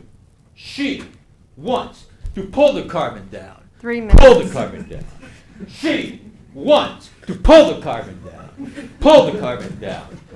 Students, if you'd like to tour the Marsden plot with me and see why I carried this big tooth aspen, this flowering big tooth aspen twig with me here, see so it makes Marsden so magical, just give me a call. You'll never feel the same about the place that for all these years have been just the vacant lot next door. My name is Bill Miller, and my phone number is 631-725-9059. Call me. Thank you. Just a reminder, that's private property at the moment. just saying, yeah, if you're inviting everybody to tour somebody else's land, but okay. Carl, tough act to follow, as I imagine. So, and then Carl, you're followed by Finney Dianora Brondell.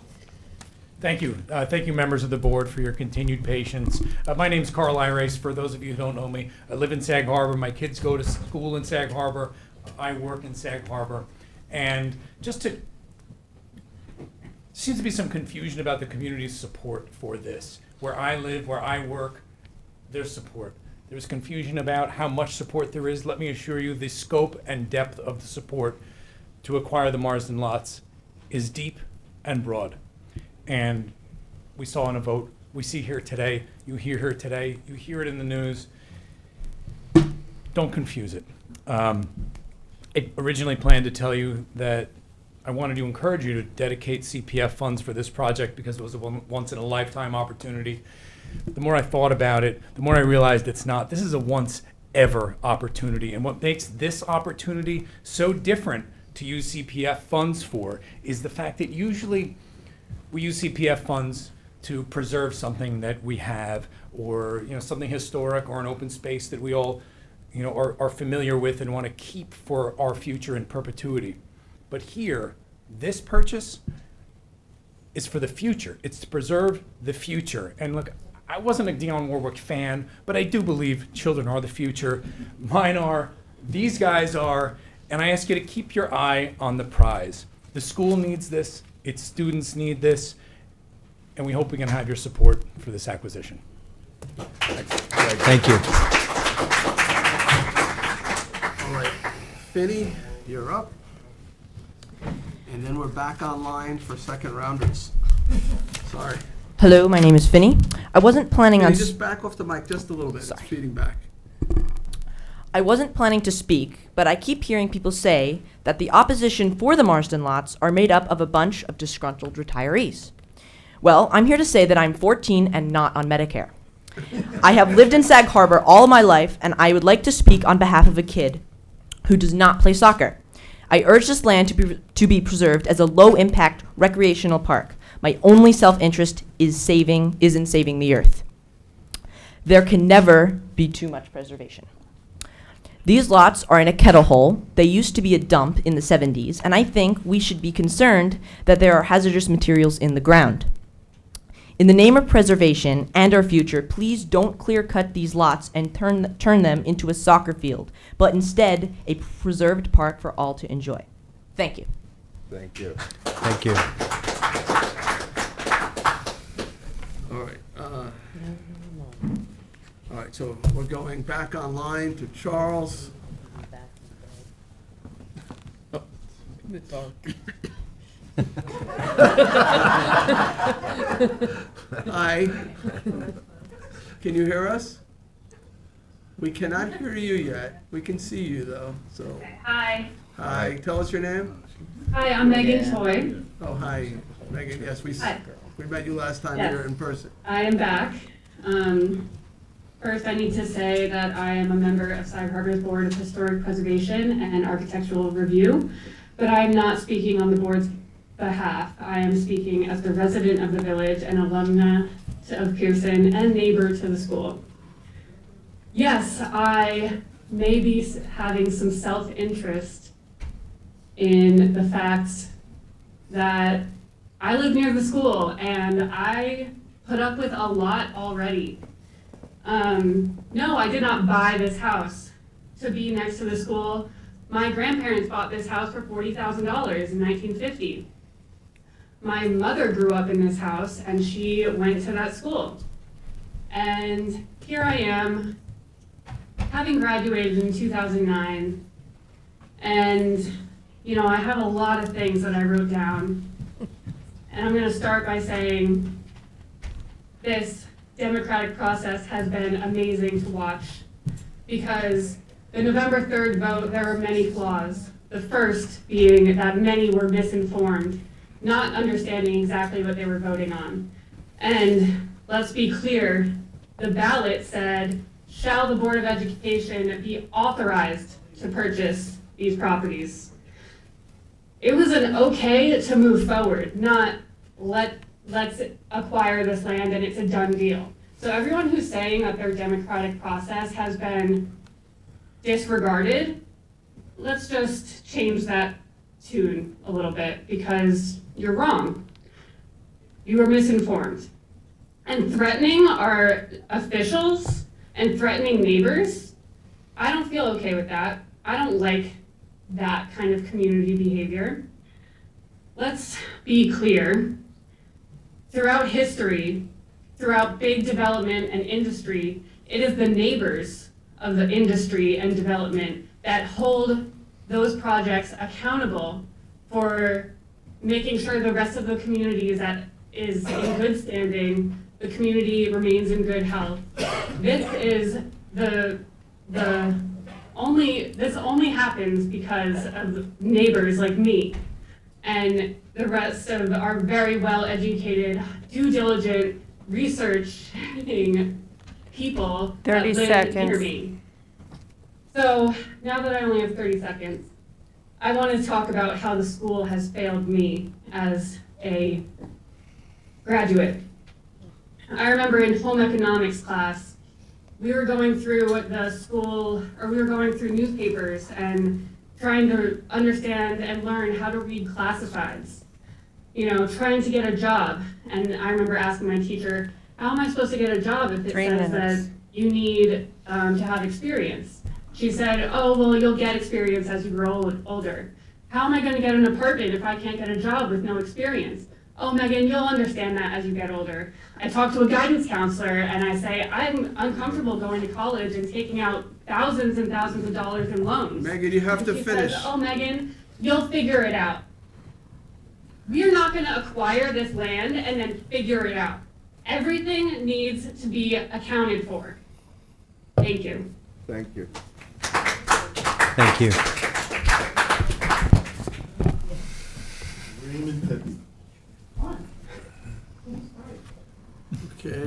we don't have you on. We see you, but. Can you hear me now? Yes, we can hear you. Go ahead, Ray. Okay, good. All right, thank you. Thank you. Thanks to the board for the chance to speak. My name is Raymond Pepe. I live on Madison Street in Sag Harbor. A house my wife and I purchased in 2003 and restored lovingly.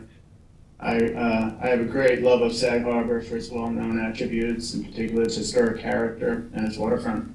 I'm strongly opposed to the school's current plan, as I've spoken about before. There are hundreds of residents who oppose the school's plans, not a few disgruntled neighbors, as proponents of the school's plan keep suggesting. One thing is certain, we are all going to be paying more taxes, so it would be good for civic harmony if a solution involved some kind of compromise that was cost-effective and everyone could live with, that was not damaging to the environment or to the people who live around Marsden. Turning it into a playing field would ignore the need of a significant fraction of the larger community, and I just wonder, why does the school get to decide that? I agree that this is a once-in-a-lifetime opportunity to do something with that property. Yes, to set aside a passive recreational asset, a place to advance learning about ecology, something actually educational rather than a sports field. We are really here to decide about the use of the CPF funds. The board has to make a tough decision, I get it. I also get that the parents want Marsden and the school has one purpose in mind, to make a playing field, but I want to remind everyone that the CPF was not created, nor is it obligated, as a lot of folks seem to think, to finance school capital improvements. And the use of CPF for the purchase of the land, given the school's stated intentions, is part and parcel of capital improvement. Those are the facts. I have serious concern about the environmental impact of the project, on the content of the contaminated soil, which was polluted by dumping fill in the past, by water runoff and other factors. It should be cleaned up, not covered over, as suggested by the school's consultants. The school has not been forthcoming of all the technical and design details needed to evaluate the project, as was just talked about. This makes it nearly impossible to assess the project. Sag Harbor is one of the few National Register districts in Suffolk County, extremely important. It's also a village historic district. The development would cause an adverse impact on a historic district. I say this out of professional expertise. And the school has not provided adequate reasoning as to why this would not be an adverse impact to the district.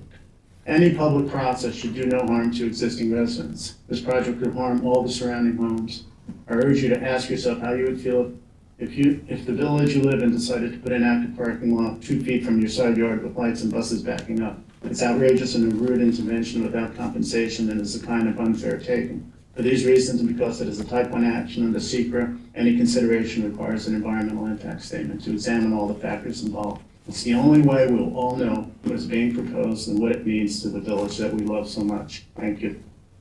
Thank you. All right, next.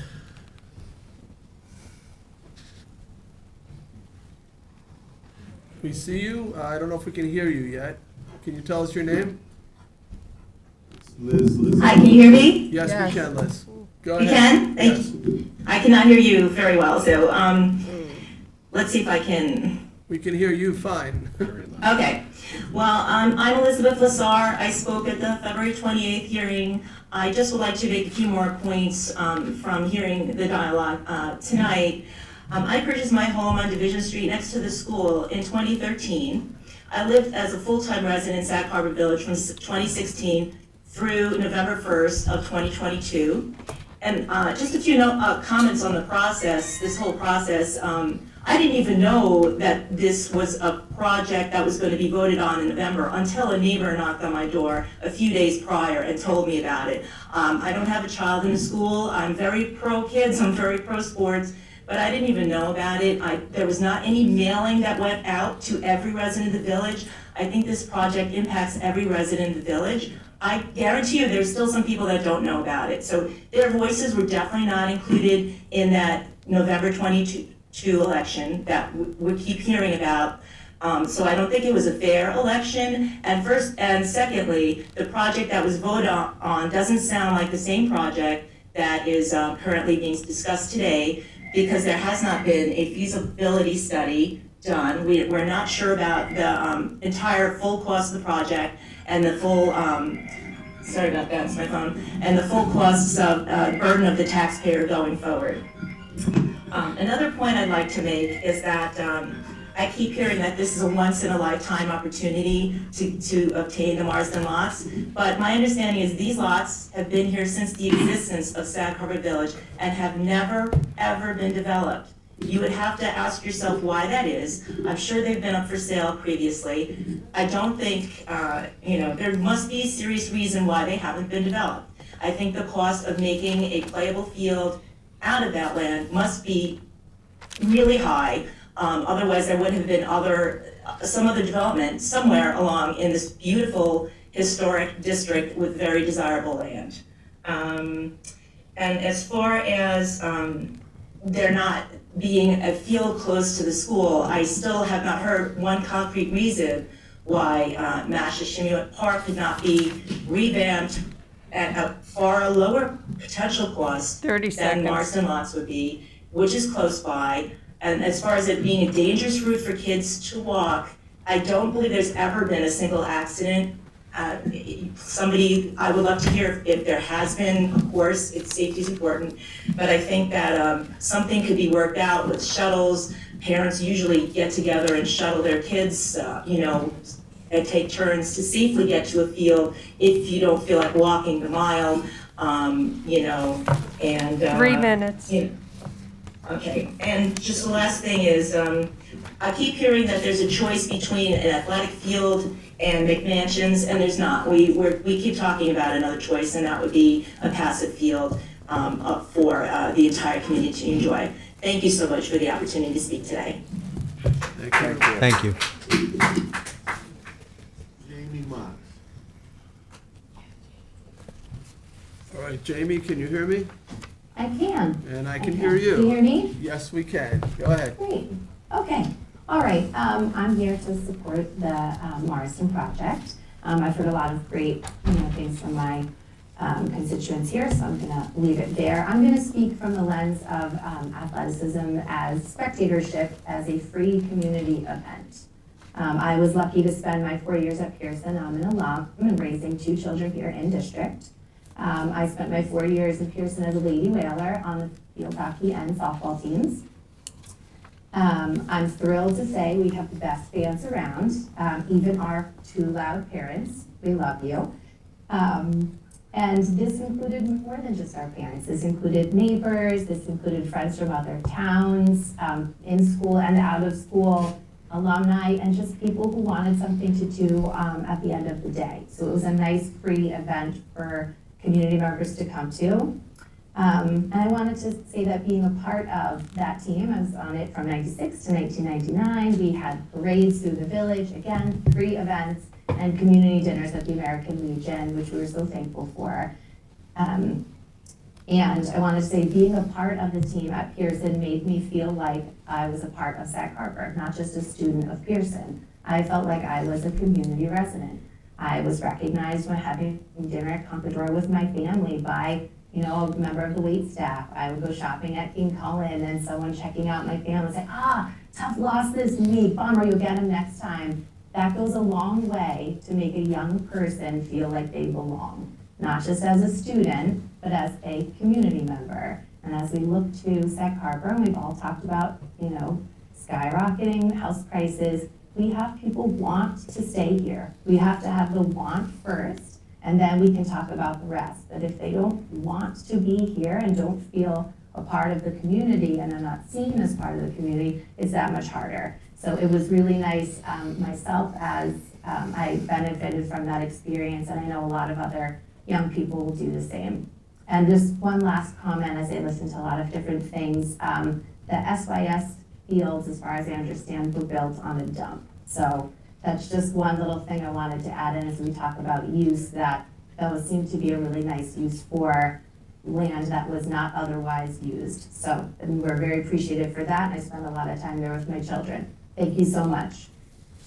Thank you. Thank you. Can you hear me?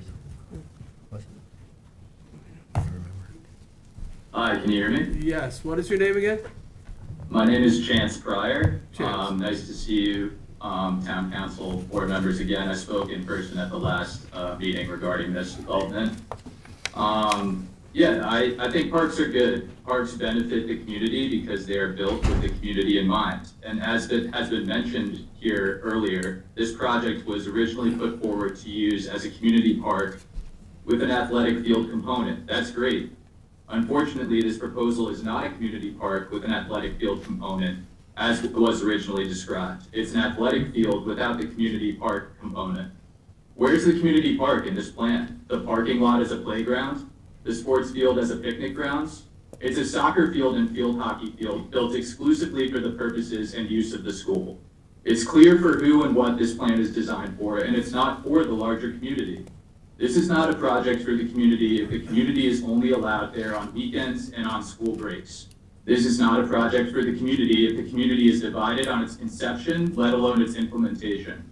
This is not a project for the community if it is an affront to the historic district of a village that is desperately trying to preserve its identity. This is not a project for the community if those in favor of the sports fields are lobbying insults against and defaming the character of their fellow Sag Harbor residents and the Southampton town board members in order to get it built. Mashashamuett Park is a community park designed so at its conception by Mrs. Russell Sage for the youth and families of the area. That's a quote. One that's equipped with multiple existing athletic fields, a baseball diamond, a basketball court, a handball court, picnic lands, bleachers, nature trails, and a playground. These were all facilities that I used as a kid growing up in Sag Harbor, and since that time have been majorly upgraded. I walked the 15 minutes from Pearson with a full backpack and survived. And when your children go to college, they will have to carry a far heavier backpack for far longer distances. Rebuild the existing field outside of the high school that was once so eloquently detailed by the gentleman with the props. The way that children need access to open space is legitimate, but if you rebuild the field right outside the high school, that way no children need to cross a road, no children need to get in a car, and no children need to miss out on direct access to that outdoor space that parents are coveting. Build an additional modern field in Mashashamuett Park on the existing 30 lots. seconds. Build two. You could build all three of those fields for less money than the Marsden Street proposal. If there's such dire need for open space, it's already there. There's existing space that is entirely accessible and repairable to build modern sports fields for home games. Additionally, the parking lot next to the field is going to be a mess. The town or the school will clean this up, or the trash that accumulates there. As we all know, parking lots are hotbeds for trouble and illegal activity come sundown, especially on a parking lot that's on a dimly lit side street, hidden from plain sight, that is open to the public and not under the town's jurisdiction. Who is overseeing this? The land there has been sinking and flooding for years. The sports field will sink and flood as well. It's going to be a lot of rain games. The Marsden lot development will further tear this community apart, as its proposal clearly already has. And I implore the town board to consider if it's worth moving forward with such a controversial use of funds at the expense of the land and culture of Sag Harbor. Thank you. Thank you. Thank you. Okay, who do we have? Rob Getling. Rob Getling. And son. Can you hear me, Rob? Yeah. Yes, I can hear you now. All right. I can't see you, but I can hear you. All right, we're quite attractive, but. Hello, my name is Rob Getling. I was born and raised in Sag Harbor. I've lived here my whole life. My parents, my father worked for the Southampton town for many years. I went to Sag Harbor Elementary, graduated Pearson, and owned several businesses out here. I am for the Marsden acquisition of the property and for the CPF fund to help with that. Honestly, as a kid growing up out here, we never had enough field for us to even field teams. We'd have to go to East Hampton for football. We never had a lacrosse team, and who knows if we would have had a field if Sag Harbor would have had a lacrosse team that could have played and we could have had many stars. So we're not sure what could happen. But what I do know is that the school does need more space for the kids growing up. And I'm curious how many people that are against this have kids in the community. Or are they wanting to keep Sag Harbor the place that it's been? But change is inevitable. and it's changing every single day, every single year. Every place is changing, and we need to change with the times, not sit back and look at its beauty, because Sag Harbor and the east end of Long Island is beautiful as it is. And to the last person that just spoke about the trash, you can go around every single beach, park, everywhere. There's always trash, and that's just gonna be the way it is out here. That is in every place you go to. So it doesn't matter about that. It matters about the kids growing up. And this is my son who spoke today at the meeting. And I want him to be able to play in that field one day and maybe have a soccer game and not have to walk to Matchmaxville Park. I mean, eventually the lease is gonna be up with the park one day, and then we're gonna be going through this whole entire spiel again, trying to get land for our kids. This should not be something that we have to have a meeting about multiple times. And I implore you to please give the money to the Sag Harbor School District to purchase this land. Thank you very much and have a wonderful day. Thank you.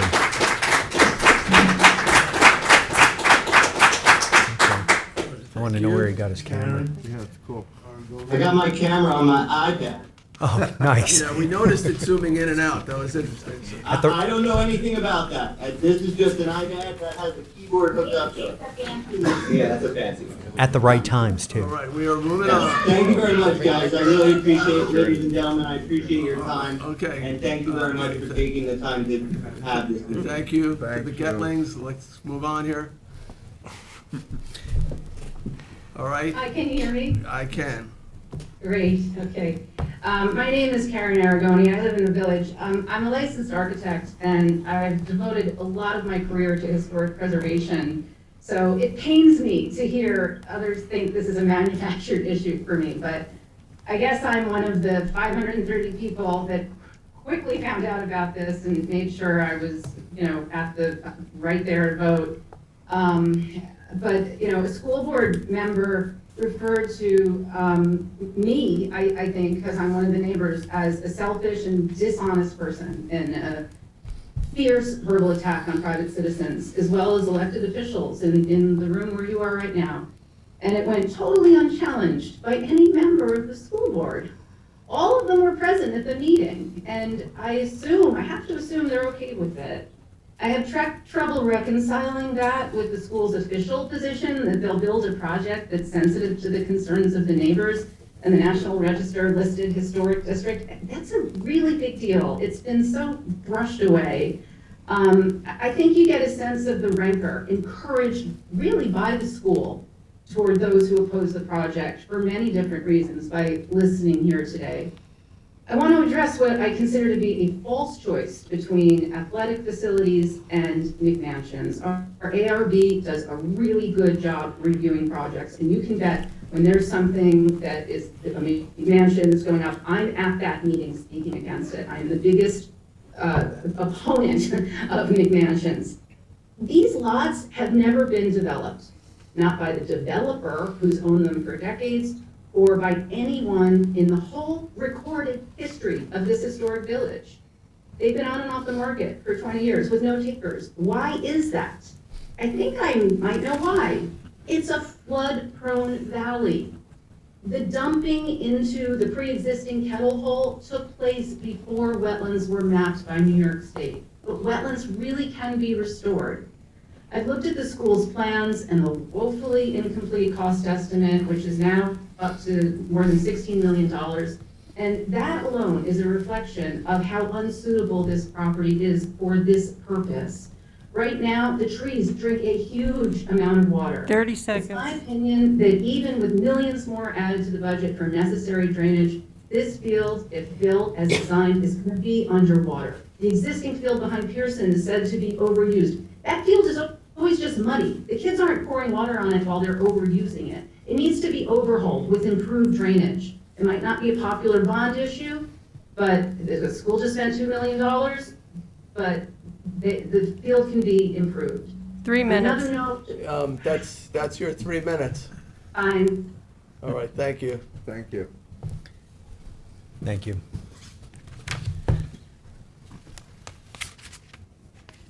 Lauren Friedman. We need to get her unmuted. Okay. There you go. I spoke last time, I just wanted to say, I see we have a clear community divide, and many Sag Harbor Village residents and civic organizations, including Group for the East End, Friends of Havens Beach, Save Sag Harbor, and Citizens Campaign for the Environment, all want preservation, and many parents want a sports complex, although I know a lot of parents who oppose this project but won't speak up because they worry that their kids will be bullied. We've heard many people today urging that this project move forward, but the only way to move forward now is to adopt the town board's sensible compromise to create a passive park for all kids. And that's because a passive park can involve the alteration of less than 2.5 acres, which would avoid its classification as a type 1 action, which is what's triggering the need to do a more significant environmental review and potentially an EIS. So I think we really should support the town board's sage advice here because it's the only surefire and legal way to secure this land and to save it for the kids and the community. Now, if the school continues to push for a sports complex, everybody could easily lose the opportunity. Now, the deal, the contract said that parts of the deal were supposed to close 3 months ago. So my question to the parents is, do you want to wait to see if the land is available at, potentially a year down the road after the EIS is done? Or do you want to get the land for the kids today? The other reason the sports complex really can't move forward is because that's an unjustified use of CPF funds. Only passive recreation is allowed to replace open space. There are special rules that pertain to open space, and I direct people to 140-6 of the Southampton Town Code. And those who were at the last meeting would have heard the CPF Advisory Committee's statements, and there was a portion of it reread today, that the sports complex, in their view, is a wholly unjustified use of the CPF. So it's going to be really tough for the town board to disregard a reasoned position of the advisory committee that is appointed to guide it in this decision making. Now, the school district has always known that this is a deal with the CPF, and it's always said that it would abide by the covenants imposed by the CPF. And I wanted to read from the school's published frequently asked questions before the November 3rd vote. Question: what other additional votes will be necessary if the November 3rd vote passes? The school's answer: the town board of the town of Southampton will need to approve the CPF use of funds for purchase. Question: if the Marsden lots are purchased, what will they become? Answer: the Marsden lots that are being purchased with CPF funds are restricted by the covenants and restrictions imposed by the CPF. As a result, those lots may be used for recreation or such other 30 purposes seconds. as prescribed by the CPF. So the school should live by its commitment to live by the covenants imposed by the CPF. It should live by the obligations to comply with the SECRA, and even if leadership does not like this, it cannot change the law. Any unlawful action could mean that all parents would lose this land altogether. So I urge people to rally around the town board's reasoned proposal for a passive park. If there's a developer waiting in the wings, 3 that minutes. is the best option. Thank you. Thank you. Thank you. Laura Arabak?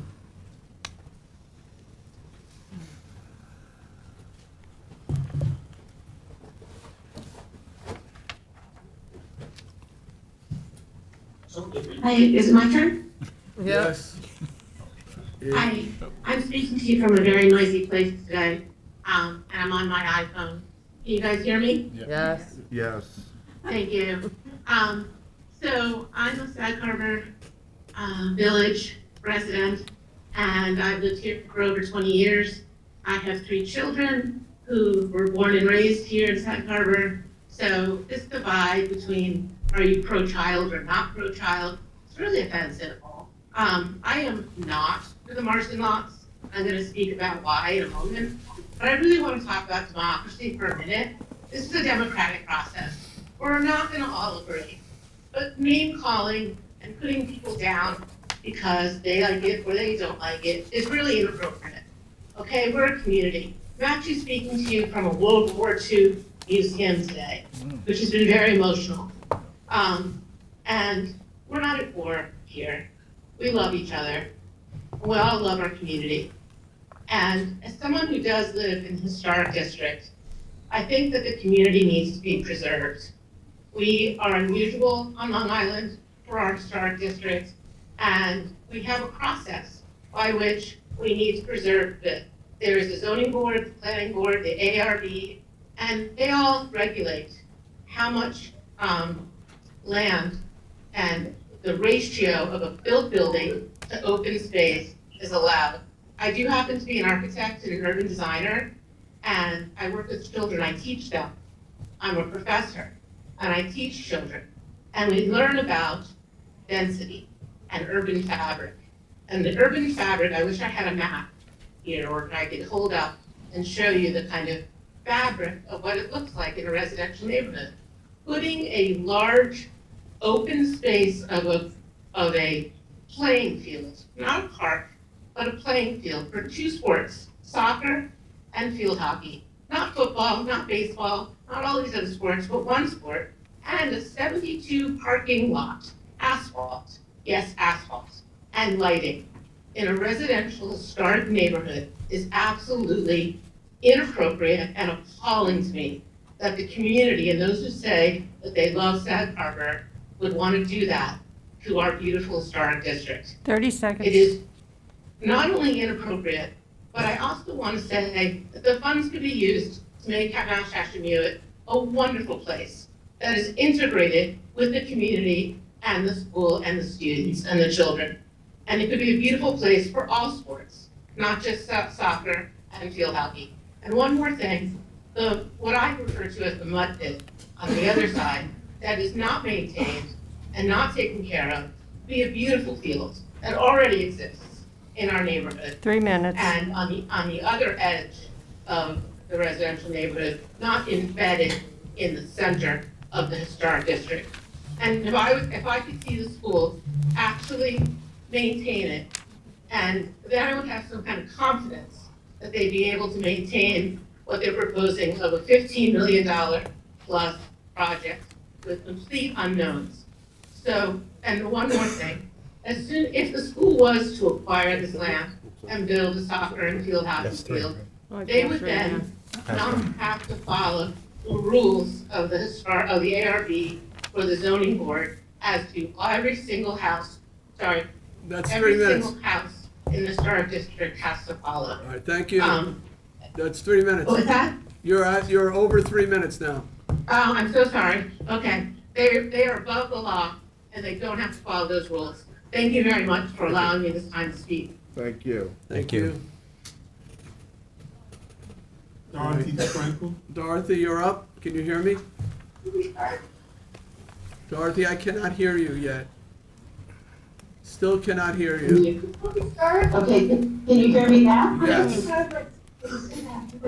I can hear you now. Jay, you there? Can you hear me? I can hear you. Can you hear me?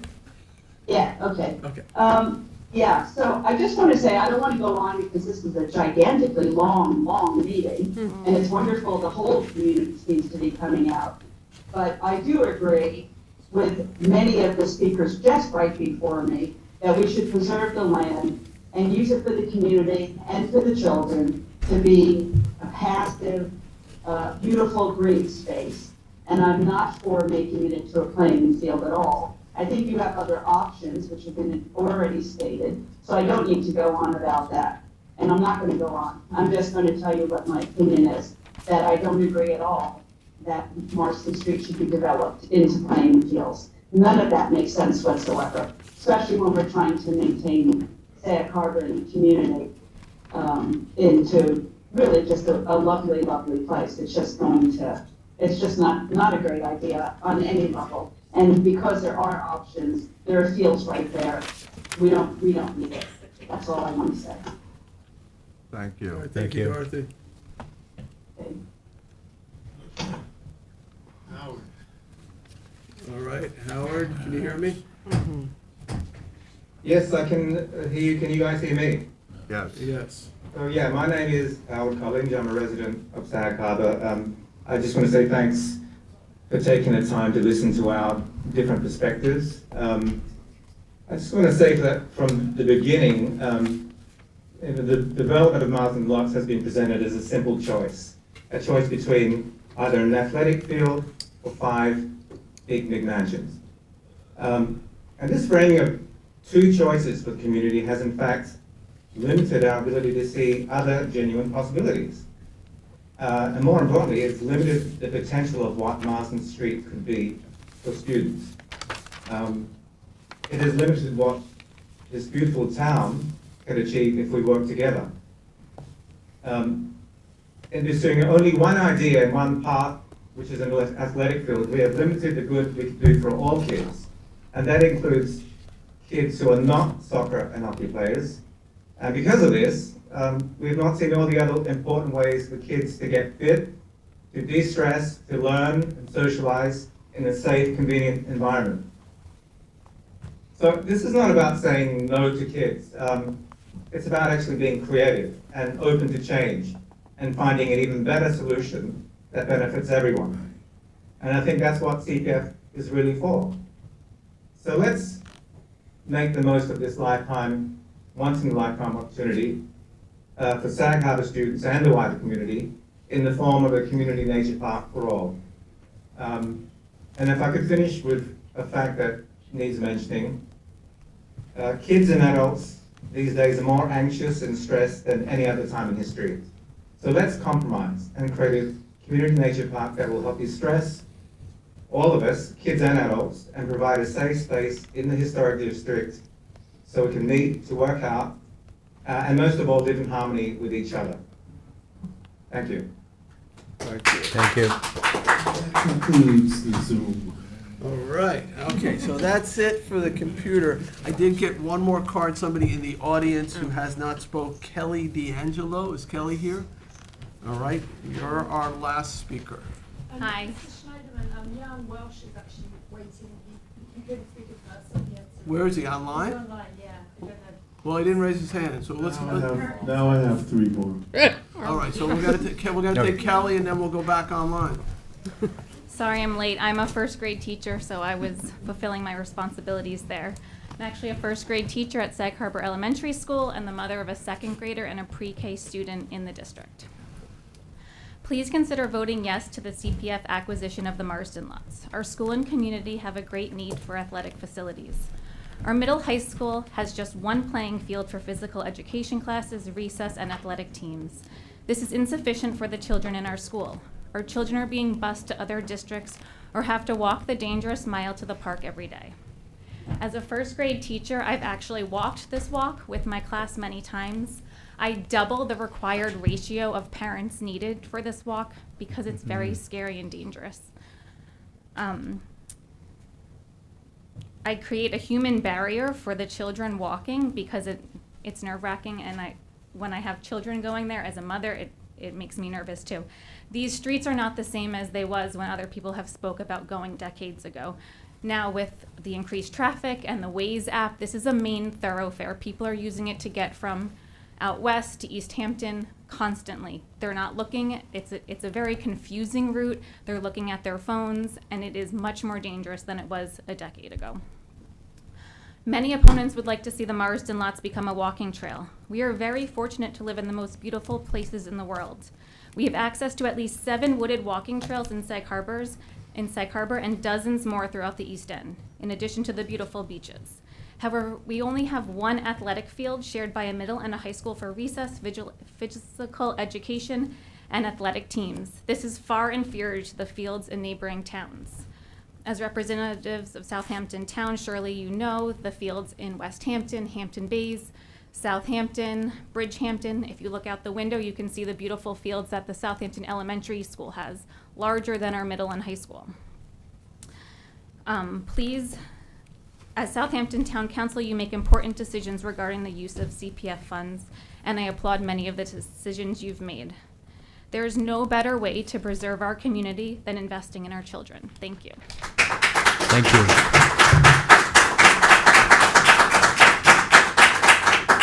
Okay, we're going back online. And if you can keep it, you have 3 minutes. Who do we have? She spoke today. Speak already today. Who do we have? We can't, there's no Alicia.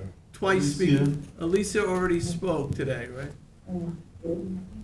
Oh, okay. I can't. No, if we let everybody speak 2 times today, we're already in our, after more than 4 hours in, so no, I'm sorry. Smith?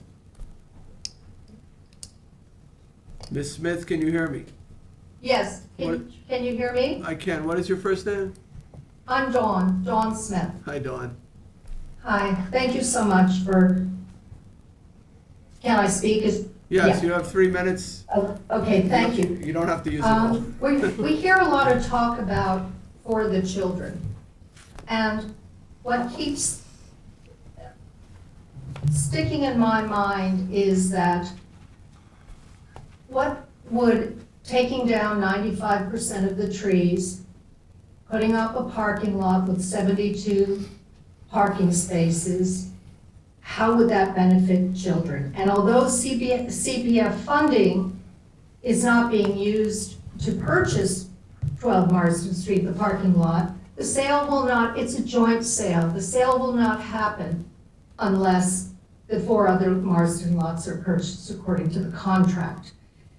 And I think that parking lot, we would do it at our own peril, to not have any jurisdiction from the Architectural Review Board or the zoning boards of Sag Harbor. They are the conscience of Sag Harbor.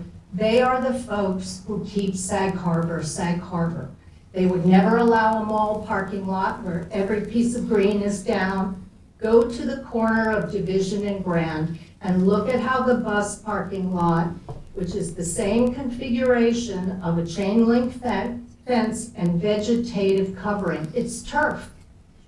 Magnify that 20-fold, and you will have that smack in the middle of a historic district.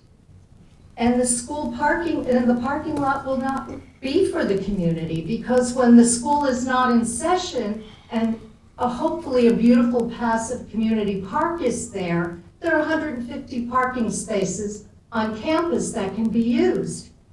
And there are a lot of problems inherent in this massive parking lot, let alone, we never had a discussion. It was very cleverly never talked about until a draft of the drawing was sent at the last meeting, which shows everything gone, dark lights 2.5 feet from people's property lines. But here are the problems.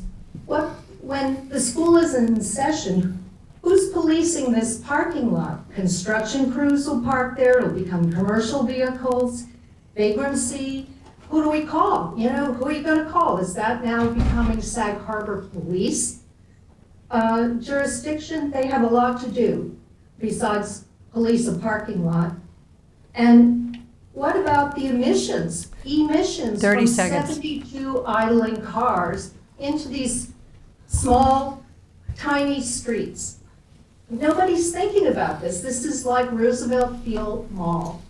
And how can CPF funding, even if it's indirectly, it's a backdoor deal, it's an indirect sale for this land that will have no jurisdiction.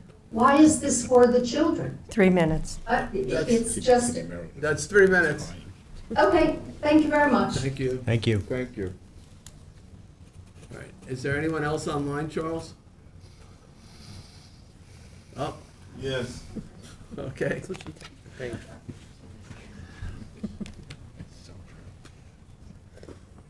What is your name?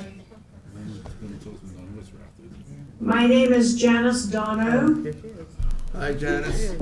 We can hear you, and we can see your ear. It's kind of hard to hear because the volume's been really low all night, but I'm going to try to. Janice, speak and I hope you can hear me. we can hear you fine. I've lived on Division Street for almost 35 years. I resent being categorized as a dilettante, as a person who goes to fundraisers and a person who dislikes and is against children. I think that that's a really unfair categorization. We, the community surrounding the school, deserve the peaceful environment of and the enjoyment of our homes, and I don't understand why this project has gotten anywhere near this point, because it is an outrage that it would even be considered in a historic district. There is no reason why the school can't rehabilitate the field that it already has and use the fields at Mesh Park. They have an entire parking lot of buses that if they need to shuttle kids to Mesh Park can be used. That's probably a 5-minute drive. This is really field envy for the surrounding richer towns. These houses in the neighborhood around this contemplated site are not fancy houses. This is a really 19th century district of houses that many of which were built as housing for the watch case factory. To destroy this in the middle of Sag Harbor Village is something that I cannot even contemplate that parents think is a good idea. It is not. It just seems illogical to me that anyone could say that this was good for the environment, good for children, and good for the future of Sag Harbor. That's my position. I hope you'll hear it because I think this would be a disastrously terrible decision. Thank you. Thank you. Thank you. More. Hillary is next. All right. Hillary, can you hear, what's the first name? Hillary. Hillary? Can you hear? I'm here. You can hear me. Can you hear me? I can hear you multiple times. You have so there's you have a device on. Another device on, turn it off. So I can hear you, but you are echoing? I know, yeah, I see it. Hold on. Okay. Yeah, I went it's so hard. Today I consider it. I wasn't gonna speak to it. I'm a co-director of Save Sag Harbor. And listening to everybody tonight, especially the parents, I decided Save Sag Harbor really needs a current parent on our board. And I'm gonna reach out to people I know in the school to see who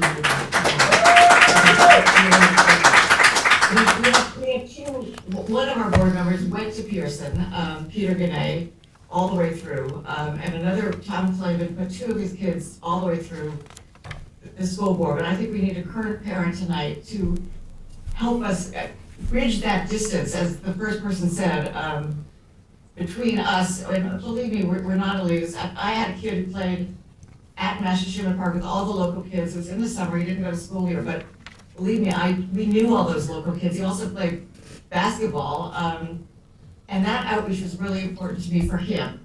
But I think realizing what all of you said, we just need to get a board member, a school, or not a board member from the school, but a school parent on our board, and I'm gonna work toward that, to making it happen. And I'm not gonna go into all the other stuff that's been talked about tonight, but I just understand, the one thing I don't want is to split these communities, and we're gonna make that happen, to all come together and be together. So I don't know what's gonna happen as a result of this, but that's my mission going forward, or we'll all get together and Hear, hear. Heather is next. Heather, can you hear me? Yes, I can. Hello, can you hear me all right? Yes, we can. Yes. Yes, good evening, everybody. Forgive me, I haven't heard everything that everyone has said, so I'm not going to be very long. I simply want to introduce myself. My name is Heather Hartstein. I have 5 children here in the district, and they go from kindergarten to senior year. And I just wanted to say a few things. Number one, of course, I am in huge support of this purchase for the fields. This is for many, many reasons, and because I didn't hear the whole meeting, I simply want to just say what they are from my perspective. One of the reasons is that the walk to Mash Park for the children has become steadily more and more dangerous. I mean, it might sound ridiculous, but I think we're also acutely aware of the insane traffic patterns that we all have to navigate, and the horrible drivers that we have to navigate, as soon as spring hits. The sidewalks specifically on that loop-de-loop from the school all the way down to Mash are extremely narrow, and it's really just not an incredibly safe situation for the kids. Now, that said, additionally and just as importantly, the teachers themselves are concerned, as are us as parents concerned, that because the children have to walk to Mash Park, it creates a situation in their last period of the day in academic support where they don't get enough time to meet with teachers, finish up academic things, get extra help. I know that from the teacher's perspective, that is one of their concerns as well, and as a parent, it's a concern too. Now, as somebody that has 5 kids, all of whom are athletes, I'm from my perspective, I'm feeling like for the children to have the opportunity to walk across the street and have the appropriate fields that we need for the school, for me, it's a no-brainer. I feel like I hear everyone's perspective, the ones that I had an opportunity to hear, and I understand that everybody's coming at this from their own perspective, and that if you don't have kids in the school currently, and you're coming out to your Sag Harbor home to relax for peace and quiet, I do understand that perspective from some people. However, this is a year-round community that we have to continue to support, and it's the year-round people here that help keep this community so vibrant. And I feel like to provide our children with, something that every other school has, is not beyond the pale. I hope that the board does not wait 8 months to vote on this, because I think we all know that it will no longer be an option then. 30 seconds. I just hope that people will consider how positive this could be for the students at Sag Harbor. Thank you so much. Thank you. Thank you. Kate McManus. Kate, can you hear me? Nope, can't hear you. I cannot hear you yet, Kate. So, looks like. Hello, can you hear me? We can hear Sorry you about now. that. You can hear me now? Yes, we can. Go ahead. My name is Kate McManus. I started the meeting today in the basement. I had to leave to pick up one of my 2 children, both of which attend Sag Harbor schools, one at the elementary school and one at Pearson. I am not a great public speaker, so I wasn't planning on speaking today, but then as I've been listening on Zoom, I heard someone speak a few people ago saying that they wanted a compromise. And their idea of a compromise was just turning this land into a passive park. That is not a compromise. A compromise is when the town said no to turf, that the school board compromised and agreed to 100% grass. A compromise is when the town asked for a buffer and then even a larger buffer. The school agreed to that. A compromise is when the town said no to the blacktop parking lot, the school agreed to a gravel parking lot. So I do feel as if the school board has made a lot of compromises, and I'm hoping that the town will listen to the people today and vote yes for Marsden. It is a really great opportunity for our school and for our community, for the future children, and I just feel as if it would be a real shame if we miss this amazing opportunity, and I beg of you, please vote yes for Marsden today. Thank you. Thank you.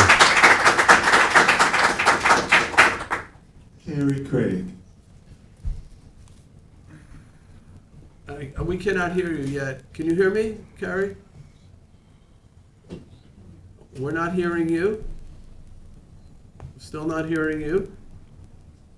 How about now? We can hear you now. Okay, great. Hi, I'm Carrie Craig. I'm the mom of 3 kids, one at Sag Harbor Elementary, one at the middle school, and one at Pearson. I normally come more prepared to public speak. However, I know time is of the essence, and I am very passionate about voting yes for Marsden. I have 3 very athletic kids. And time and time again, I'm watching my older 2 walk, like as Heather was saying, dangerously to Mash Park. It is not to be underestimated, the danger of that walk, as well as the fact that they're carrying their heavy backpacks, all of their sporting gear, oftentimes in poor weather conditions. And to the woman that suggested that we use buses to take the kids to East Hampton, where they're often going, I don't know what the situation is with that. I do know that my daughter came home last night crying, shaking, shivering, and freezing from lacrosse tryouts at East Hampton High School. It was a 20-minute drive back. It just doesn't make sense to me. Our society appreciates and encourages athletes. We want our kids to be doing more than just being on their screens. We want them to have the ability and the ease to participate in local sports. However, we're making it as difficult as possible for them to do so. So I'm just here again to please, please, please beg of you to vote yes to Morrison, and I thank all of my colleagues and friends who are here to do the same. Thank you. Thank you. Super. Hi, everybody. I hope you can hear me. Ken, what is your name? Sudhir. Okay. Sudhir? Hi. Hi. Thank you for a couple of minutes. Just out here trying to get my kids to and from practice, so I appreciate the chance to zoom in this way. I wanted to support I wanted to offer my vote in support of the Morrison initiative, allowing the school board to purchase this property. And I wanted to just come at it from an angle that was important to me and some other people I know, which is that there's partly a governance issue here. And by that I mean that we had a process in place, and for that process to work, it's got to have a couple of things. It's got to have transparency and clarity, all the things that we want in any kind of governance process. And in terms of transparency, it means that we don't want to know that our elected leaders are making arbitrary decisions. And it's up to you all, I think, to make sure to manage this process so we feel as though when we know what the process is and we follow it, that our elected leaders are going to follow it as well. And it just feels very confusing. Last year, all of you blessed a Democratic vote, and we voted in favor, and you had a chance to look at the materials before the vote. You had a chance to tell us whether we were not following the CPF rules. You had a chance to look at the website and just to review everything that went into that vote, and you did. And you blessed the vote by the fact that you allowed it to occur. So for a lot of us in the community, it just feels very confusing and unfair in the sense of being arbitrary to now say that there's another process, there's other things that have to happen. Many of us thought that there was an environmental ruling, a sacred ruling already in place. So I just want to say that for a lot of us, we felt as though we voted and we thought that there was a process in place. And for us to have confidence in the leadership and the CPF, we need to know that there's a process with very clear criteria and that we're not learning things along the way. Lastly, I wrote an op-ed in the East Hampton Star in which I urged a moratorium to be placed on the use of CPF because it's very difficult for us to get information from the office. It's difficult for us to know why some projects get approved and others don't. No one knows how that organization functions, and being in the dark is really challenging as a taxpayer and as a parent. So lastly, just as you move forward with all these reviews, I urge you to accept that you played a role in how we got here. And if you're going to go forward and rest on any foundation, do so on a democratic vote and do so by allowing the school board to do what they've been doing really well, which is to be transparent, to hold the community closed as they've made decisions, and to move forward. Thank you for letting me speak. I appreciate it. Thank you. Hi, everyone. I will keep it brief as well. My name is Nathaniel Oppenheimer. I grew up on this block, and I think all the statements today have been, really impressive and great to see such turnout. I just want to take on this point about the vote because I think it's really disingenuous what's been said about relying on the vote as democracy. A single referendum held in November, 2 days after a midterm election, when people were confused about what the vote was for, is not democracy, particularly when people are being presented with incomplete information. The plan wasn't fully baked to that point. There was no talk of a 75 space parking lot. And I don't think it's fair to say that the decision was made by the community when all of those factors that we rely on in a democracy, being presented with full information, being presented with an opportunity to be heard, didn't take place before that vote. And then relatedly on the vote, I said this last time, but that vote included both Southampton Town and East Hampton Town residents and shouldn't be seen as a signal of support of the Southampton community's use of its community preservation funds. And then I guess more broadly, whether any vote itself can be used to trump state law or town code or any other legal principles here, that's just not the case, and it's disingenuous to say that the vote should trump any of those concerns. You not only voted in November for this referendum, you voted in November for state legislators who make the secret law.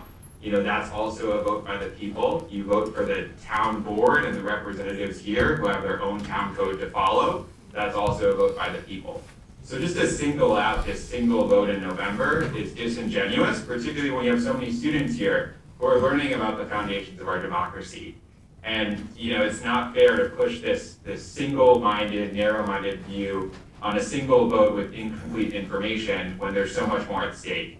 And I hope that all the students on the line will take the time in their American history classes and in their civics classes to learn about all those factors that make our democracy function, not just single votes held on Thursdays in November, but also our laws, our state legislators, and our municipal officials. Thanks. Thank you. Thank you. DC went to Ross.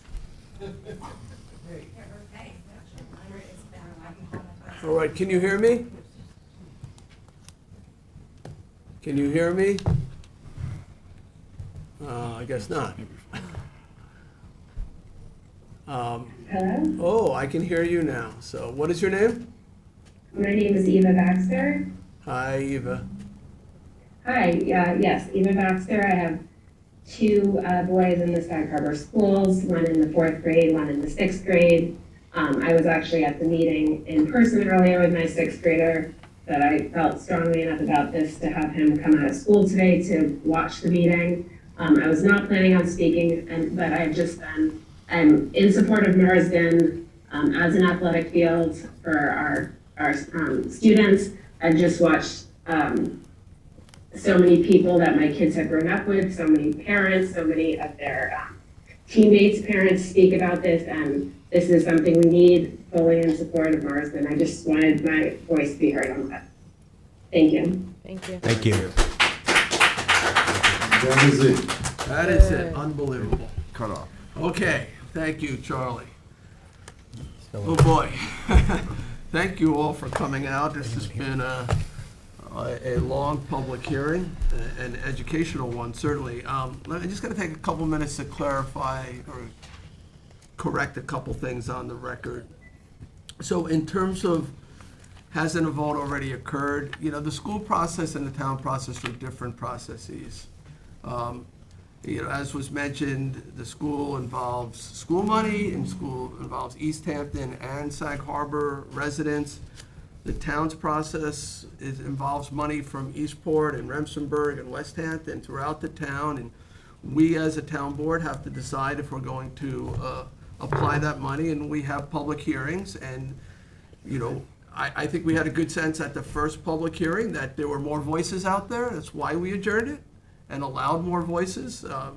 We didn't close it at the first hearing and say that's it. We allowed opportunities for more people to be heard. This has always been a partnership with the school. It's never been at odds with the school. So we tried, CPF can purchase land. CPF can't build playing fields, right? It can't be used for that. It can't build comfort stations. So there was some logic in terms of working together where the town could come in with money to purchase land, the school could come in with money to build out the facilities, and then they could be shared. I want to make it clear, though, the town would not do this at odds with the school. We have no interest in that. If the town looked at just preserving it at Woodland and the school said, no, that piece is critical to us, to the school for playing fields or science classrooms, but we're not going to do anything that's at odds with the school, right? So, and there's been some talk today about passive use of Marsden, and that, maybe I had suggested, I never suggested passive use of Marsden. I suggested possibly a scaled down use of Marsden with a field that could be used for athletic, purposes, but with much wider buffers, much less parking, addressing some of those community concerns, more natural slopes, less retaining walls, things like that, in conjunction with maybe improvements at Mash Park and maybe improvements to the school's field in the back, something like that. But again, in conjunction with the school as possibly a way to bring the community together. I don't know whether that works, but that was something that was considered. A typical soccer field is 1.76 acres. a football field is 1.3 acres. This is much more. This is bigger than that, and that's why it's triggering that 2.5 acre issue, right? If you're over 2.5 acres in a historic zone, you are automatically a type 1 action. If you reduce the plans somewhat, then you're back to an unlisted action, and the town could probably act much quicker. If the school is intent on doing the larger plan, we're under the advisement that this is a type 1 action. Now, if it's a type 1 action, we have to decide whether it's a neg deck or a positive deck. And that's gonna take at least several weeks to do that. If it's a pos deck, that means that we think there's the potential for significant adverse impacts, environmental impacts. We have to do an environmental impact statement, and that involves a lot of processes, scoping. There's no way we can do that quickly. It's possible, though, that if this is this larger, more than 2.5 acre plan in a historic district, we're slightly reduced to be under 2.5 acres. It's possible that we could make a decision quicker. It's also possible that we could do that neg deck, but we still would need several weeks to figure that out. So the idea that we have to vote tonight, we can't. Tell you right now, we cannot vote tonight. We have to by law complete that process. I've been working as best as I can with Superintendent Nichols. We've gone back and forth. I knew today's hearing would be contentious. I hope that maybe we could come up with some answers to some of the outstanding questions, maybe some modification of the plan that would bring us more together as a community. That hasn't happened yet. So we've sat through a 5-hour hearing, almost 5 hours, and the board has to figure out what the next step is. So I will, we could close the public hearing at this point. I think we could. I don't know that there's any benefit of having another hearing like this. We're gonna have to at least keep the written record open while we complete the secret, because we cannot vote until that secret is complete. Now, I know that other board members want to correct other aspects of the record, but Jim, have I spoken correctly in terms of secret? Yes, you did. The next step, we'd have to do a long environmental assessment form, and that has to be coordinated with all the involved agencies, which is going to take at least a 30-day period, and probably a little bit longer. But before you can make the determination of significance, whether you're going to pause that connected. So, Jim, is the school, as the lead agency, are they required to do the phase 1? We're an involved, we would be considered an involved agency, I believe, and now we're saying we're doing secret. Environmental studies is the phase 1 phase. That's for the environmental studies. That's separate from secret. Okay. A phase 1, phase 2 is if we are to.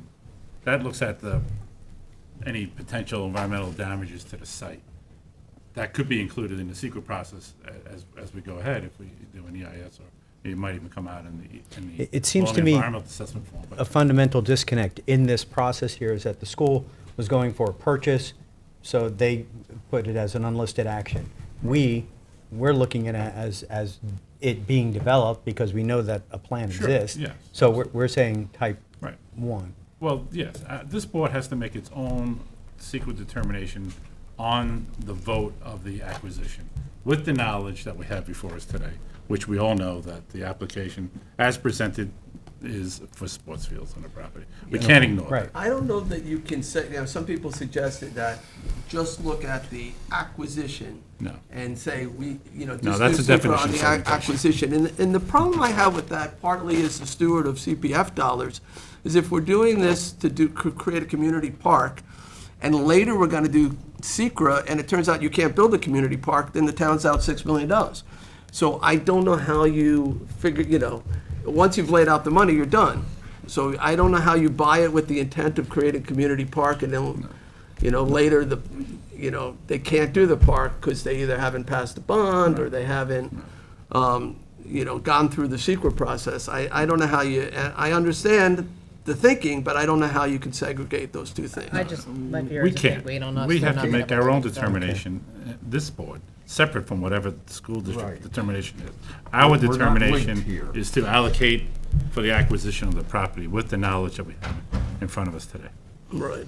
So how long, look, I don't know how long the buyer is going to be available. I don't know that we're the perfect fit as a partner. I think that if we are a partner for the school, and clearly, lots of people support this, this is a partnership. The town has some say in terms of what it wants in the community park. The school has some say in what it wants in the community park. And, we do have the right to sort of come up with a combined vision that makes sense and addresses maybe some of the buffers and some of the issues, the parking lot being very close to neighbors, that clearly is contentious. If I lived right next to a lot that I thought was gonna be a house and now right up against my property line are headlights and cars, I understand, I would be pretty upset too. So, if the plan were somewhat reduced, and again, a soccer field's less than 2 acres, you could probably shrink the parking or move the parking onto the same property. There might be some solutions there. I don't know. There's still going to be opposition, maybe a little bit less opposition. But I think the school also has to figure out, as Councilwoman McNamara said earlier, are we the right partner? Are we the right partner?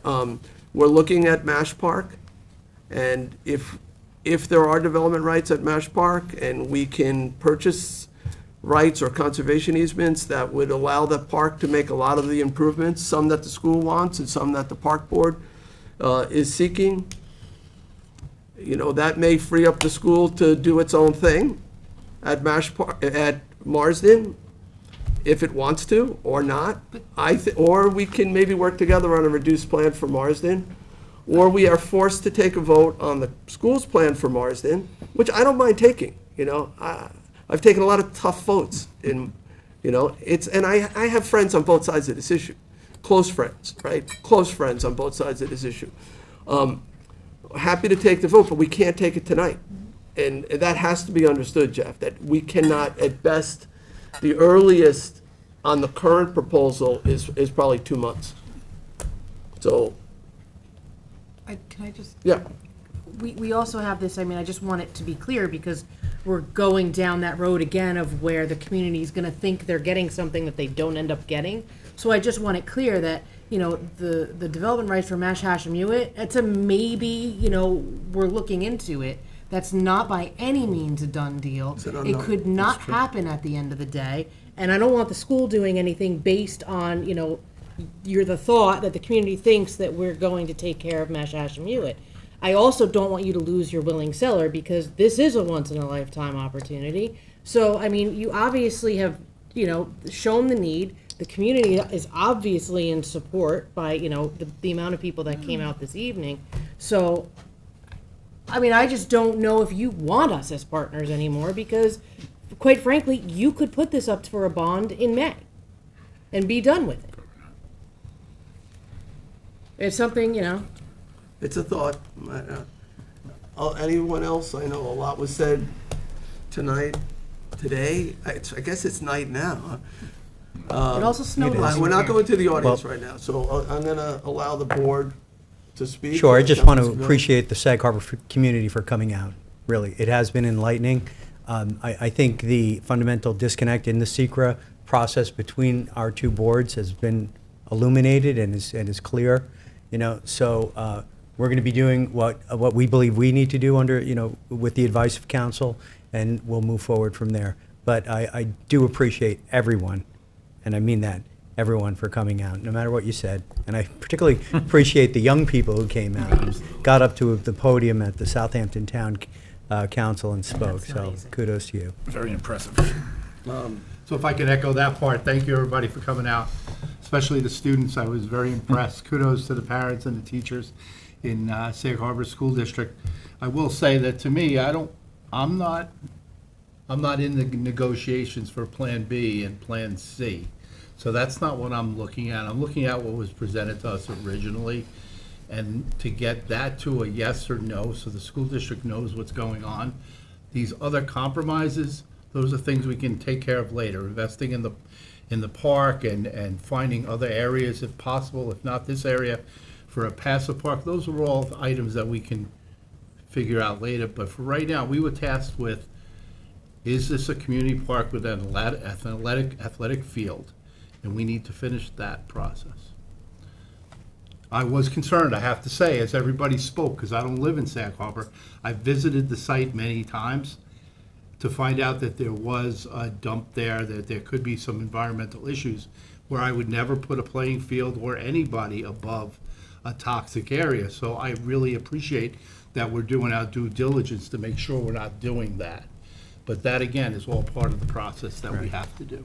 We need to know it. Yeah. Jeff, is anything you want to say? I think. Well, Jeff, if you're gonna speak, I gotta bring you up, so, and I appreciate your patience. You know, as school superintendent, you've sat here for the last 5 hours. We're not publicly negotiating. No, I have a superintendent of the school here, and he's our partner in this I acquisition. understand that, but I wanna give him an right now, we're opportunity. talking- what's on board here is what we're gonna do after No, this. Are we I gonna close this appreciate hearing this or is- not? As we make the decision of whether we're gonna close the hearing, this is our partner representing the Sac. We're not gonna Sac beat Harbor you up. School. We're not. So, It's not a you know, fair characterization. we're looking for a little guidance here in So- terms of what the school, what's best for the school, best for the community. So 3 takeaways from today's meeting. The first is, and everybody's already said it, that, you know, this is part of the democratic process. And so the fact that the community came out, the students came out, whether you were for or against, that's what we try to teach kids, students, when they're under our charge. So that's a good takeaway. The second is that with regard to the modified plan, and you're correct, Jay, when you spoke, you did not refer to it as a passive park. You referred to it as a scaled-down park. Our initial query of the Community Preservation Fund was really based on our facility needs, which is a full-size athletic field. So any alteration to that or alternate plan really doesn't fit our facility needs. And the third point is, you know, several people talked about Mash Park, and Ms. McNamara said, I think it was prudent to say, by no means is it a done deal or anything like that. That is very exciting to the school district, because as you know, we had discussions with Mash Park about possibly floating a bond referendum to fund renovations that we think are needed. You had one set. Yeah, 13 we had point, one right. It set was- for the fall Yeah. and put it on hold. So, I just want to echo what Councilwoman McNamara, though, said. It is at best uncertain. We're looking in to see if there are rights to purchase, whether that property could end up not being a park and being a housing development, those kinds of things that would then give it some rights that we could purchase off of it.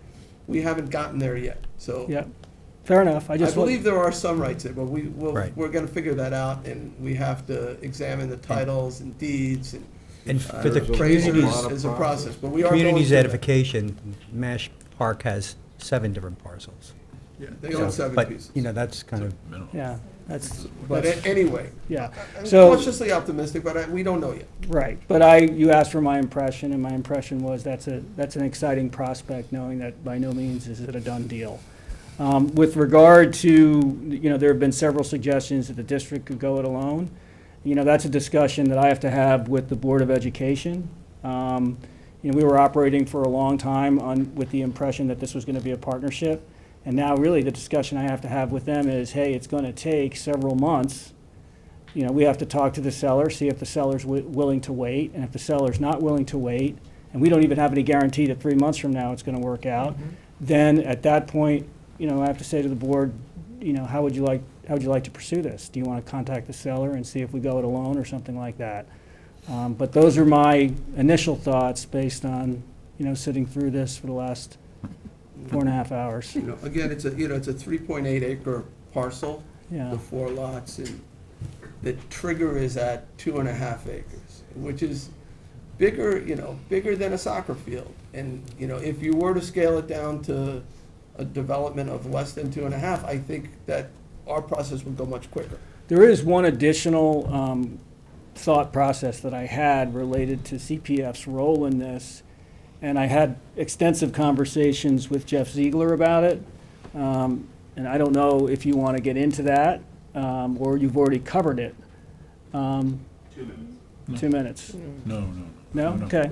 Yeah, so I mean, that's up to you, but if that's the proposal, if you're sticking to the plan, you know, we're looking at 2 months before we can make any decision. And it might mean an even further delay if it gets POS-decked. Right. And then, you know, the school has to do what the school has to do. We understand that. We have to do what we legally have to do as well. Understood. So, Jeff, it was always your intention to do a phase one on this property. We've done a phase 1 and a phase 2 Yeah. already. I'm sorry. Yeah, So that's- in terms of that's- sequel, But Yeah, that's, just, right. yeah, the phase 1, phase 2, as I said The earlier, declaration has to part. do with, yeah. Yeah. that's separate from secret. Phase 1 and phase 2 is to examine the environmental damages to the site. That's your environmental due diligence, separate from the secret, you know, the state mandated secret environmental review. They're two And it's the different- school's two different- intention to do that all along as this would develop, if it went the way you wanted to. Correct. Everybody's So- used the term segmentation. We were supposed to do the first phase with regard to the purchase, and then once the plans were finalized, we were going to do a second study. But someone made the point earlier, as this process is dragged on, and that's not an accusation at all, it's just that as it's taken time, some people have reached the conclusion that as this plan has crystallized to some extent, that it should have been a type 1 to begin with. And that's the debate that's happening. all right. Thank you, Jeff. Yeah. I'm not sure where that leaves us, but I think we can close It's a the. secret. It leaves us what's in front of us right now is I think we hearing. can close the hearing. I think we can close the hearing. I think we have to leave the written record open at least. What do you think, Jim? Yes, yeah. We certainly need to leave the written record open if we're going to pursue the coordinated review. If we're going to do the long environmental assessment form, we have to We can't coordinate make with a the decision school until board's secret's complete. consultants, if they're going to be the lead agent, and we'll have to coordinate with the involved agencies. That the So we're CA prohibited from making a decision until the secret is Absolutely complete. prohibited from making a decision today. So, How long? well, that's, the problem is, Close it. there's a problem, because if we close the public hearing, but leave the written record Well- open for a month Yeah, I'd say, or you 2 know, months, we're not allowing any comment then after that secret decision. Well, if we pause deck it, then there will be other hearings. Right, because we have Under to the- make We'll that have a hearing on the draft environmental impact statement. And That'll we be could down always the road. reopen it. So Yeah, could we close the public hearing, leave the record open for For 2 weeks? Well, we're not gonna get anything in 2 weeks. I mean, No, if we you're don't holding get it anything in open. secret, so you Right. said, Yeah, but then depending on how we vote, read POSDEC or NEGDEC, we will then We're not, have yeah, we're not gonna hearings. be ready to vote for that until we do Right, our but coordinated we'll have review, hearings which is a then. minimum of well, 30 then why days. can't we close the entire record, written as well as verbal? Okay. Close it all, and we just can't We make a can decision. reopen if That's fine. necessary. And reopen it when we have the secret review, fine. No, I'm okay with that. That's, And as we're progressing on that, we're going to coordinate with the school district. Yeah, we have to Okay. coordinate with the school districts, Like the to H2M or whoever they're. get it out to the community, so they If they're know. gonna be the lead agency on this, yeah. you know, what there is to say largely has been said. Yes. No, Yeah, we've heard from over 100 individuals. We've gotten over 200 letters. I think we can close it. All right, I'll make a motion to close the public hearing. I'll second it. Seconded by Councilman Bouvier. All in favor? Aye. Aye. All right. Thank you all. Thanks for your patience. Can we take a break for just a Yeah. moment? Can we grab coffee? Or do you- 6? Coffee? 5 minutes. Coffee? 5 minutes. 5-minute break before the next public hearing? And the people that said that they were upset that cannabis wasn't happening at a night meeting, it's now happening at a night meeting. Well, maybe we need cannabis. It is legal now. Yes, it is legal. How you guys doing?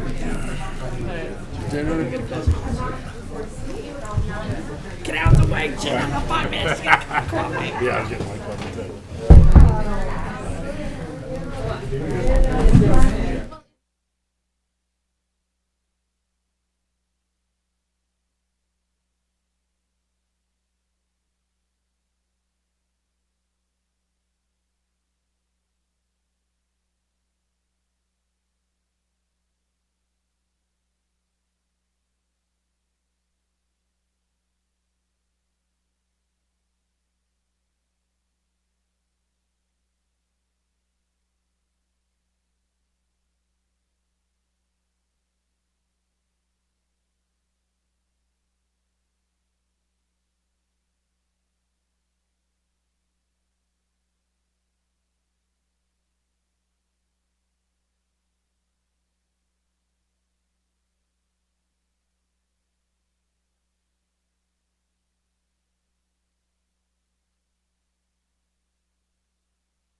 Only 17. Huh? Only 17. No. 17 people online? No, I just checked. It's 17 people on right now. And Lars.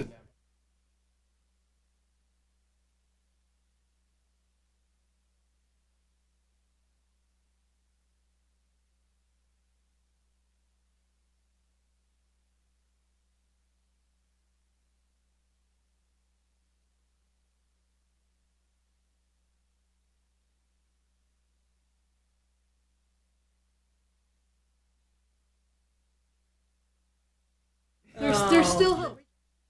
I don't think I'll make 7. I just told him maybe 7:30. Right. All right. I'm say picking up the bill 17? either way. That's what you said. Whether I'm there or not. All right. Okay, so. Let me know when. All right, we're gonna go back into session here. Madam Clerk, would you read the 7th public hearing notice? Public hearing number 7, to consider amending various sections of the town code in connection with retail cannabis dispensaries within the town of Southampton. Okay, thank you. Deputy Town Attorney Kathleen Murray will introduce this subject. Thank you, Mr. Supervisor. Good evening, members of the Town Board. As you know, on March 31st, 2021, the Marijuana Regulation and Taxation Act, or the MRTA, was signed into law as Chapter 92 of the laws of 2021, adding a new Chapter 7A to New York State's consolidated laws, known as cannabis law. The state legislation created a new Office of Cannabis Management, or OCM, which is charged with the comprehensive regulation of adult use cannabis within the state. OCM's responsibilities include issuing licenses, developing regulations, and outlining how and when businesses can participate in this new industry. By way of background, adult non-medical cannabis use is currently legal in 18 states.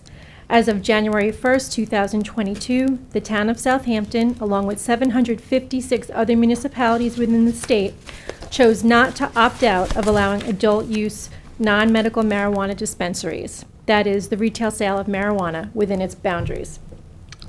The purpose of the local law before you is to provide zoning regulations that address OCM licensed adult use cannabis retail dispensaries within the town, and to establish special exception safe standards identifying additional safeguards associated with this new land use. The proposed regulations before you have been drafted in conformance with and pursuant to the Guidance for Adult Use Retail Dispensaries issued by OCM on October 28, 2022, and the proposed regulations published by the Secretary of State on or about December 14, 2022. In particular, there are 3 specific sections of the code that are proposed to be amended, and I'll briefly go through each. First, sections 330-33 and 330-37 address the zoning districts where retail dispensaries will be allowed. Pursuant to your work session discussion on January 5th, this local law proposes to allow retail dispensaries only in HB, highway business, and SCB, shopping center business zoning districts. As written, it is not allowed in any other zoning district, including light industrial or village business zones. Next, the proposed local law identifies special exception standards at 330-162.26. Those standards, and I'll go through a few of them, in sum state the following. A dispensary shall not be permitted on the same road and within 500 feet of school grounds. School grounds is defined pursuant to Section 4092 of the New York State Education Law, including public or private preschools, nursery schools, elementary schools, or secondary schools. A dispensary shall not be permitted on the same road and within 500 feet of a community facility.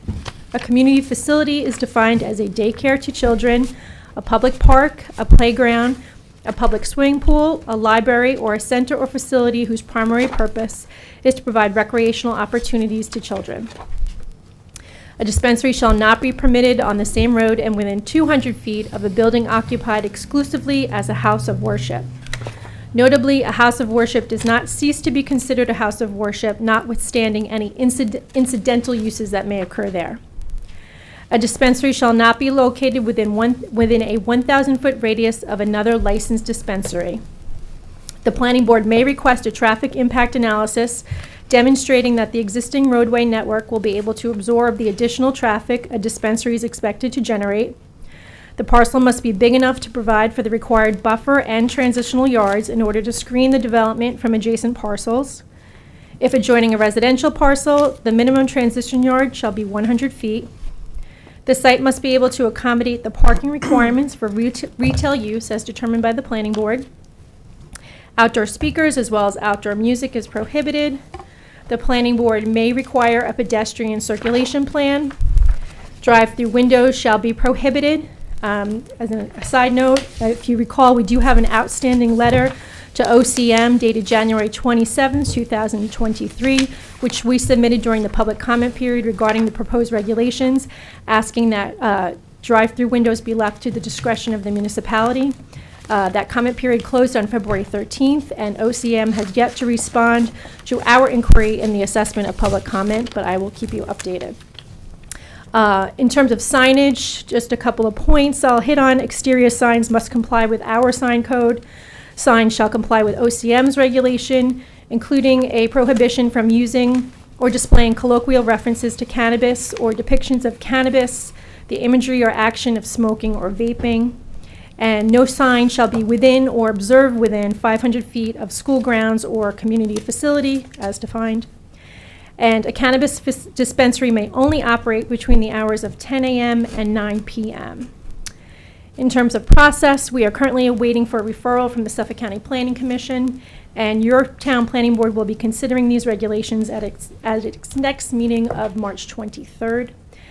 With me is Town Planning and Development Administrator Janice Shear and Senior Planner Michelangelo Lieberman, if you have any questions that we can answer. Well, let me just sort of restate. This is a hearing on what zoning districts retail cannabis dispensaries will be allowed in, what zone, and under what conditions. It is not a hearing on whether cannabis should be legal or not. The state has already made that decision. It is legal.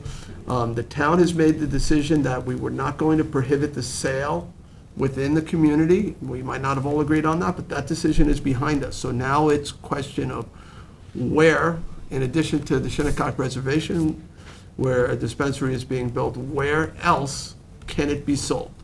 I know some people may want to comment on the broader issue, whether they think it's a bad thing, but really, that is not what's in front of us. What's in front of us is what are the right places and under what conditions. Time, place, and manner. Time, place, and manner it can be sold, okay? Right. All right, and we've had some internal debate, we've had some work sessions on this issue, there's been different iterations of this. Initially, I had looked at LI 40 because that's where more of the adult uses were. The board did not want to include LI 40. And now we're in HB, highway business, and SCB, shopping center business, as long as you meet all the various setbacks to certain things, houses of worship, community centers, things like that. Okay, any questions for Deputy Town Attorney Kathleen Murray? Okay. And we did remove, there was a restriction on County Road 39, which we removed. That was in the original. Right, originally it was highway business, But not on County Road 39. but not on portions of County Road West of- 39.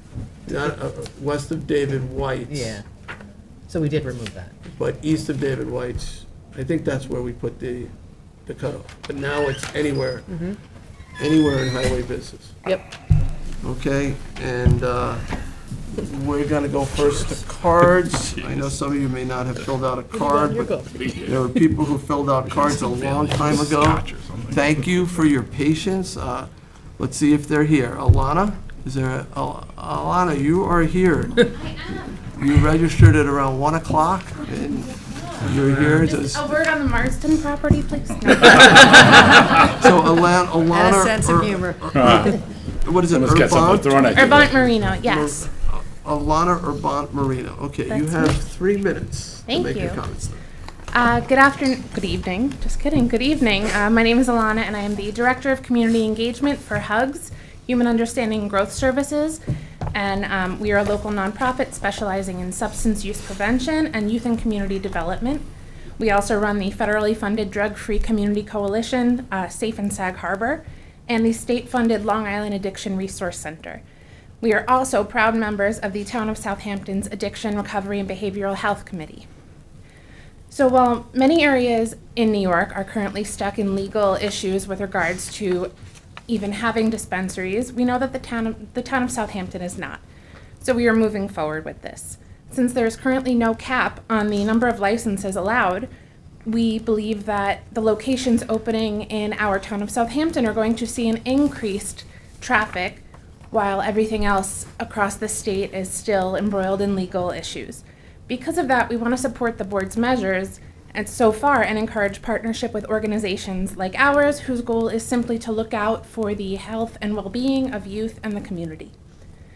We applaud you for aiming to keep these dispensaries restricted to the highways and shopping center businesses and maintaining the maximum allowable distance between the dispensaries and public places like schools, libraries, community parks, all those wonderful places where youth and their families gather. We really value your commitment to minimizing the youth exposure to cannabis retail. Living in proximity to and living in an area that is dense in cannabis retail are both proven risk factors, which can increase the likelihood that youth will view cannabis as less risky and will end up using it. And so we know that their brains are more sensitive to substance use before the age of 25, and we want to delay that and prevent it whenever possible. In the town of Southampton's own Youth Bureau's Teen Assessment Project survey in 2020, 56% of students saw little to no risk in using cannabis, and that was a 5% increase from 2018. So that's more than half of our youth in the town of Southampton who were already underinformed on cannabis 2 years ago, before all of this even really set off. Cannabis retail establishments simply have no place near areas which cater to youth and their families. And so we commend you for also restricting the hours of operation and advocating against the drive-through windows at points of sale. New York State doesn't allow drive-through alcohol retail, and cannabis, like alcohol, is an addictive substance. Reducing ease of access like drive-throughs will prevent risky behaviors like driving under the influence. So great job with that. We really hope that that stays. We urge you to support the enforcement of the regulations set forth by the New York State Cannabis Control Board, provisions concerning advertising, promotion, and sponsorships to prevent youth's exposure to cannabis marketing and the normalization of cannabis use for them. We urge you to require these places to strictly enforce that only people over the age of 21 can even enter. We urge you to require all establishments to display signage messaging reinforcing that it is illegal to sell cannabis products to folks under the age of 21. We urge you to connect retailers with agencies and coalitions like ours. We will train their staff and provide resources for customers about the risks associated with cannabis misuse. We're currently finalizing a research-based curriculum to train cannabis retail employees and in responsible sales, like a similar training that we offer to alcohol retailers in the town of Southampton across Suffolk County. This will be a protective measure for the local community. Employers who prioritize training their staff in responsible cannabis sales will be contributing to preventing sales to youth and advertising and marketing which attracts them. They'll be contributing to the reduction in driving under the influence of cannabis, the promotion of safer consumption by adults, 30 seconds, and a collaborative approach to preventing cannabis misuse throughout the town of Southampton. That's Thank it. you. Thank you so much. Appreciate that. All right, next up is Kim Stetz.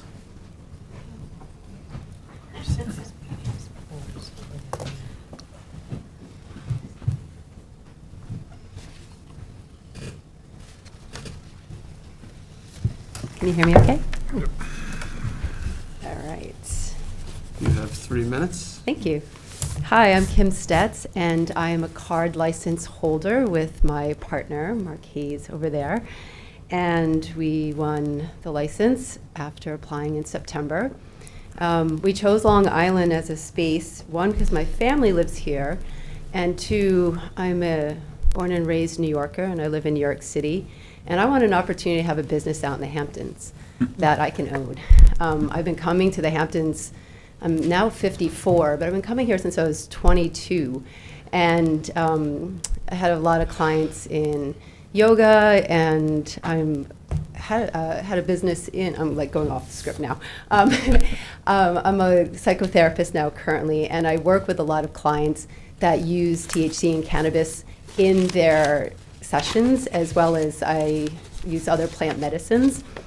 And I think it's really important that we look at cannabis as a plant medicine and as a healing that that a lot of people need, and they use it in a very medicinal way and constructive way. I myself, I'm not a cannabis user, but I do have a lot of clients and friends that use it for their purposes. So I say I was really excited when Southampton did opt in as one of the 4 cities here, or townships out on Long Island, because of the opportunity to come out here and have a business. And we're going to bring in jobs. We know that you have to be 18 or older if you are not non-plant touching, and 21 or older if you are touching the plant. The taxes, we're going to bring a lot of money for the city, and the taxes that will come with the sale of cannabis. And also, there's some bootleg spots we've heard in town, so I think that'd be great if we can bring in the bootleg spots are not paying taxes on it, and it is illegal if you do not have a license. So I think it would be great to bring in legalized cannabis sales, seed to sale in New York. Yeah, I think that's about it. And I'm excited to come out here. And we're looking. So now that we know more about the regulations of where we can have our business, and we are looking to start with delivery as well, which is part of, because it's been a hard time finding the actual properties because we didn't know where we could go. So that's it. Okay, Thank you. Thank you. Thank you. Thank you. Okay, next, Tracy Colson.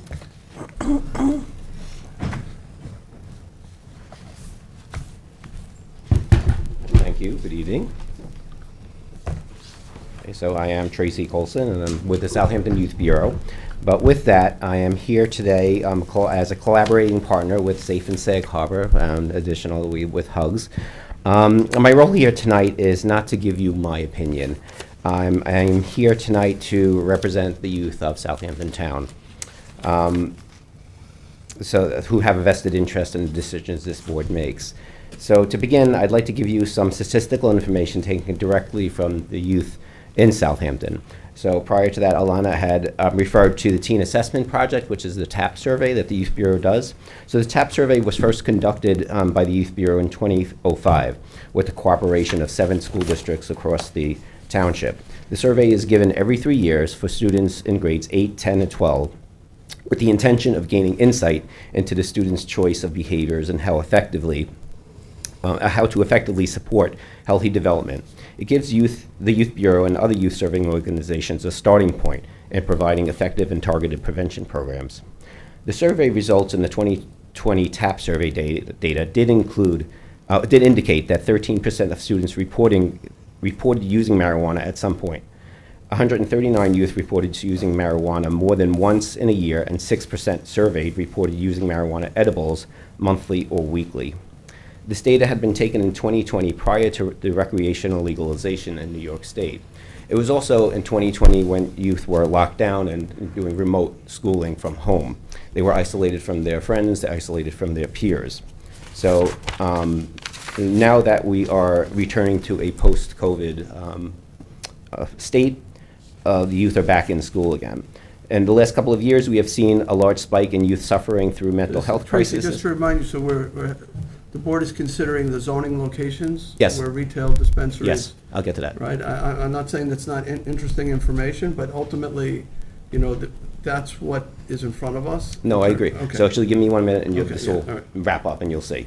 So many use alcohol, illicit substances to cope with anxiety, to cope with depression, peer pressure as well.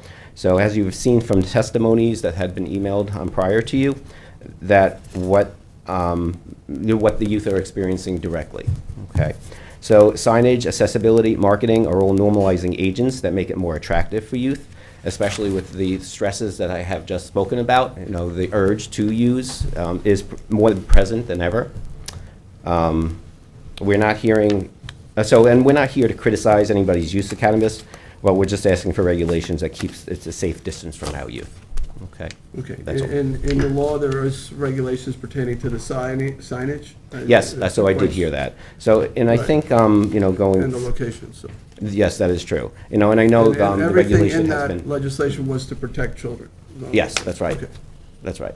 And I know the legislation has been there, but again, this is just to hear from what the youth are saying and, what they are seeing. Okay. Thank you. Tracy, before you leave, so some of the youth board, the YAC committee did send us some videos about their feelings on it. Can you summarize that?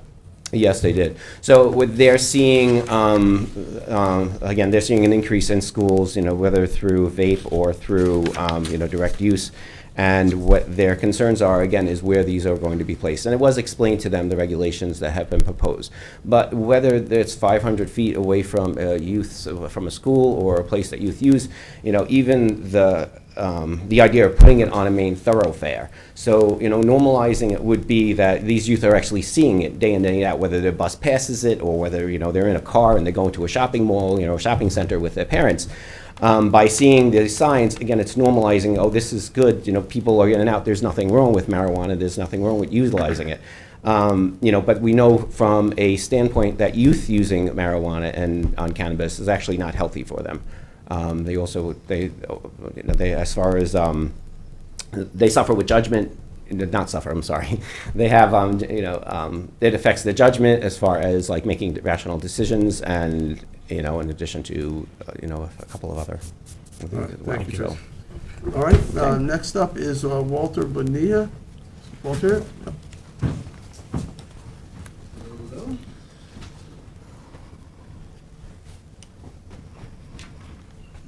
My name's Walter Bonilla, partner with Hydroponics, John Alvarez, who's a card holder over there. John was able to secure the license back in November, and we've been working with each municipality and their different zoning regulations, the town of Babylon, the town of Brookhaven, Riverhead, and so forth.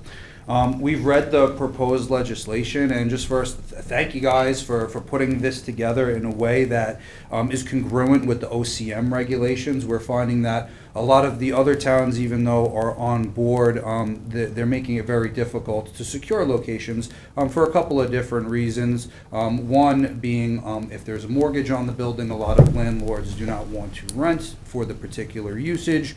And then two, a lot of these municipalities are trying to put folks into industrialized areas in order to set up these stores. And, when you're thinking about a customer, you're thinking about a consumer, someone's daughter, someone's wife that's walking into a store. Yes, we understand that we don't want to be near the schools, and we definitely understand and appreciate the regulations put in place, but you also don't want your family going into unlit areas, walking into stores that are off the beaten path. So with reading everything that you guys have in place, we appreciate that. If that could be moved forward, we love it. County Road 39 is a spot that we are looking. There are a couple of buildings there that we would have our eye on if this does pass.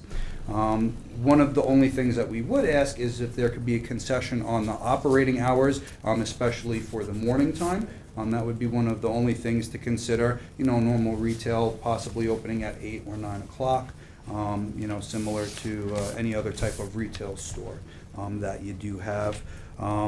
When it comes to being away from the schools, being away from the places of worship, I think you guys nailed those regulations right on the head.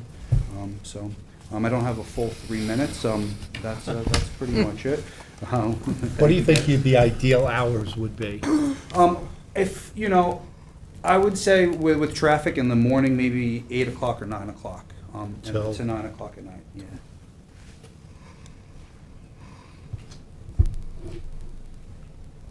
Right now, we have it as 10 a.m. to 9 p.m.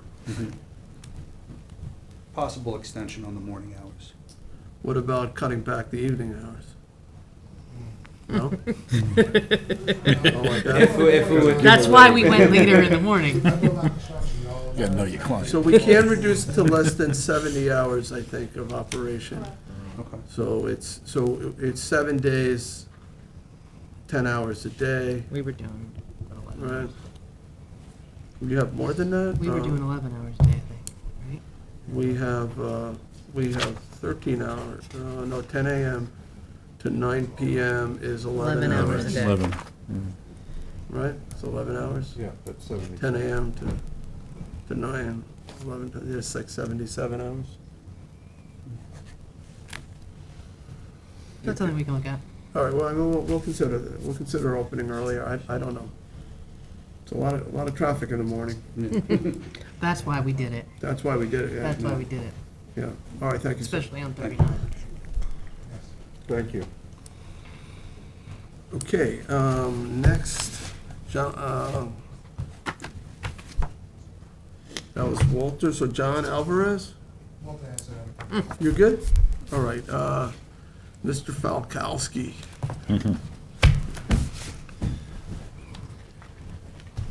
Good evening, council members and everybody else. Thank you for your demonstrated stamina today. It's been a long journey. It's not done yet. Yeah, it's been a long journey in many ways. I remember, before COVID, we were organizing educational events when hemp and other cannabis forms were coming online in state, and we were all starting to figure this out together. And I just want to mirror some of the sentiments shared by the others. I'm actually pretty proud of my town here today to see what I think is largely commonsensical, generally regulation, largely mirroring what the state has put forth. I know this is kind of difficult, to comprehend all of these aspects. And I'm just going to leave a few comments here. It's kind of my job, right, just to put it on record. I would love actually just to kind of not be another step in the process and to see these get approved sooner than later. So I don't want to be part of the reason to make any changes and slow things down, but even take these into future contemplation, just some of the things I pointed out are going to point out. It's only just a few little things. One on the density clarification, paragraph D, 1,000 square feet from a non-medical dispensary. Just know that medical dispensaries, right, as I read this, could be situated next door unless this use is captured and regulated elsewhere.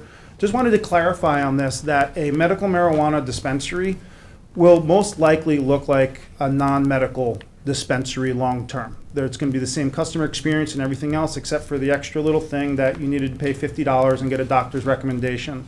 The major differences aren't going to be inside in so much that they're actually probably going to be lower tax rates. When you purchase your products, you're probably going to be able to get larger amounts of THC in the products and probably to buy more of these products in a day. But after that, it's not like you're going to be walking into a pharmacy or the experience different. So I just kind of wanted to point that out long term as you start to regulate all of these. In general, that seems very feasible, right? We want to keep up with the nature of our towns and our hamlets here. And, we need to spread the love a little bit, so to speak. The other one, drive-through windows, I definitely get it. Being born and raised here, graduated Southampton High School in '95. Again, we have an aesthetic here. We really keep out a lot of, these chain stores and kind of like that whole thing, to churn and to burn.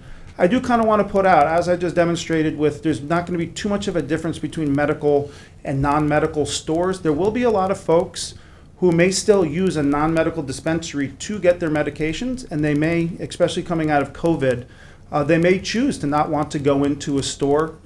So that's one reason why we might want to have maybe just this non-physical interface. There may be a convenience there. And also to contemplate, in this early onset of adult use and these stores, there may be traffic considerations, and that might be a valuable tool in helping mitigate having pre-sales, et cetera, separating lines of traffic. It actually could be a tool to mitigate some of the concerns you may have. So again, I don't want to trigger whole rounds of comments. Deliveries are completely allowed on the law. Yeah, correct. Yeah, and so the third thing I just wanted to point out, again, I'm just pointing out some things for future contemplation.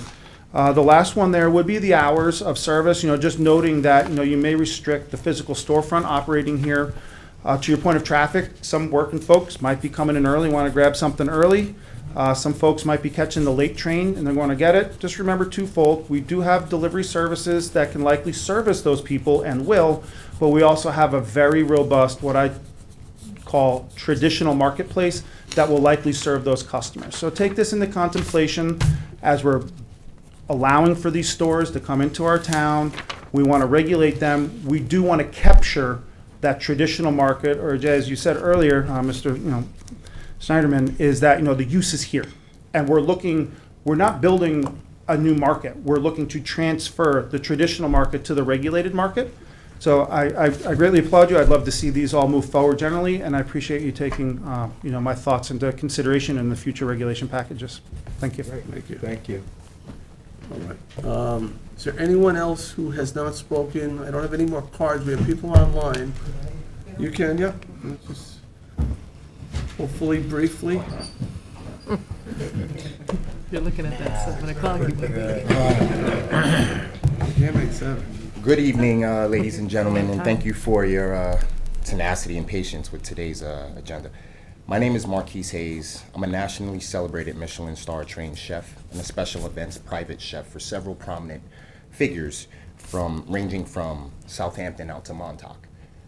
I am a Bronx-born native, but I spend a lot of my time during the peak season out in the Hamptons catering to the special needs of functions, parties, whatever the need is. I am the guy who knows how to fulfill it.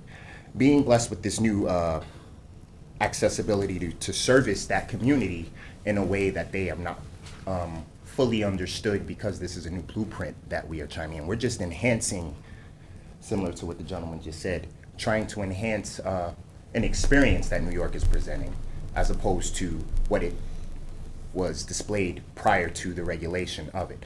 I asked that there be more consideration on the areas where these experiences are located when it comes to things like food implementation, when we do have room for consumption lounges and other recreational assets that go along with the cannabis thing. I strictly came here today just to get guidance and get all the information we can to be in compliance. As my partner said, we would like to be one of the first to roll out with the delivery service.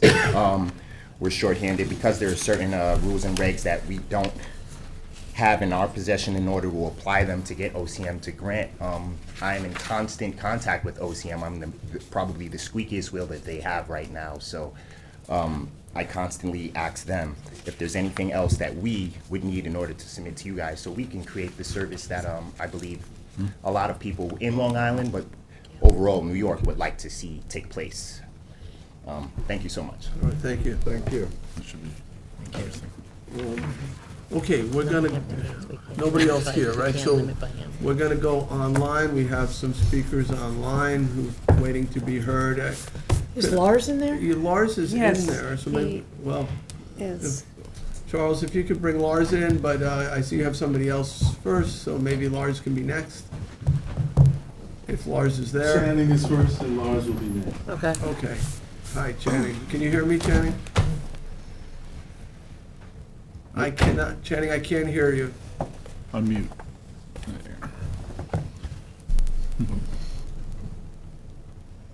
Go ahead. No, still can't hear you. Still can't She hear said you. she'll come back. You want to go to Lars? Okay. Why don't we go to Lars, and we'll try you again in a minute, Channing. Thank you. Thank you all. I appreciate you getting me on to have a school board meeting and board members who are waiting for us to start. Thanks for your endurance today. Just want to offer a few remarks, not, as you said, Jay, in favor or against cannabis, or necessarily in favor or against the zoning for the dispensaries as proposed, but rather to just ask your consideration to make that zoning restrictive in nature as possible, but still feasible for your business community. I get that, but I do want to raise a few perspectives. I appreciate that the legislation has prohibited dispensaries in village business, which Hampton Bays is largely that Main Street corridor from Palmbrook to Springville.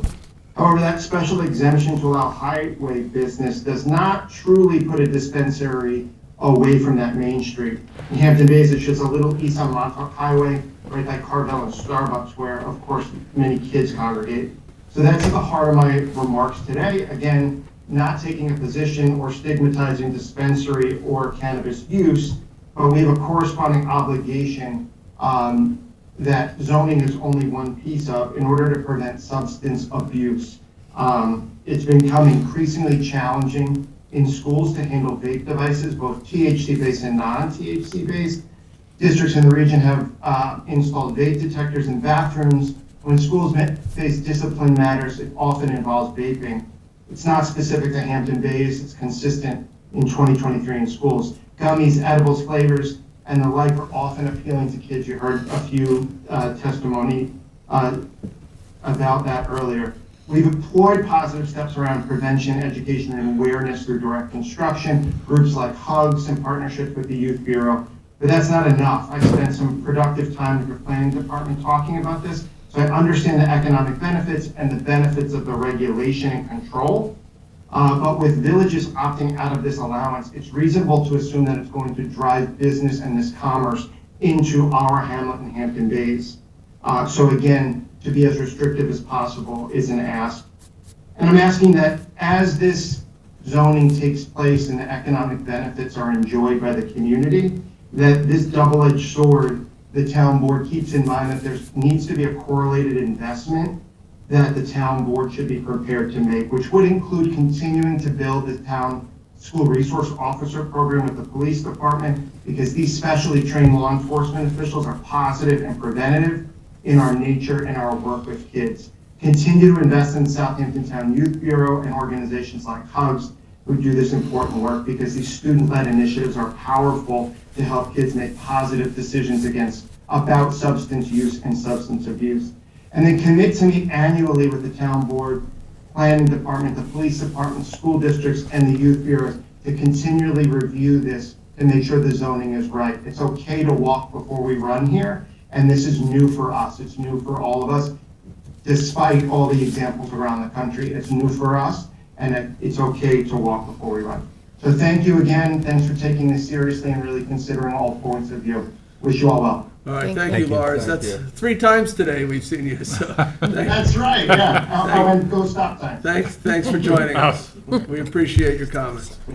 Okay. Thank you. All right, you want to try getting Channing back on? Hi, how are you? Okay, we can hear you now. Awesome. Hi, I'm Channing Tobin. I'm a local resident and wife and mother of 3.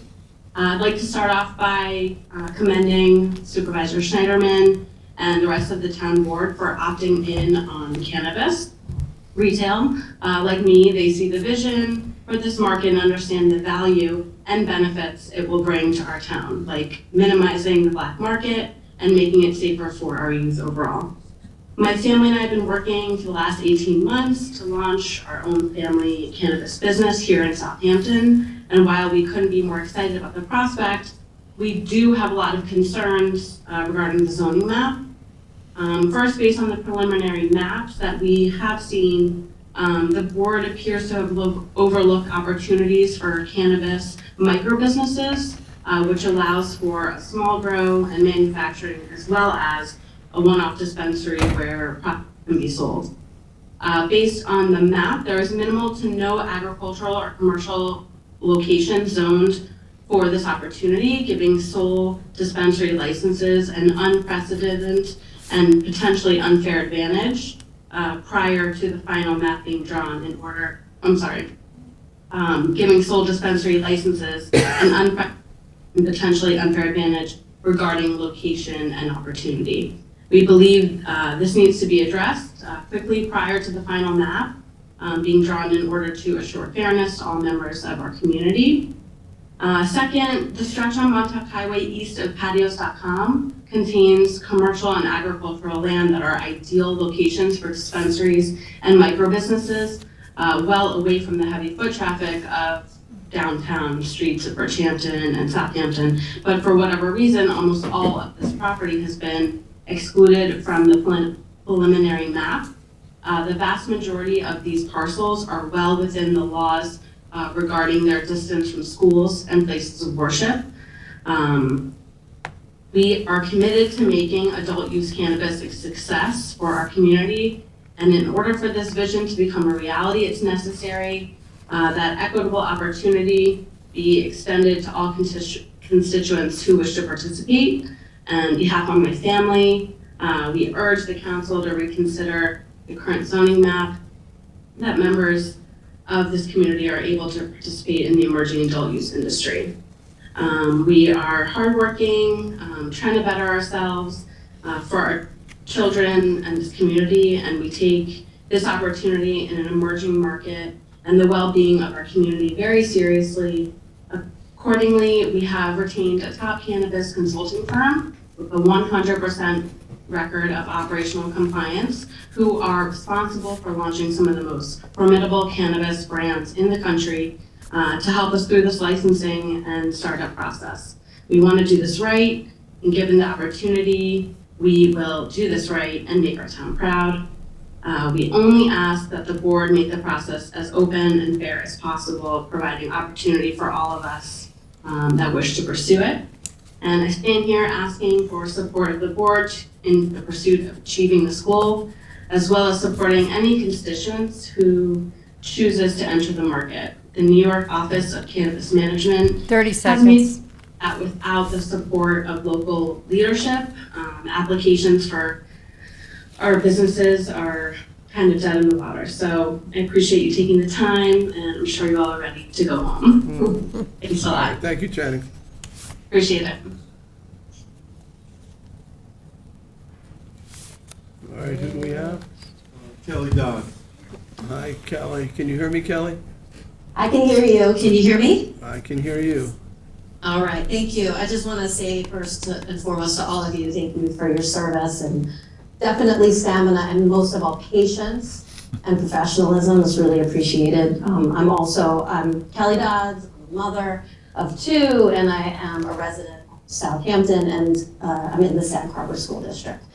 I also serve as a representative of Safe and Sag Harbor, so I echo their testimony.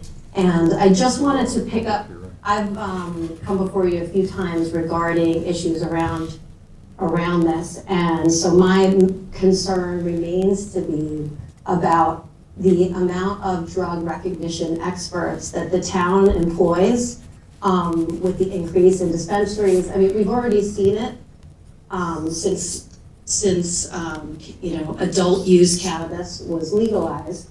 We've already seen an increase in people driving and using.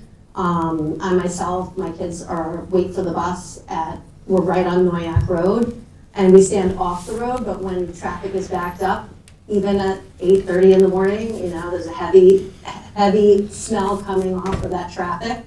So, how are we going to handle people? It's never been legal to drive and smoke or, imbibe or do any of those things. So how is the town looking to handle those issues? Is there a plan in place? Have you already hired or begun to train additional drug recognition experts?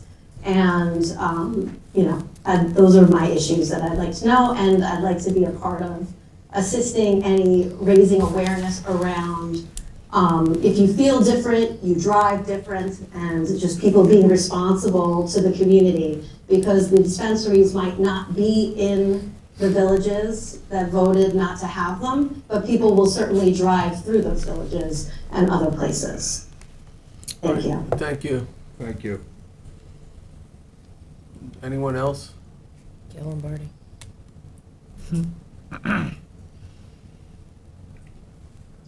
Charlie, is anybody else? Yes, Gail Lombardi. Is that the last? Yeah. Oh my gosh.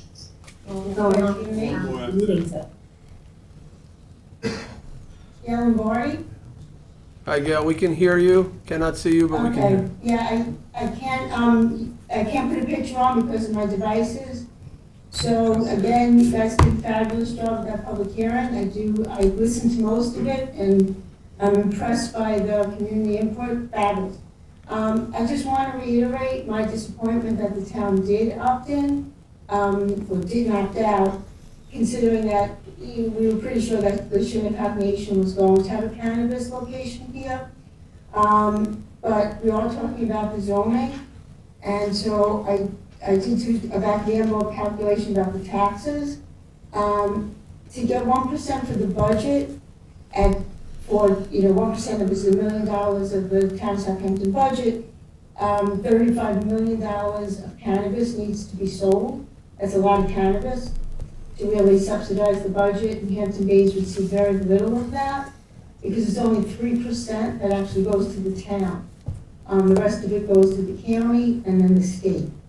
So I did look at the zoning, it's, really looking at it from the Hampton Bays perspective, and as Laws said, highway business in Hampton Bays is way different, in my humble opinion, than the highway business, on County Road 39 and in Riverhead. I looked at the Riverhead rules. They were trying to push the cannabis more towards Route 58, a busier road. So more like a 4-lane highways. Their distances from for the schools and between each other was higher than the town of Southampton. So I, specifically, of course, me, I'm all about Hampton Bays. The way it turns out, the villages not being there, Hampton Bays, except for the village business, is pretty much all highway business from tip to tail otherwise. So I would hope that the town would, one, extend the distances from schools, extend the distances from the churches, extend the distances from residential, consider a limitation in a place that has a certain number of persons per square mile. In our case, Hampton Bays has around 11, almost 1,200 persons per square mile, where the general town of Southampton has like 500. So if you consider some part of the special exemption to say, hamlets that are greater than XYZ, which would maybe eliminate Hampton Bays, and the same thing with our school district. Our school district educates around 20% of the kids in the entire town of Southampton, and with about 2,000 students. So in a special exemption, maybe it could be considered that a hamlet with X number of children could be excluded or limited to one site. 30 seconds. So I really think Hampton Bays is the most populated, with the most children, with a lot of highway business. And so I would look to the town to try to come up with more special exemptions, limitations, to kind of limit the presence of those dispensaries in Hampton Bays. And that's it. Thank you for your time. All right, thank you, Gail. All right, anyone else, Charles? I have one more, but I can't get them to put their video on, so. Can we just, Can we hear him? Riverhead put their zoning in place before OCM came out So with the Kathleen, I guess regulation. this question is for you. So we're from preempting. Councilwoman Yeah, just Nakamura. briefly. So as you know, and we talked about this. Oh, all right. We got somebody? Can we I go back? think we have the speaker. You're driving. All right, Charles, you want to bring the speaker on, and then we'll go back to Kathleen? We seem to be in a Philip. dark cabinet. All right, Philip, He's in can his you hear car. me? Yes, I can, Supervisor. Okay, Philip, what is your last name? Philip Smith. I'm sorry if it's not on the script. Yes, this is Philip Smythe. Oh, huh. And I thought I recognized the familiar to voice. some of you by way of background. What's that? I thought I recognized the Yes. voice. We cannot see you. Yes. We can't see you. Yeah, well, that's good because I'm actually on the southern state, so I'm paying full-time attention to All right, driving well, hands-free. yeah, please drive carefully. So, anyway, I just want to say that, looking at this, no, this is not a time to relitigate the decision, even if you may, one may feel it was somewhat an error. Ideally, I feel that the Shinnecock Nation should have the lion's share of the business from this, because that would really be in keeping with the New York State idea on the whole thing. Today in Newsday, I read that they were having difficulty paying their loco or a lot of bill. And also, in some ways, I feel they're in the best position to manage it. They have their own territory, which they control access to, and they are enthusiastically embracing it and have a plan in place to manage it and so on. As for the rest of the town of Southampton, I feel that a familiar dynamic is being set up where all of the incorporated villages with commercial districts voted to opt out, which leaves commercial districts in unincorporated areas of the town as the potential receivers of this use. We, of course, this is familiar, and the next thing I would say is that yes, in all things, density matters, and the town, spent about 20 years sort of de-densifying alcohol uses, and I say this as someone that's been around for a while, and by way of background also, I am a bonded ABC officer in the state of New York, so I'm familiar with those regulations. And the town, has extinguished over the years several major alcohol-related uses and so on. And I'm concerned that we're going to make the same mistake with cannabis as we did with some of these other things. And I think one thing I'd immediately point to is the regulation 500 feet on the same street as the school. This is currently intended to try to get locations as close to schools as possible without, keeping the 500 feet in there. If Governor Hochul can swing a compass around a Long Island Railroad station for half a mile and declare that, an extra zoning area, then I think that a pure radius of at least 500 feet, if not more, should be drawn around schools. And so that would be a clear target to immediately drop is the on the same street restriction. And I can go on from there, but I think the density matters. I think that looking at the rollout of this in the city, where I just crossed the line right now, has been extremely problematic. I think that control of signage has been extremely problematic. 30 seconds. The blending, and I will, I'll leave it at that. Thank you very much for your time. Thank you, Phil. And your endurance. All right, drive carefully, Phil. All right. Thank you. Careful, Phil. Okay, that's it. Okay. Kathleen, you want to come up and answer a couple questions? Yeah, just in terms of the comments, in terms of locations and the distances. We talked about this a little bit at your January work session. So OCM, via the state, has published its regulations in December of 2022. And what you see before you generally mimics those regulations. OCM has, and the state, is occupying this field as it relates to those locations. And they've said in these regulations, if you're not abiding by these, we're telling you that you're prima facie preempted. So if we get sued, the court's going to look at that as evidence that we are prima facie preempted. You can't be more restrictive than the state Can't be more law. restrictive than these regulations. Other municipalities adopted regulations prior to the publishing of these regulations, and so I submit they have to go back and look at their regulations and amend them. But, as it relates to this town, we haven't yet adopted any.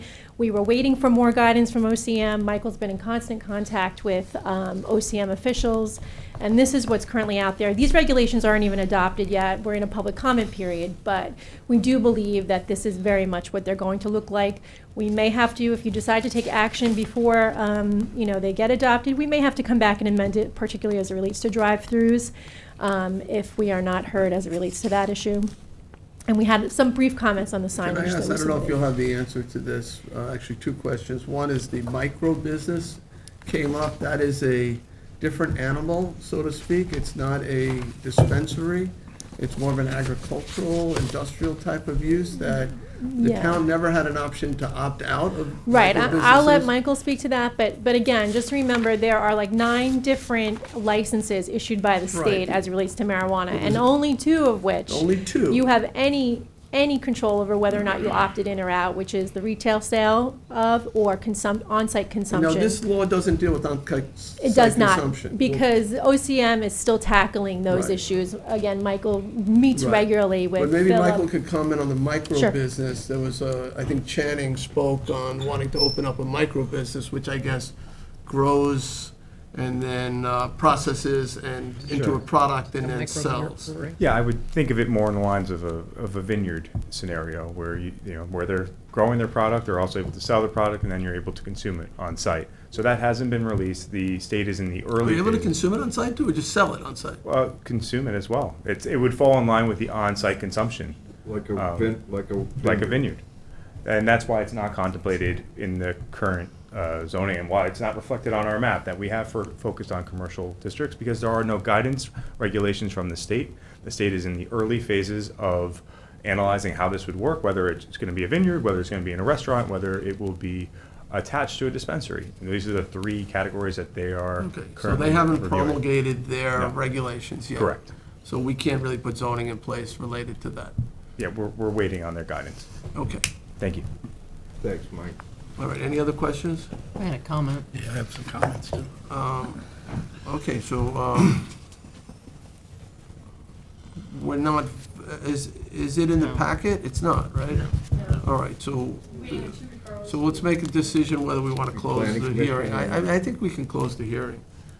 It's been out there for a long time. I don't think we need to leave the written record open. I would People leave it have open had for plenty of 2 time. weeks. Was that? I would leave it open for 2 weeks in case anybody wants to weigh in. That didn't come this afternoon because they thought the hearing was at 1 o'clock, or that left Okay. because the hearing was supposed to be at 1 o'clock. Close the hearing, leave the written record open for 2 weeks. We're not voting on it today anyway, Yeah. so.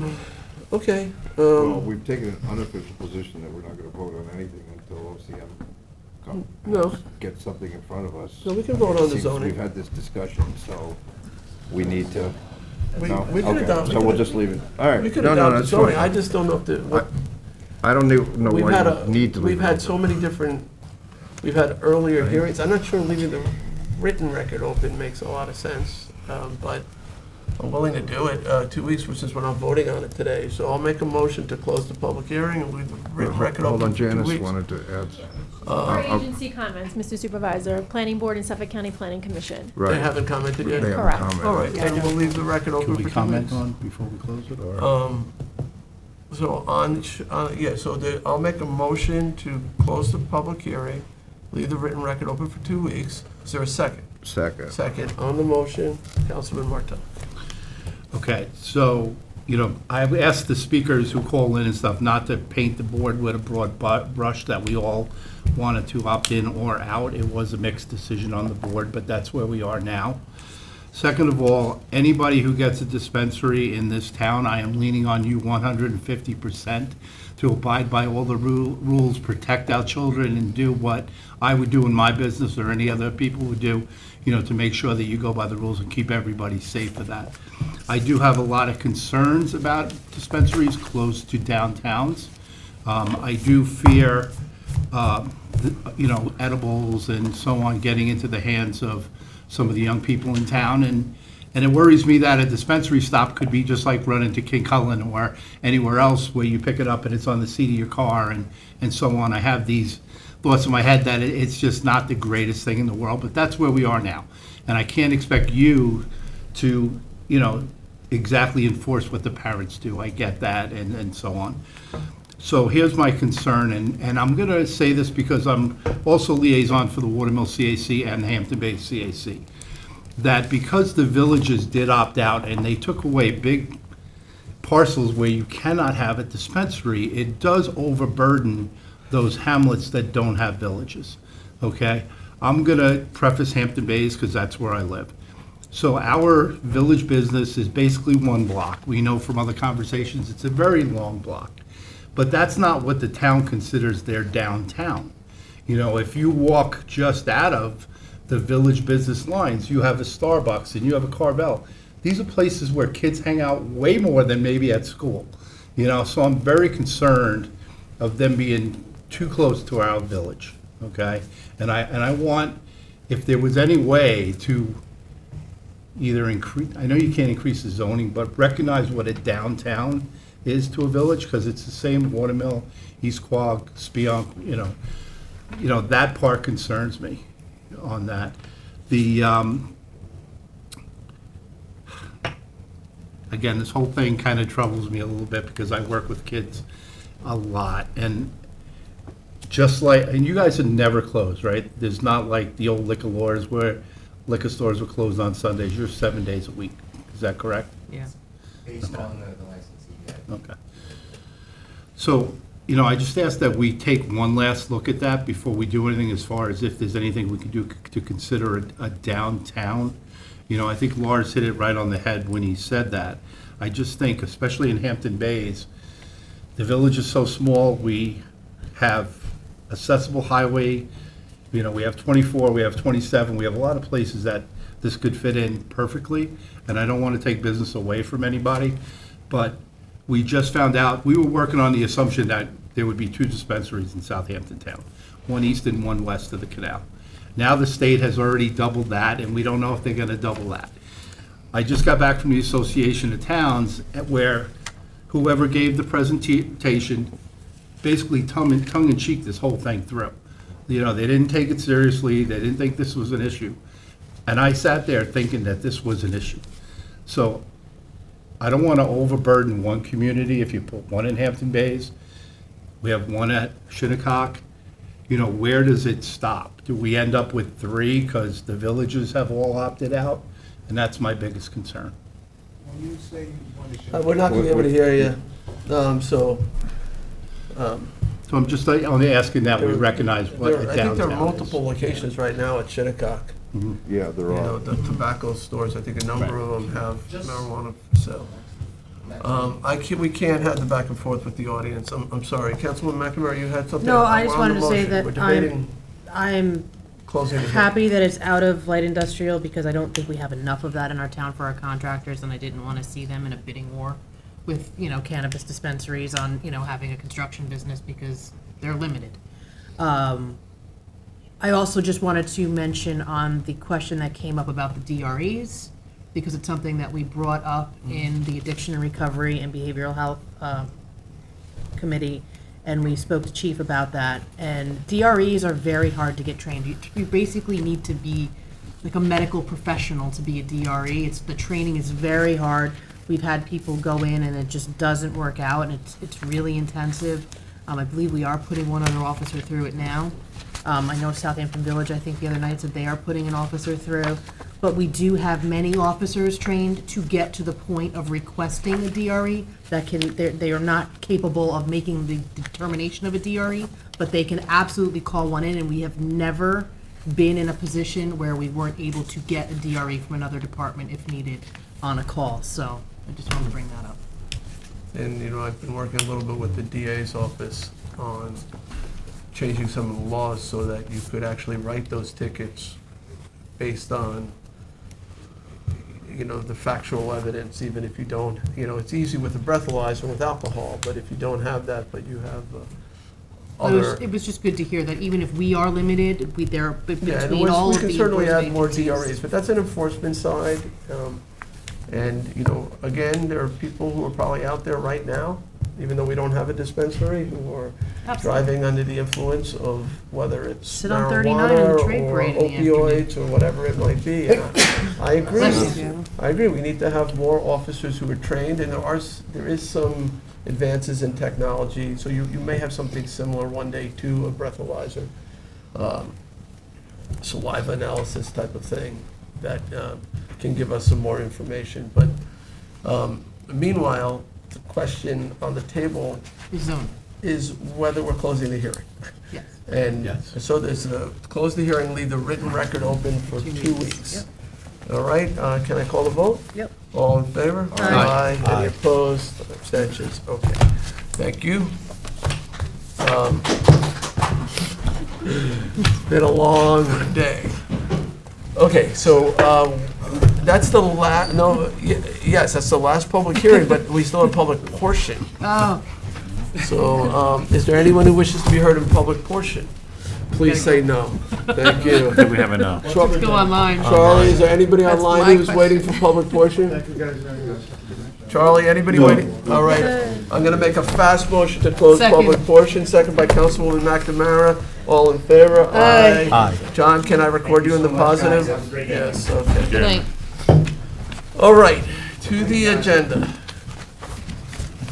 All right, so we are going to go through the resolutions. I don't think there's anything we need to take out of order since there's nobody left here in the town hall audience. All right, so John, you've got the first one. Let's read these as quick as we can. Town Board Resolution 2023-376. Accept an award and authorize the supervisor to execute any and all documents with the Conic Estuary Partnership, BEP, to develop a wetland restoration concept plan in the hamlet of Riverside. Second. All in favor? Aye. Seconded by Councilman Martell. Town Board Resolution 377 of 2023, to authorize purchase and installation of 2 Quonset huts from Eagle Associates, an authorized dealer of Brightspan Building Systems Incorporated, using the Sourcewell contract. Second? Seconded by Councilman McNamara. All in favor? Aye. Aye.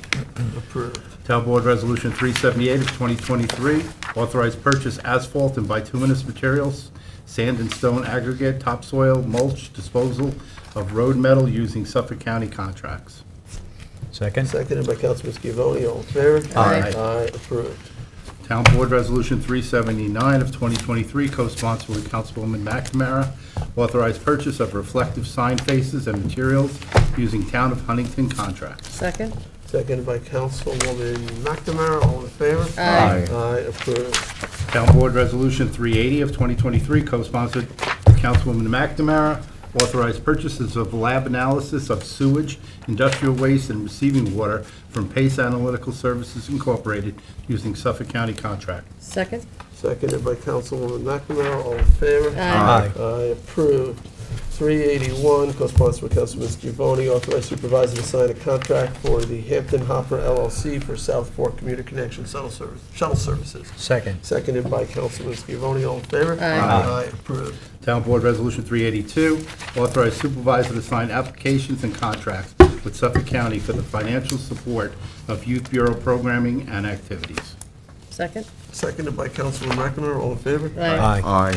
Aye. Approved. Town Board Resolution 383 of 2023, co-sponsored with Councilman Scavone, to authorize the supervisor to sign a mortgage satisfactions on community development block grant home improvement loans. Second. Seconded by Councilman Scavone. All in favor? Aye. Aye. Approved. Town Board Resolution 384 of 2023, authorize the purchase from Dial Concrete Corporation for a concrete pad at North Sea Skate Park from a Suffolk County DPW contract. Second. Seconded by Councilman Martell. All in favor? Aye. Approved.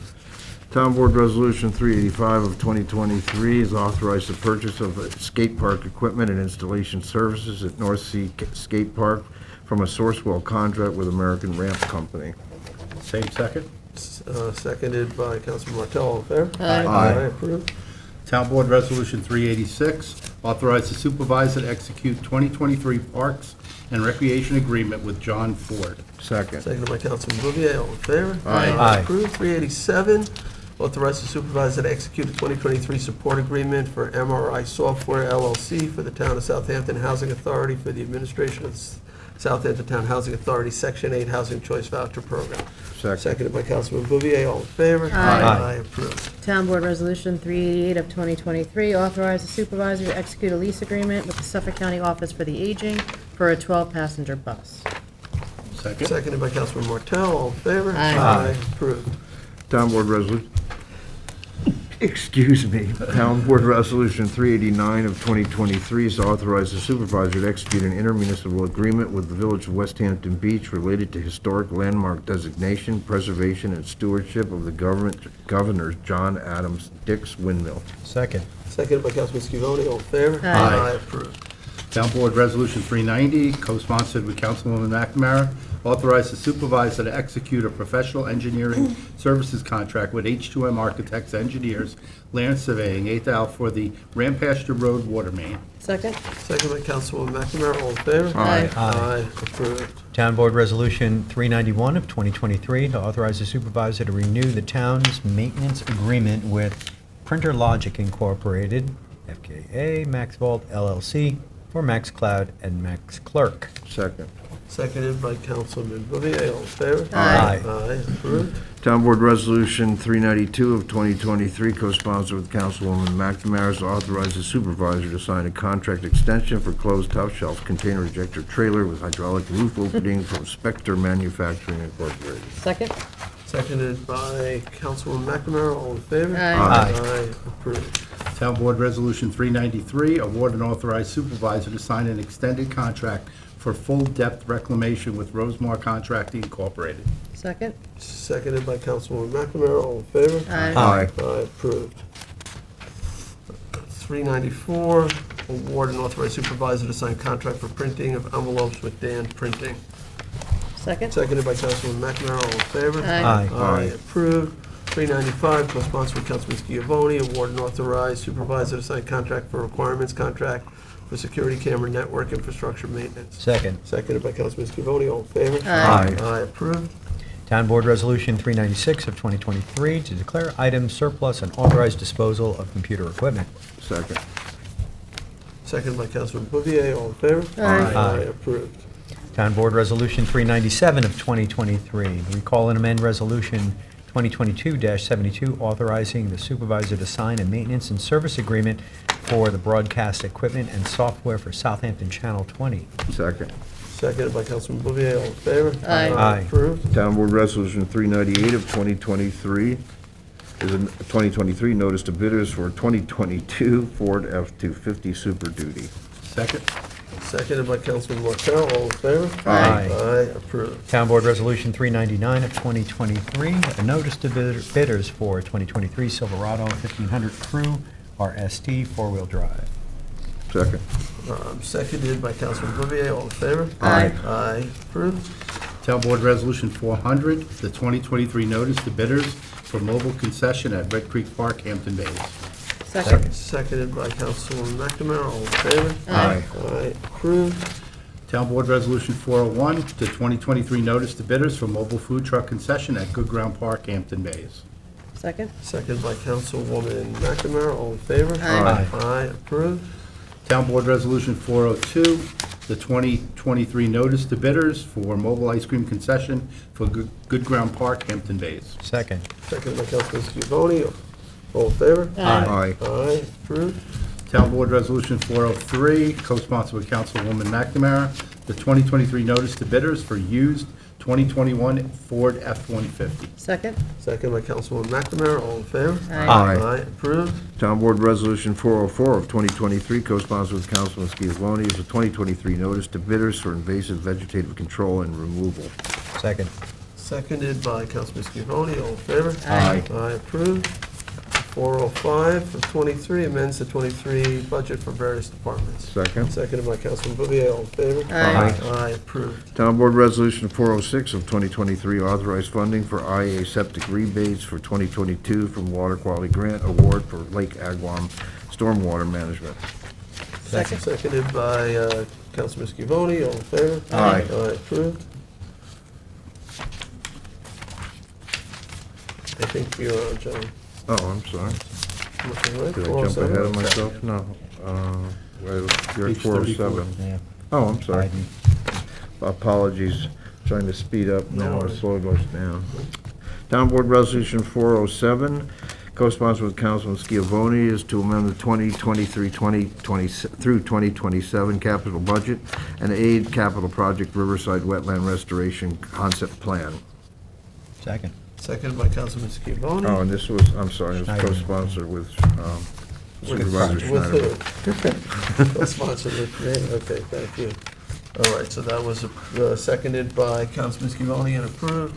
408 of 20, did we vote? We didn't vote. We didn't vote. All in favor? Aye. Aye. Okay, now we voted. 408 of 23, amend the 2023 to 27 capital program for prior funding projects. Second. Second by Councilman Bouvier. All in favor? Aye. Aye. Aye, approved.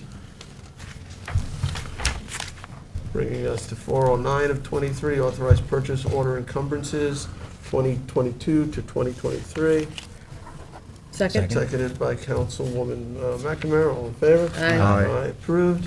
410 of 23, accepts resignation of Ramona Alpert from the Architectural Review Board. Second, and on motion? Seconded by Councilman Bouvier on the motion. I just wanted to say how sorry we are that Ramona is leaving. She's been really effective even in a short time on the board, and thank her for her service. Yeah, I would echo that. Thank you, Ramona. Great job, and good luck. And I know she's spending more time in the city, so. Yeah. All right, all in favor? Aye. Town Board, oops, sorry. Town Board Resolution 411 of 2023, co-sponsored with Councilman Martels to appoint the Sustainable Southampton Green Advisory Committee for 2023. Second. Seconded by Councilman Martell. All in favor? Aye. Approved. 412 of 23, authorize the town to reimburse New York Municipal Insurance Reciprocal, NYMER, the deductible for bodily injury and property damage claims. Second. Seconded by Councilman Scavone. All in favor? Aye. Approved. 413 of 23, authorizes the settlement of the litigation matter Olivo, doing business as Southampton Jewelry Exchange, and Salvatore Olivo versus Town of Southampton et al. Second? Seconded by Councilwoman McNamara, all in favor? Aye. Aye. Approved. 414, recall and amend Town Board Resolution Number 2023-251 as it relates to NYMER deductible reimbursements. Second. Seconded by Councilman Bouvier, all in favor? Aye. Aye, approved. Town Board Resolution 415 of 2023, resolution of adoption amending Chapter 312 to authorize stop signs at the intersection of Wakeman Road and Gardenia Avenue, Hampton Bays, New York. Second? Seconded by Councilman McNamara. We held a hearing on it. I'm going to support it. It was supported by the engineer, the police, and the highway superintendent, and the community, and the school, so, can't beat that, so. No one left. All right, anything else on the motion? All in favor? Aye. Aye, approved. Town Board Resolution 416 of 2023, resolution of adoption amending Chapter 312 to authorize stop signs at King Street and Gerald Lane, Hampton Bays, New York. Second? Seconded by Councilman McNamara. All in favor? Aye. Aye, approved. We held a public hearing on that, too. Also had the support. All right. 417 of 2023, resolution of adoption amending the town code to add special exemption standards for living quarters for golf course employees. Second. Seconded by Councilman Martell. We held a public hearing on this. We had made some changes in terms of the one exemption that was contained for those having already had planning board approval. This will force everybody to go in front of the planning board to get a determination that they meet the special exemption standards. It's late, I don't want to really talk much, other than we have a crisis in our community in terms of staff housing. These places need to operate. These are largely seasonal workforce, and these properties are very large properties and can easily provide some of their seasonal staff, helps reduce traffic, helps these places stay in business, and helps fill seasonal jobs with seasonal employees rather than year-round, people living here year-round and working seasonally. So I think it has a lot of merits. We've done, I think, a pretty good job in terms of protecting the neighbors. And it gives a lot of discretion to the planning board, but you do have a 150-foot setback, which is pretty significant, and a limitation of 50 employees over two buildings. I think the maximum is 7,000 square foot per building. Other than that, that's what it is. I just have to just state again for the record that as stated on my financial disclosure form, my daughter is a part-time employee at Atlantic Golf Course. She will not be utilizing the staff housing, and this housing is for all golf courses in the town of Southampton, and that's why I'll be supporting it. Okay, so yes, you are participating in the vote. Yes. Okay. Any other discussion? All in favor? Aye. Aye, approved. Town Board Resolution 418 of 2023, memorializing resolution supporting affordable housing while still preserving local authority within the town of Southampton. Second. Seconded by Councilman Bouvier. All in favor? Aye. Aye, approved. Town Board Resolution 419 of 2023 is co-sponsored with Councilman Scivone, Councilman Martell. The authorization of cost reimbursement waiver for the Southampton Elks Carnival from May 12th to May 14th, 2023, and May 19th through May 21st, 2023. Second? Seconded by Councilman Martell. All in favor? Aye. Aye, approved. Which one are we up to? Oh, yeah, I got it. 420 of 23, authorize the town planning and development administrator to provide a letter of authorization to the DEC in connection with the restoration of wetlands on a town-owned property. Second. Seconded by Councilman Scivone, all in favor? Aye. Aye, approved. Town Board Resolution 421 of 2023, technology, this is technology usage policy and procedure update. Second. Second by Councilman Bouvier, all in favor? Aye. Aye, approved. 422 of 23, acceptance of a maintenance bond in connection with Hampton Business District, Cabreski, APDDD, 230 Rogers Way. Second. Second by Councilman Bouvier, all in favor? Aye. Aye, approved. 423 of 23, acceptance of maintenance bond in connection with site plan of 2331 Montauk LLC, Bridgehampton. Second. Seconded by Councilman Scivone, all in favor? Aye. Aye, approved. 424, 2023 part-time salaries. Second. Second by Councilman Bouvier, all in favor? Aye. Aye, approved. 425 of 23, accepts resignation of Eden Teska, office assistant in town clerk's office. Second. Seconded by Councilman Bouvier, all in favor? Aye. Aye. Approved. 426 of 23, accepts resignation of William Mundy, records management assistant in town clerk's office. Second. Seconded by Councilman Bouvier, all in favor? Aye. Aye, approved. 427 of 23, accepts retirement of Barbara Ippoliti, account clerk in highway. Second. Seconded by Councilman Martell. We certainly appreciate all of Barbara's service to the town. She will certainly be missed, done a great job for that department, but we wish her the best in her retirement. All right, all in favor? Aye. Approved. 428 of 23, accepts retirement of Deborah Dillon, secretarial assistant in land management. Second. And on the motion, A second by Councilman Bouvier on the motion. she's going to be missed. Oh, yeah. Really, really going to be missed. But I wish her well, and very happy that she's able to retire she's and a wants to go do. But very she's important person in So that dependent on her. I'm not great. quite sure what we're going to do, but really- thank you, Deborah, for Yeah. everything you've done. Huge help all Yeah, the time. thank you, every time I Deborah, tell for her. all your service, and best of luck in your retirement. I think she's coming on part-time for a while. Oh, so good. We're not gonna be, you know, Yeah, there's thankfully, supposed to be a she's transition. gonna have her around. that easily. Yeah. So, No, we need her, she's We great. had a motion, a second, all in favor? Aye. Aye. Approved. 429 of 23, accepts retirement of Nathaniel Roach, labor crew leader, highway department. Second? Seconded by Councilman Martell. It's on the motion. Also, I just want to thank Nat for his work with the town and wish him the best in his retirement. All in favor? Aye. Approved. 430 of 23, appoints Jacqueline Fenelon to Community Preservation Fund Manager and Community Preservation. Second. Seconded by Councilman Bouvier. On the motion. On the motion, go ahead, John. I'm just really happy that Jackie's here working with us, and she's doing a really great job. She lives this, and just exciting. I'm glad to see that we all were able to come to an agreement and move forward, and I look forward to working with her going into the future. Absolute pleasure to work with. Just real brief, yeah, Jackie has been doing a great job as acting director, and I know is going to really protect those CPF dollars and make sure we're in full compliance with the program and guide us, and has a great deal of planning experience, and looking forward to working with her in this capacity for the rest of my term, so the next few months. All right? So we had a motion, a second, all in favor? Aye. Aye, approved. Congratulations. Congratulations.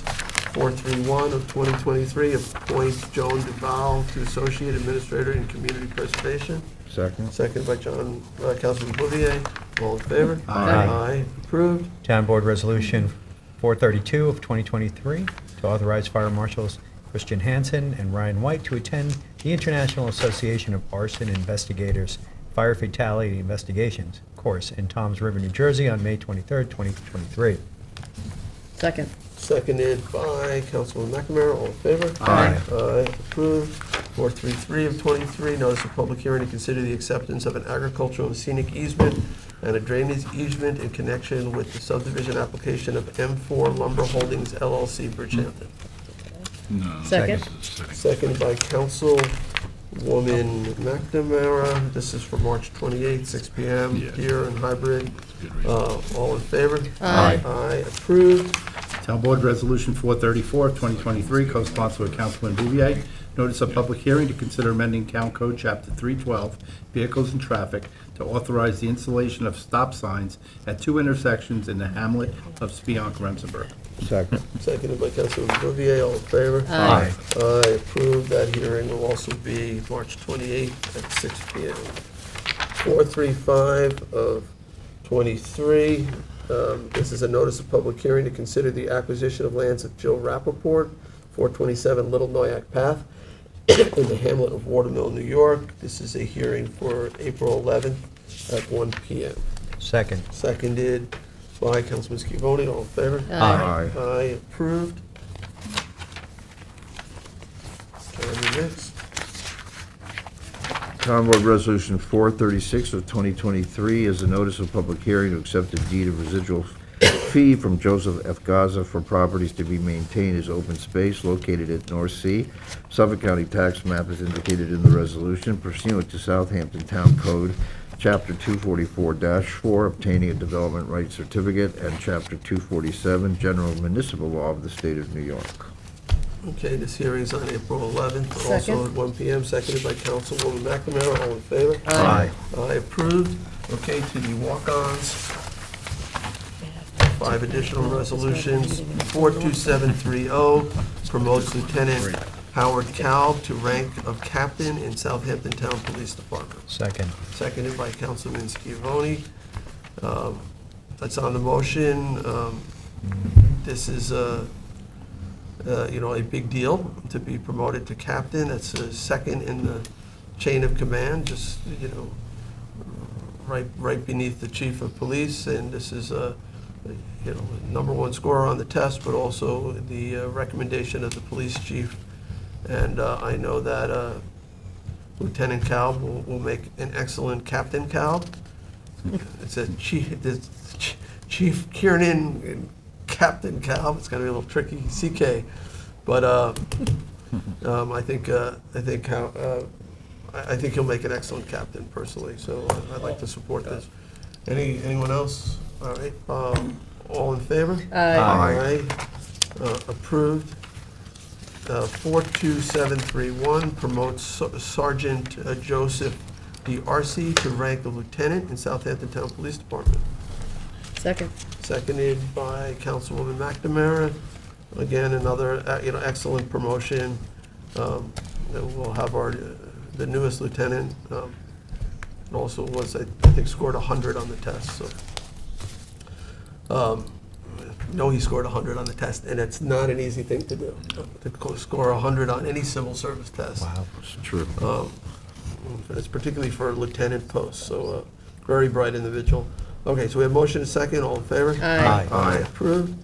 42732 promotes police officer Nicholas Bagdagliaca.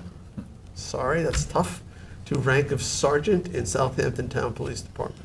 Second. Now to be known as. Seconded by Councilman Scavone.